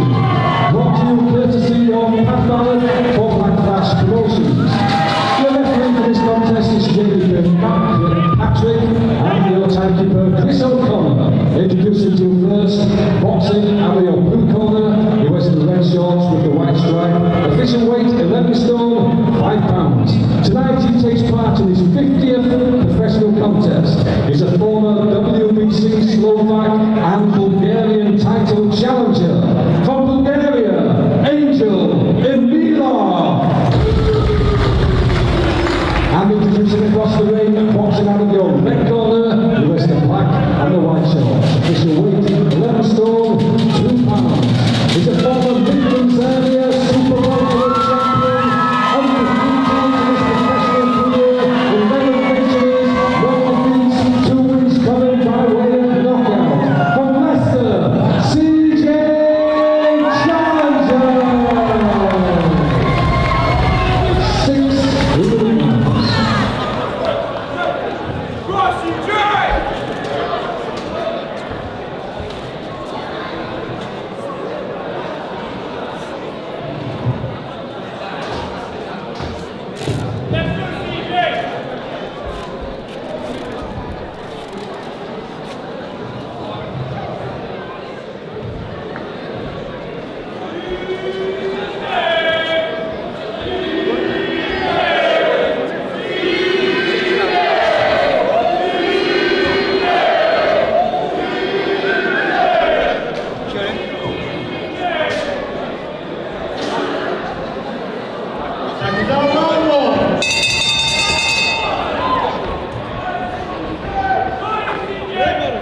And he insisted on 6.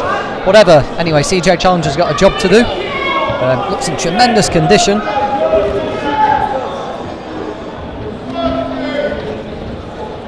Can be a very slick, exciting fight to watch, Challenger. Angel Emilov been in with everybody. Yeah. Very, very busy. Never gets stopped. Anthony Tomlinson, Kieran Gethin. Recently, Jack Rafferty, Brad Pauls, Jake James, come the distance with them all.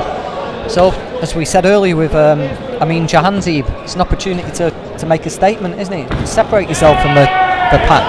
That's it, and even for these fights here, it might not be in particular the stoppage that you get, but it's making, like I think you put it, putting a dent into these opponents and maybe doing one better than everybody else, being more dominant and being as dominant as you can be.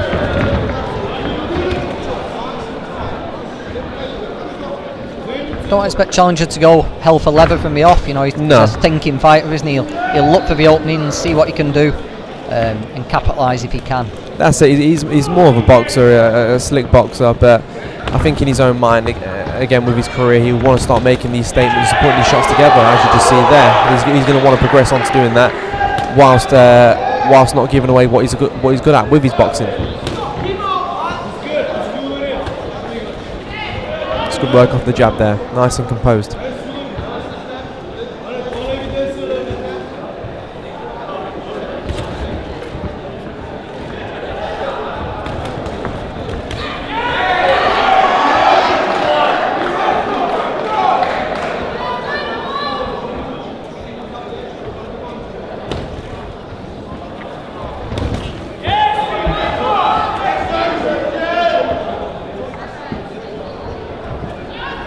Feinting with that front hand, Challenger up and down, constantly giving Emilov something to think about, something to react to. He's not betting on anything just yet. No, Emilov's he's playing it safe. He's not committing too much. He's biding his time.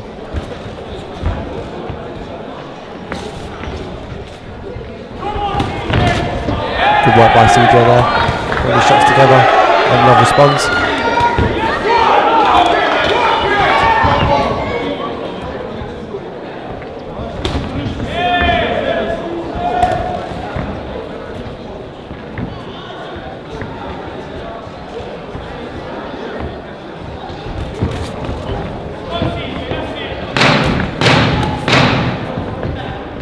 Nice boxing there from CJ Challenger in this opening round. Head and body, straight right to the bodies work well, the front hands work well. pretty happy with that start, wasn't he? Yeah, it's comfortable round for CJ. CJ there, boxing well, like you mentioned, using that jab as a rangefinder, find his range, but not going overboard. He knows he's got 6 rounds, so he'll be looking to eventually up the pace as the rounds go on, but good round.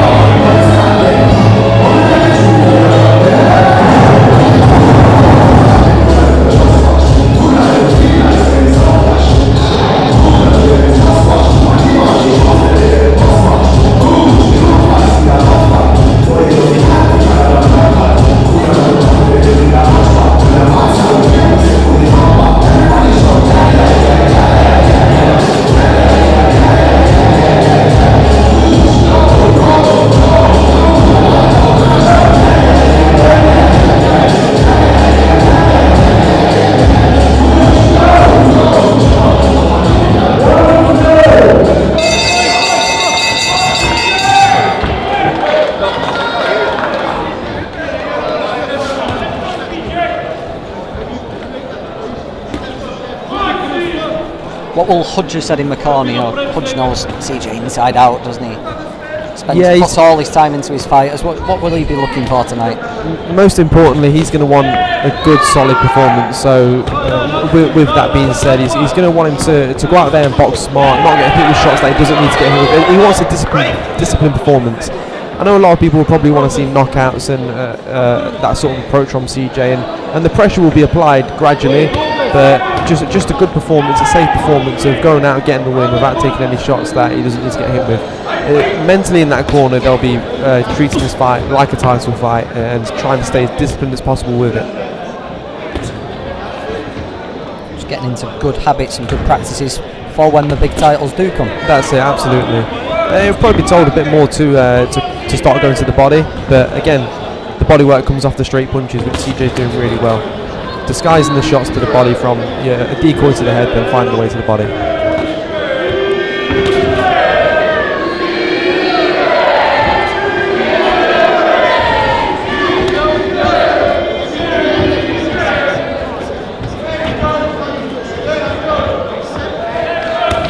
Certainly looks like he's grown into a solid light middleweight. Yeah, it's funny you mentioned that. I was just about to say, he does look a lot better at the weight now.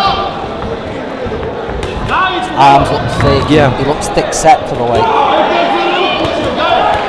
Good work there from CJ. Emilov lands with a counter there though before being broken up for a low shot. CJ back on that jab now.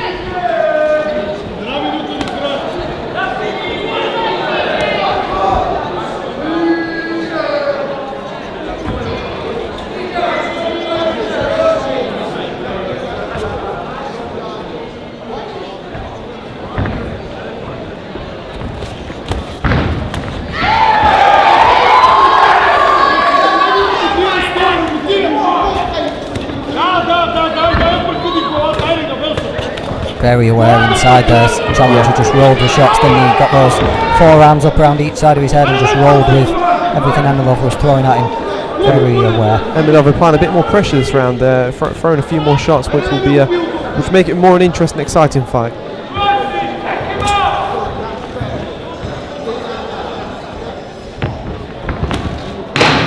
hand to the body there from CJ.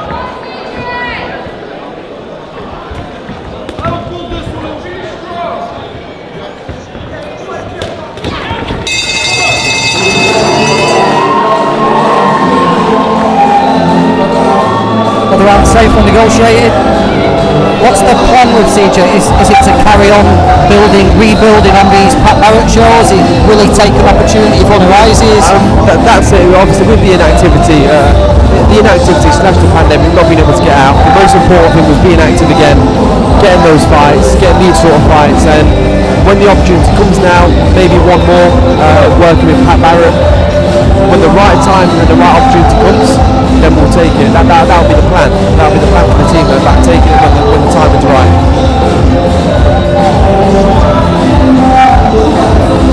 But definitely, it's time to start similar. We've been having a conversation all night about certain fighters. Jahan said was one of them. Challenger's another one now. We need to see him start moving on and be important to his title because there's a strong belief in his team that he's going to go and win these titles, but it's about having the opportunity to go out there and show it and display his boxing ability at a high level. Yeah, he's been spoken about for so long now. We were talking earlier about a show over in Bowlers. Yeah. It must be 4 or 5 years ago now. Yeah. And he's been spoken about as a potential for all that time, so it'd be a crime if he'd never actually got the opportunity to see if he's capable of doing it. That's it, because he's actually already had a Midlands area title fight live on BT Sport on the Frank Warren show, won that fight, and from there you would have thought his career would have been pushed on, but again, we know how the boxing game is, inactivity, not being the politics of boxing, so hopefully now with the pandemic, fingers crossed behind us, we can build some momentum and push forward. I don't know any names, because what happens in the gym stays in the gym, but I bet he can be phenomenal sparring, can't he, CJ? Yeah, brilliant. He's just got that rhythm, the timing, the style. When weight's not an issue, I bet he can produce some stuff in the gym. He's a good athlete, as in even in between fights he lives the life. He's not one of those fighters that takes time out of the gym and blows up. He's always in the gym, always around his weight, so yeah, it's exciting. Things open up a bit more now between Emilov and Challenger.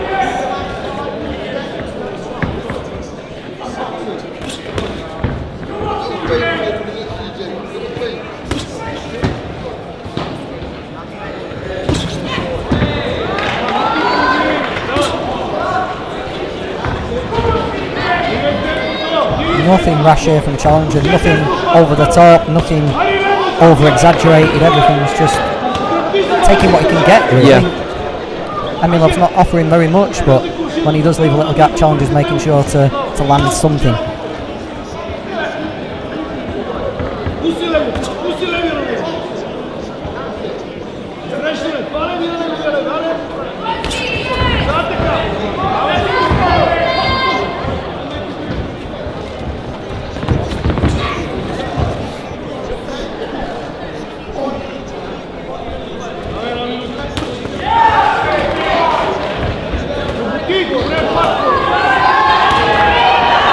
Nice little right hand around the corner there from Challenger.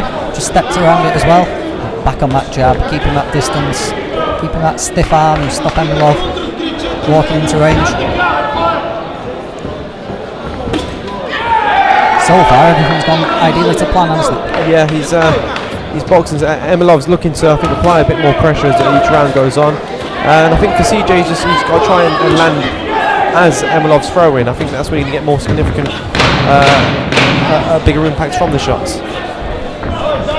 Not necessarily waiting for him to finish and then doing your own work, because we know after Emilov's throwing his shots, he'll look to cover up and make it awkward.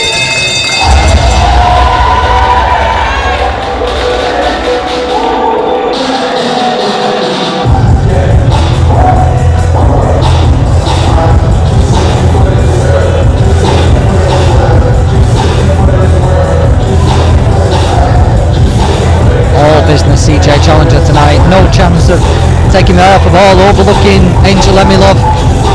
Big plans for the future. He's never going to let it slip tonight. Halfway through, he's got rounds 4, 5 and 6. I think what we see from Challenger here depends on what Emilov shows. Yeah, that's it. It's been sort of the conversation throughout the whole night. It depends how intensely these opponents want to go into the fight, how much they want to open up, and they can make it really interesting, or they can just try and survive.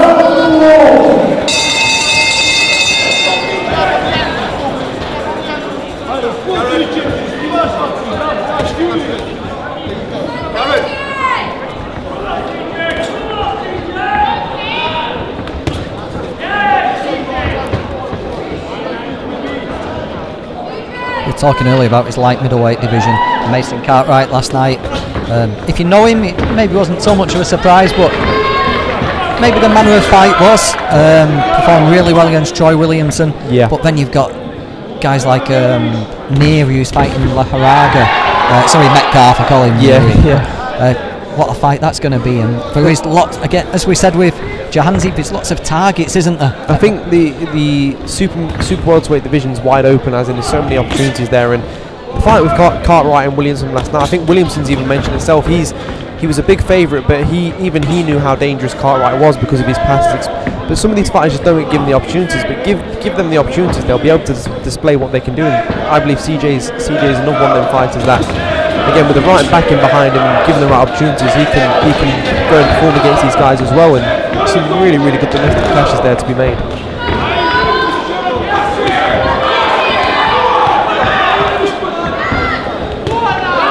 Nice shot there. Nice to fit right hand. Set that up with a couple of uppercuts, didn't he? A couple with a right hand and then a left hand one, and that just opened up that overhand right. And I think that's the difference when CJ throws, when Emilov throws at the same time. That's where you're going to get the real results. So you just got to be careful. Of course, he's covered with an insurance policy himself. Fight's shaping a bit nicely now. That's better work there, CJ.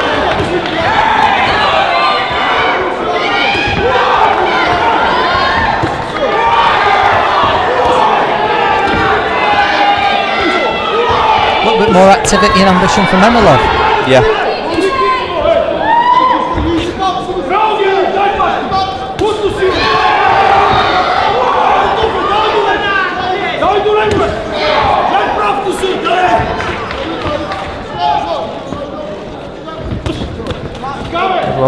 He's applying pressure on Emilov. He's just getting caught a bit more now on his way in. Right uppercut. Challenger's picked a couple of times. Beauty. Throws it really tight and close, doesn't he?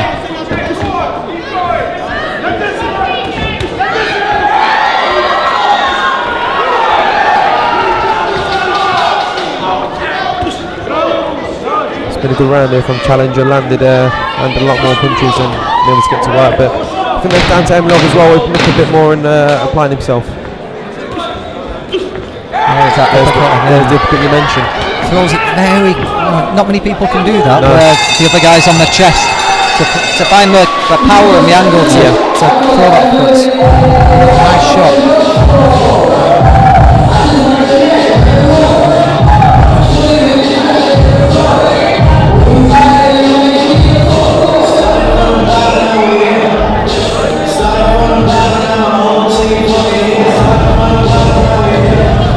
Rounds to go here at Victoria Warehouse.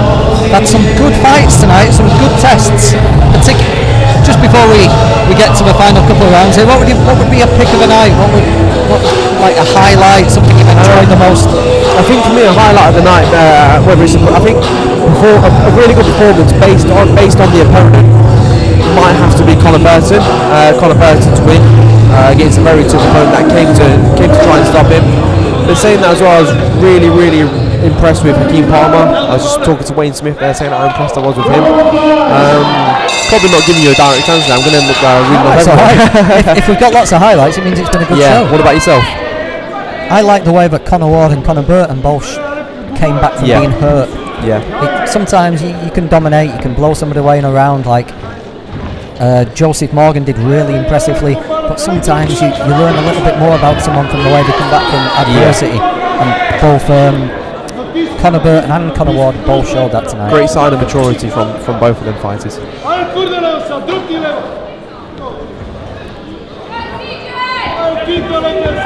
the fifth round here. Challenger dominant, really. Good right hand. Right hand. Just wants to try build upon that now. Made Emilov pay there for closing the distance without any coming in behind a jab or a feint or anything. And beautifully picked shot. You can see that's why some of these opponents decide not to throw too much, because they leave themselves open like that. And like I say, if some of them have to get paid in the next week or so, they don't want to open up too much. But some really good work there from Challenger. Using his jab well, timing the shots now. And that's been something that he's been working on, because again, as a slick boxer, you can get into the habit of just boxing and getting through the rounds on points and not getting hit, but he's staying in the pocket a bit more and letting his hands go. Off his head, that's it.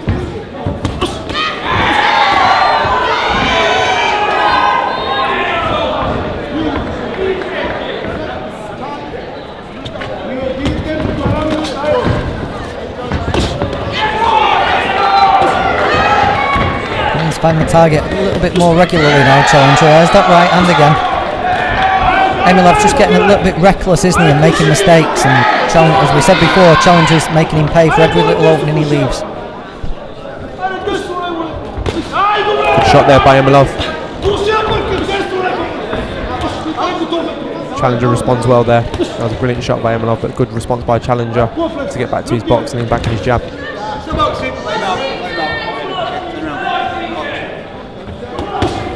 Brilliant shot.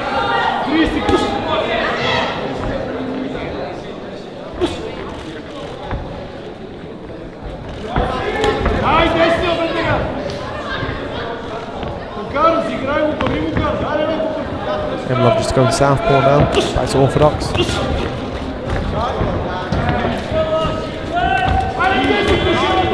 Nice tight defence there from Challenger. Good flurry from Emilov, and with Challenger on the ropes.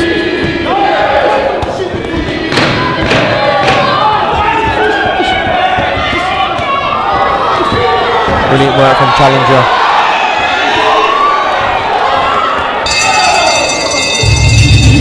Nice composed work off the ropes there, wasn't there? Good round of boxing. I know Emilov had a flurry. I didn't see a clean shot land, and then Challenger just spun him and just landed a couple of nice right hands himself. It was a nice little flurry there. Nice little bit of work, sorry, from CJ. Absolutely.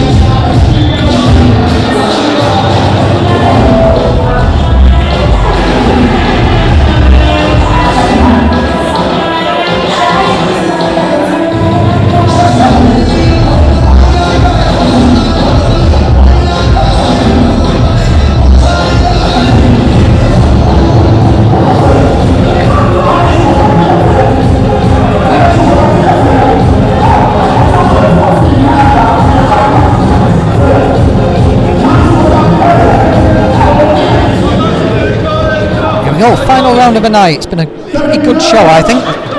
Something for everyone. We've had first round stoppages, we've had away corner winning, we've had solid tests, we've had impressive debuts. To be honest, even going back to the Hannah Bagley fight versus Rebecca Ferguson, going into that, I really looked at that as a 50-50 fight, because even though Rebecca Ferguson may have a losing record, it's because she's fighting anyone and everyone. And the truth is, if a lot of prospects fought that way, they wouldn't have the records they do. So it's been a brilliant night of boxing with different results, different styles, and entertaining for everyone. And let's not forget Joshua Kane, who started for Bill back at 6:30 this evening. His professional debut and looked really good against Gary Stables. Anyway, CJ Challenger is putting a cherry on the top for tonight, and been dominant throughout. Seen plenty of nice work from CJ. You can see the level he should be operating at, and hopefully will be soon. 100%.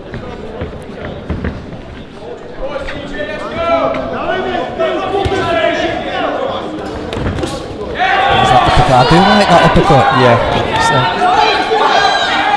Like you mentioned, it's making sure the shoulders are completely relaxed when thrown in. That's where the speed comes from, and that's where the he's able to throw it without Emilov seeing coming. From such a tight space there. Just like Michael Gomez. Michael Gomez could do that. He could throw an uppercut when you were 6 inches away from him.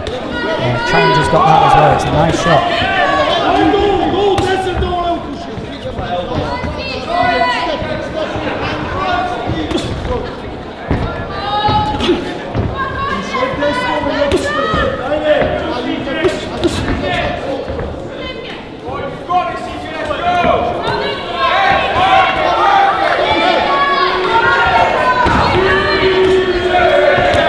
Close. Emilov's got no real answer. I think CJ's too clever.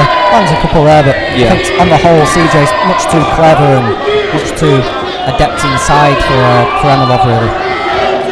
Yeah, he's boxed to a T here, CJ, and won pretty much every round, and looks to complete round 6 in the same manner. He's managed to take his boxing from the inside to long range and make Emilov miss most of the fight. But Emilov's he's been there. He's been there. He's applied more pressure with his feet to try and get close to CJ. But when he does get close, CJ's managed to just deal with the inside work and get back to his boxing.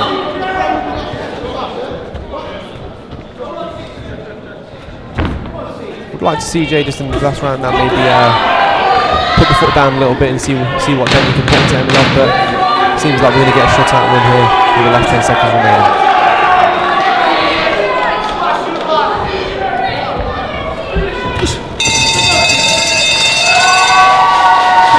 Yeah, good workout for CJ Challenger. Yeah, good performance. Let's get him back out again soon. Yeah, definitely. I think after that performance there, we see a shutout with a good performance.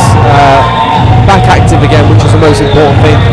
But I think now we want them big nights, we want them big fights.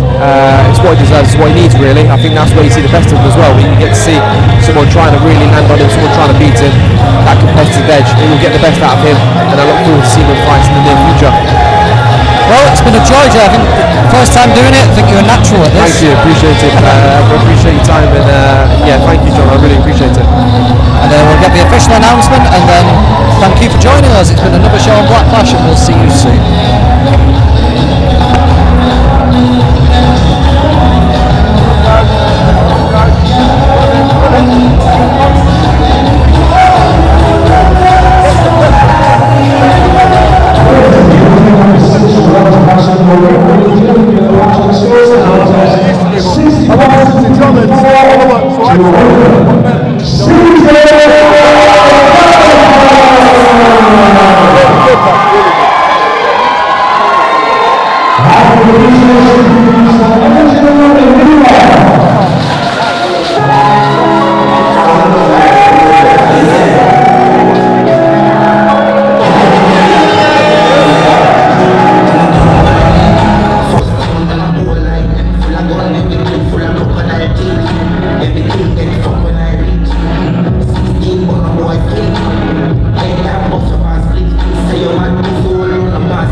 Another great win. A bit of a nice little venue for this time, wasn't it, all the victories?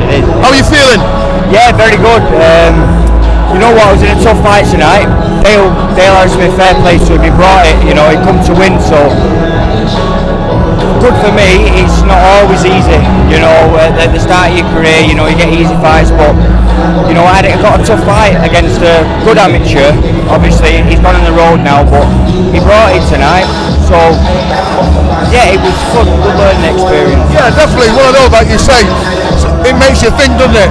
Your shots were calculated, you have to take your time, you have to pick your shots more randomly. Yeah. And some nights, I think you'd agree, sometimes you go for the quick knockout, but tonight was like, have to wait and see.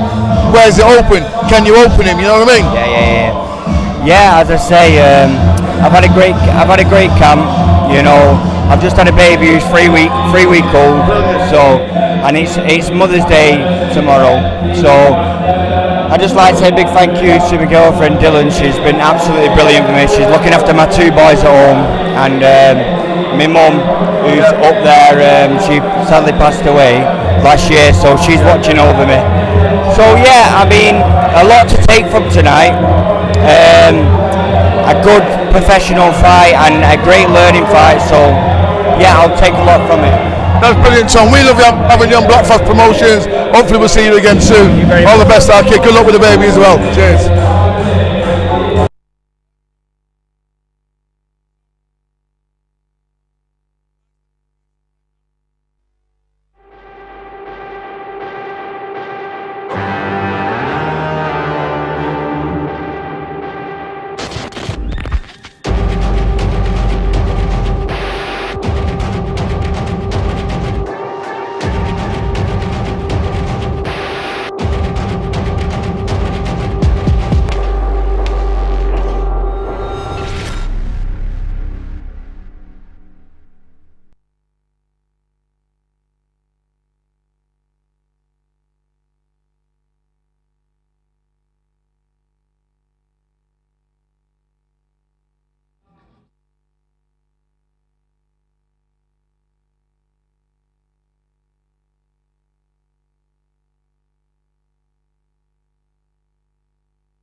the man himself, Mr. Blackfast Promotions, Pat Barrett. Pat, another great night of boxing, 12 great bouts. How are you feeling? You know what? I'm glad I just managed to pull it off really. It was an hard struggle uphill trying to put this event together with 12 fights. I thought I would have lost a few bouts on it, but you know what? I finished it. I took a lot of risk with Conor Burton, Conor Ward, two tough, durable guys, CJ challenged his opponent, and you know what? These are all champions in the making, and this is where it all starts. We're not ducking anything, we're not avoiding, we're not saying anything. This is what we train hard for, weeks and weeks and weeks, and it prevails. It's brilliant. Yeah, we look at obviously some of the journeymen who sort of like just come for a bit of money, but tonight a lot of them came to test their young lads and show exactly what they're about, how durable they are, and what the skill factor is about, and they come out on top. I think my boxers definitely got tested tonight, and it was good to see that because in so many ways, I mean, there's no such thing as an easy fight. You don't spend 12 weeks training hard anyway to have an easy fight. Fights are what you make easier by working this hard, and both my lads tonight had it easier. What they taught them tonight that they have to learn to remain switched on in a fight. Exactly. Okay, Pat, so what's coming on next? Anything exciting we can tell the viewers? Well, you know what? Again, we've got Without Again in May the 21st in Liverpool. Marcel Braithwaite defends his WBC Silverback Intercontinental again, so you know we're always keeping it going. So there we go. Like I said, another fantastic night. Blackfast Promotions. Keep tuned in. All the usual platforms: YouTube, Facebook, Instagram, Twitter. We'll be there. Look forward to seeing the next show. Thanks for tuning in.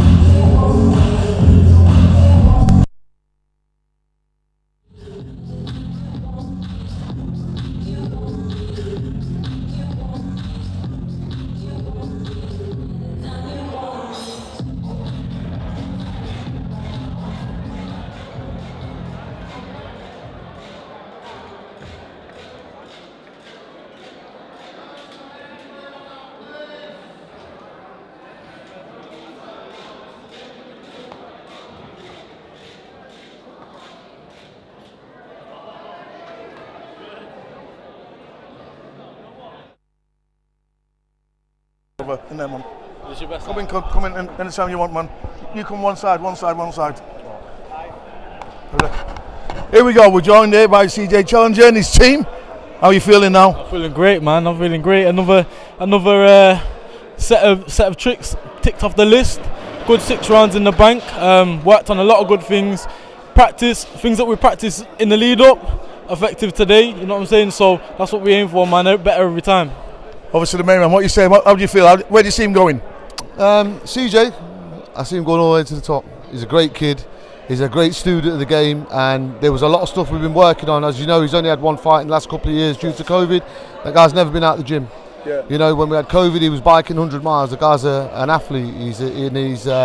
I'm sure he'll go all the way. The commentary team is saying how impressed they were in terms of your durability. Obviously, they can give you a few cracks, really. You know what I mean, for whatever. But you rode them well. You took your time. You picked your shots. You know what I mean. This is it. You don't go swimming without getting wet. So as long as you're ready to swim, that's all right. You know what I'm saying? Well, we love having you on Blackfast Promotions. Hopefully, we'll see you again soon. Thanks very much, man. Well done. All the best. A big massive thank you to Pat Barrett.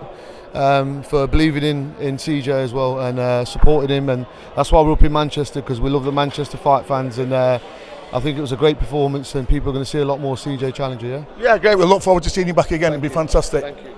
So there we go, the end of another great night. 12 fantastic fights. We'll see you again soon. Cheers, lads. Thank you.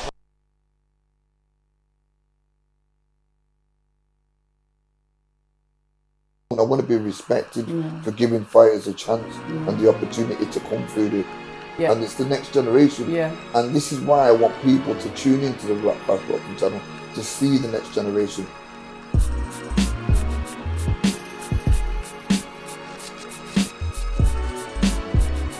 So what I'm giving is good prospects. If you like what you've seen before, you're definitely going to love this next one.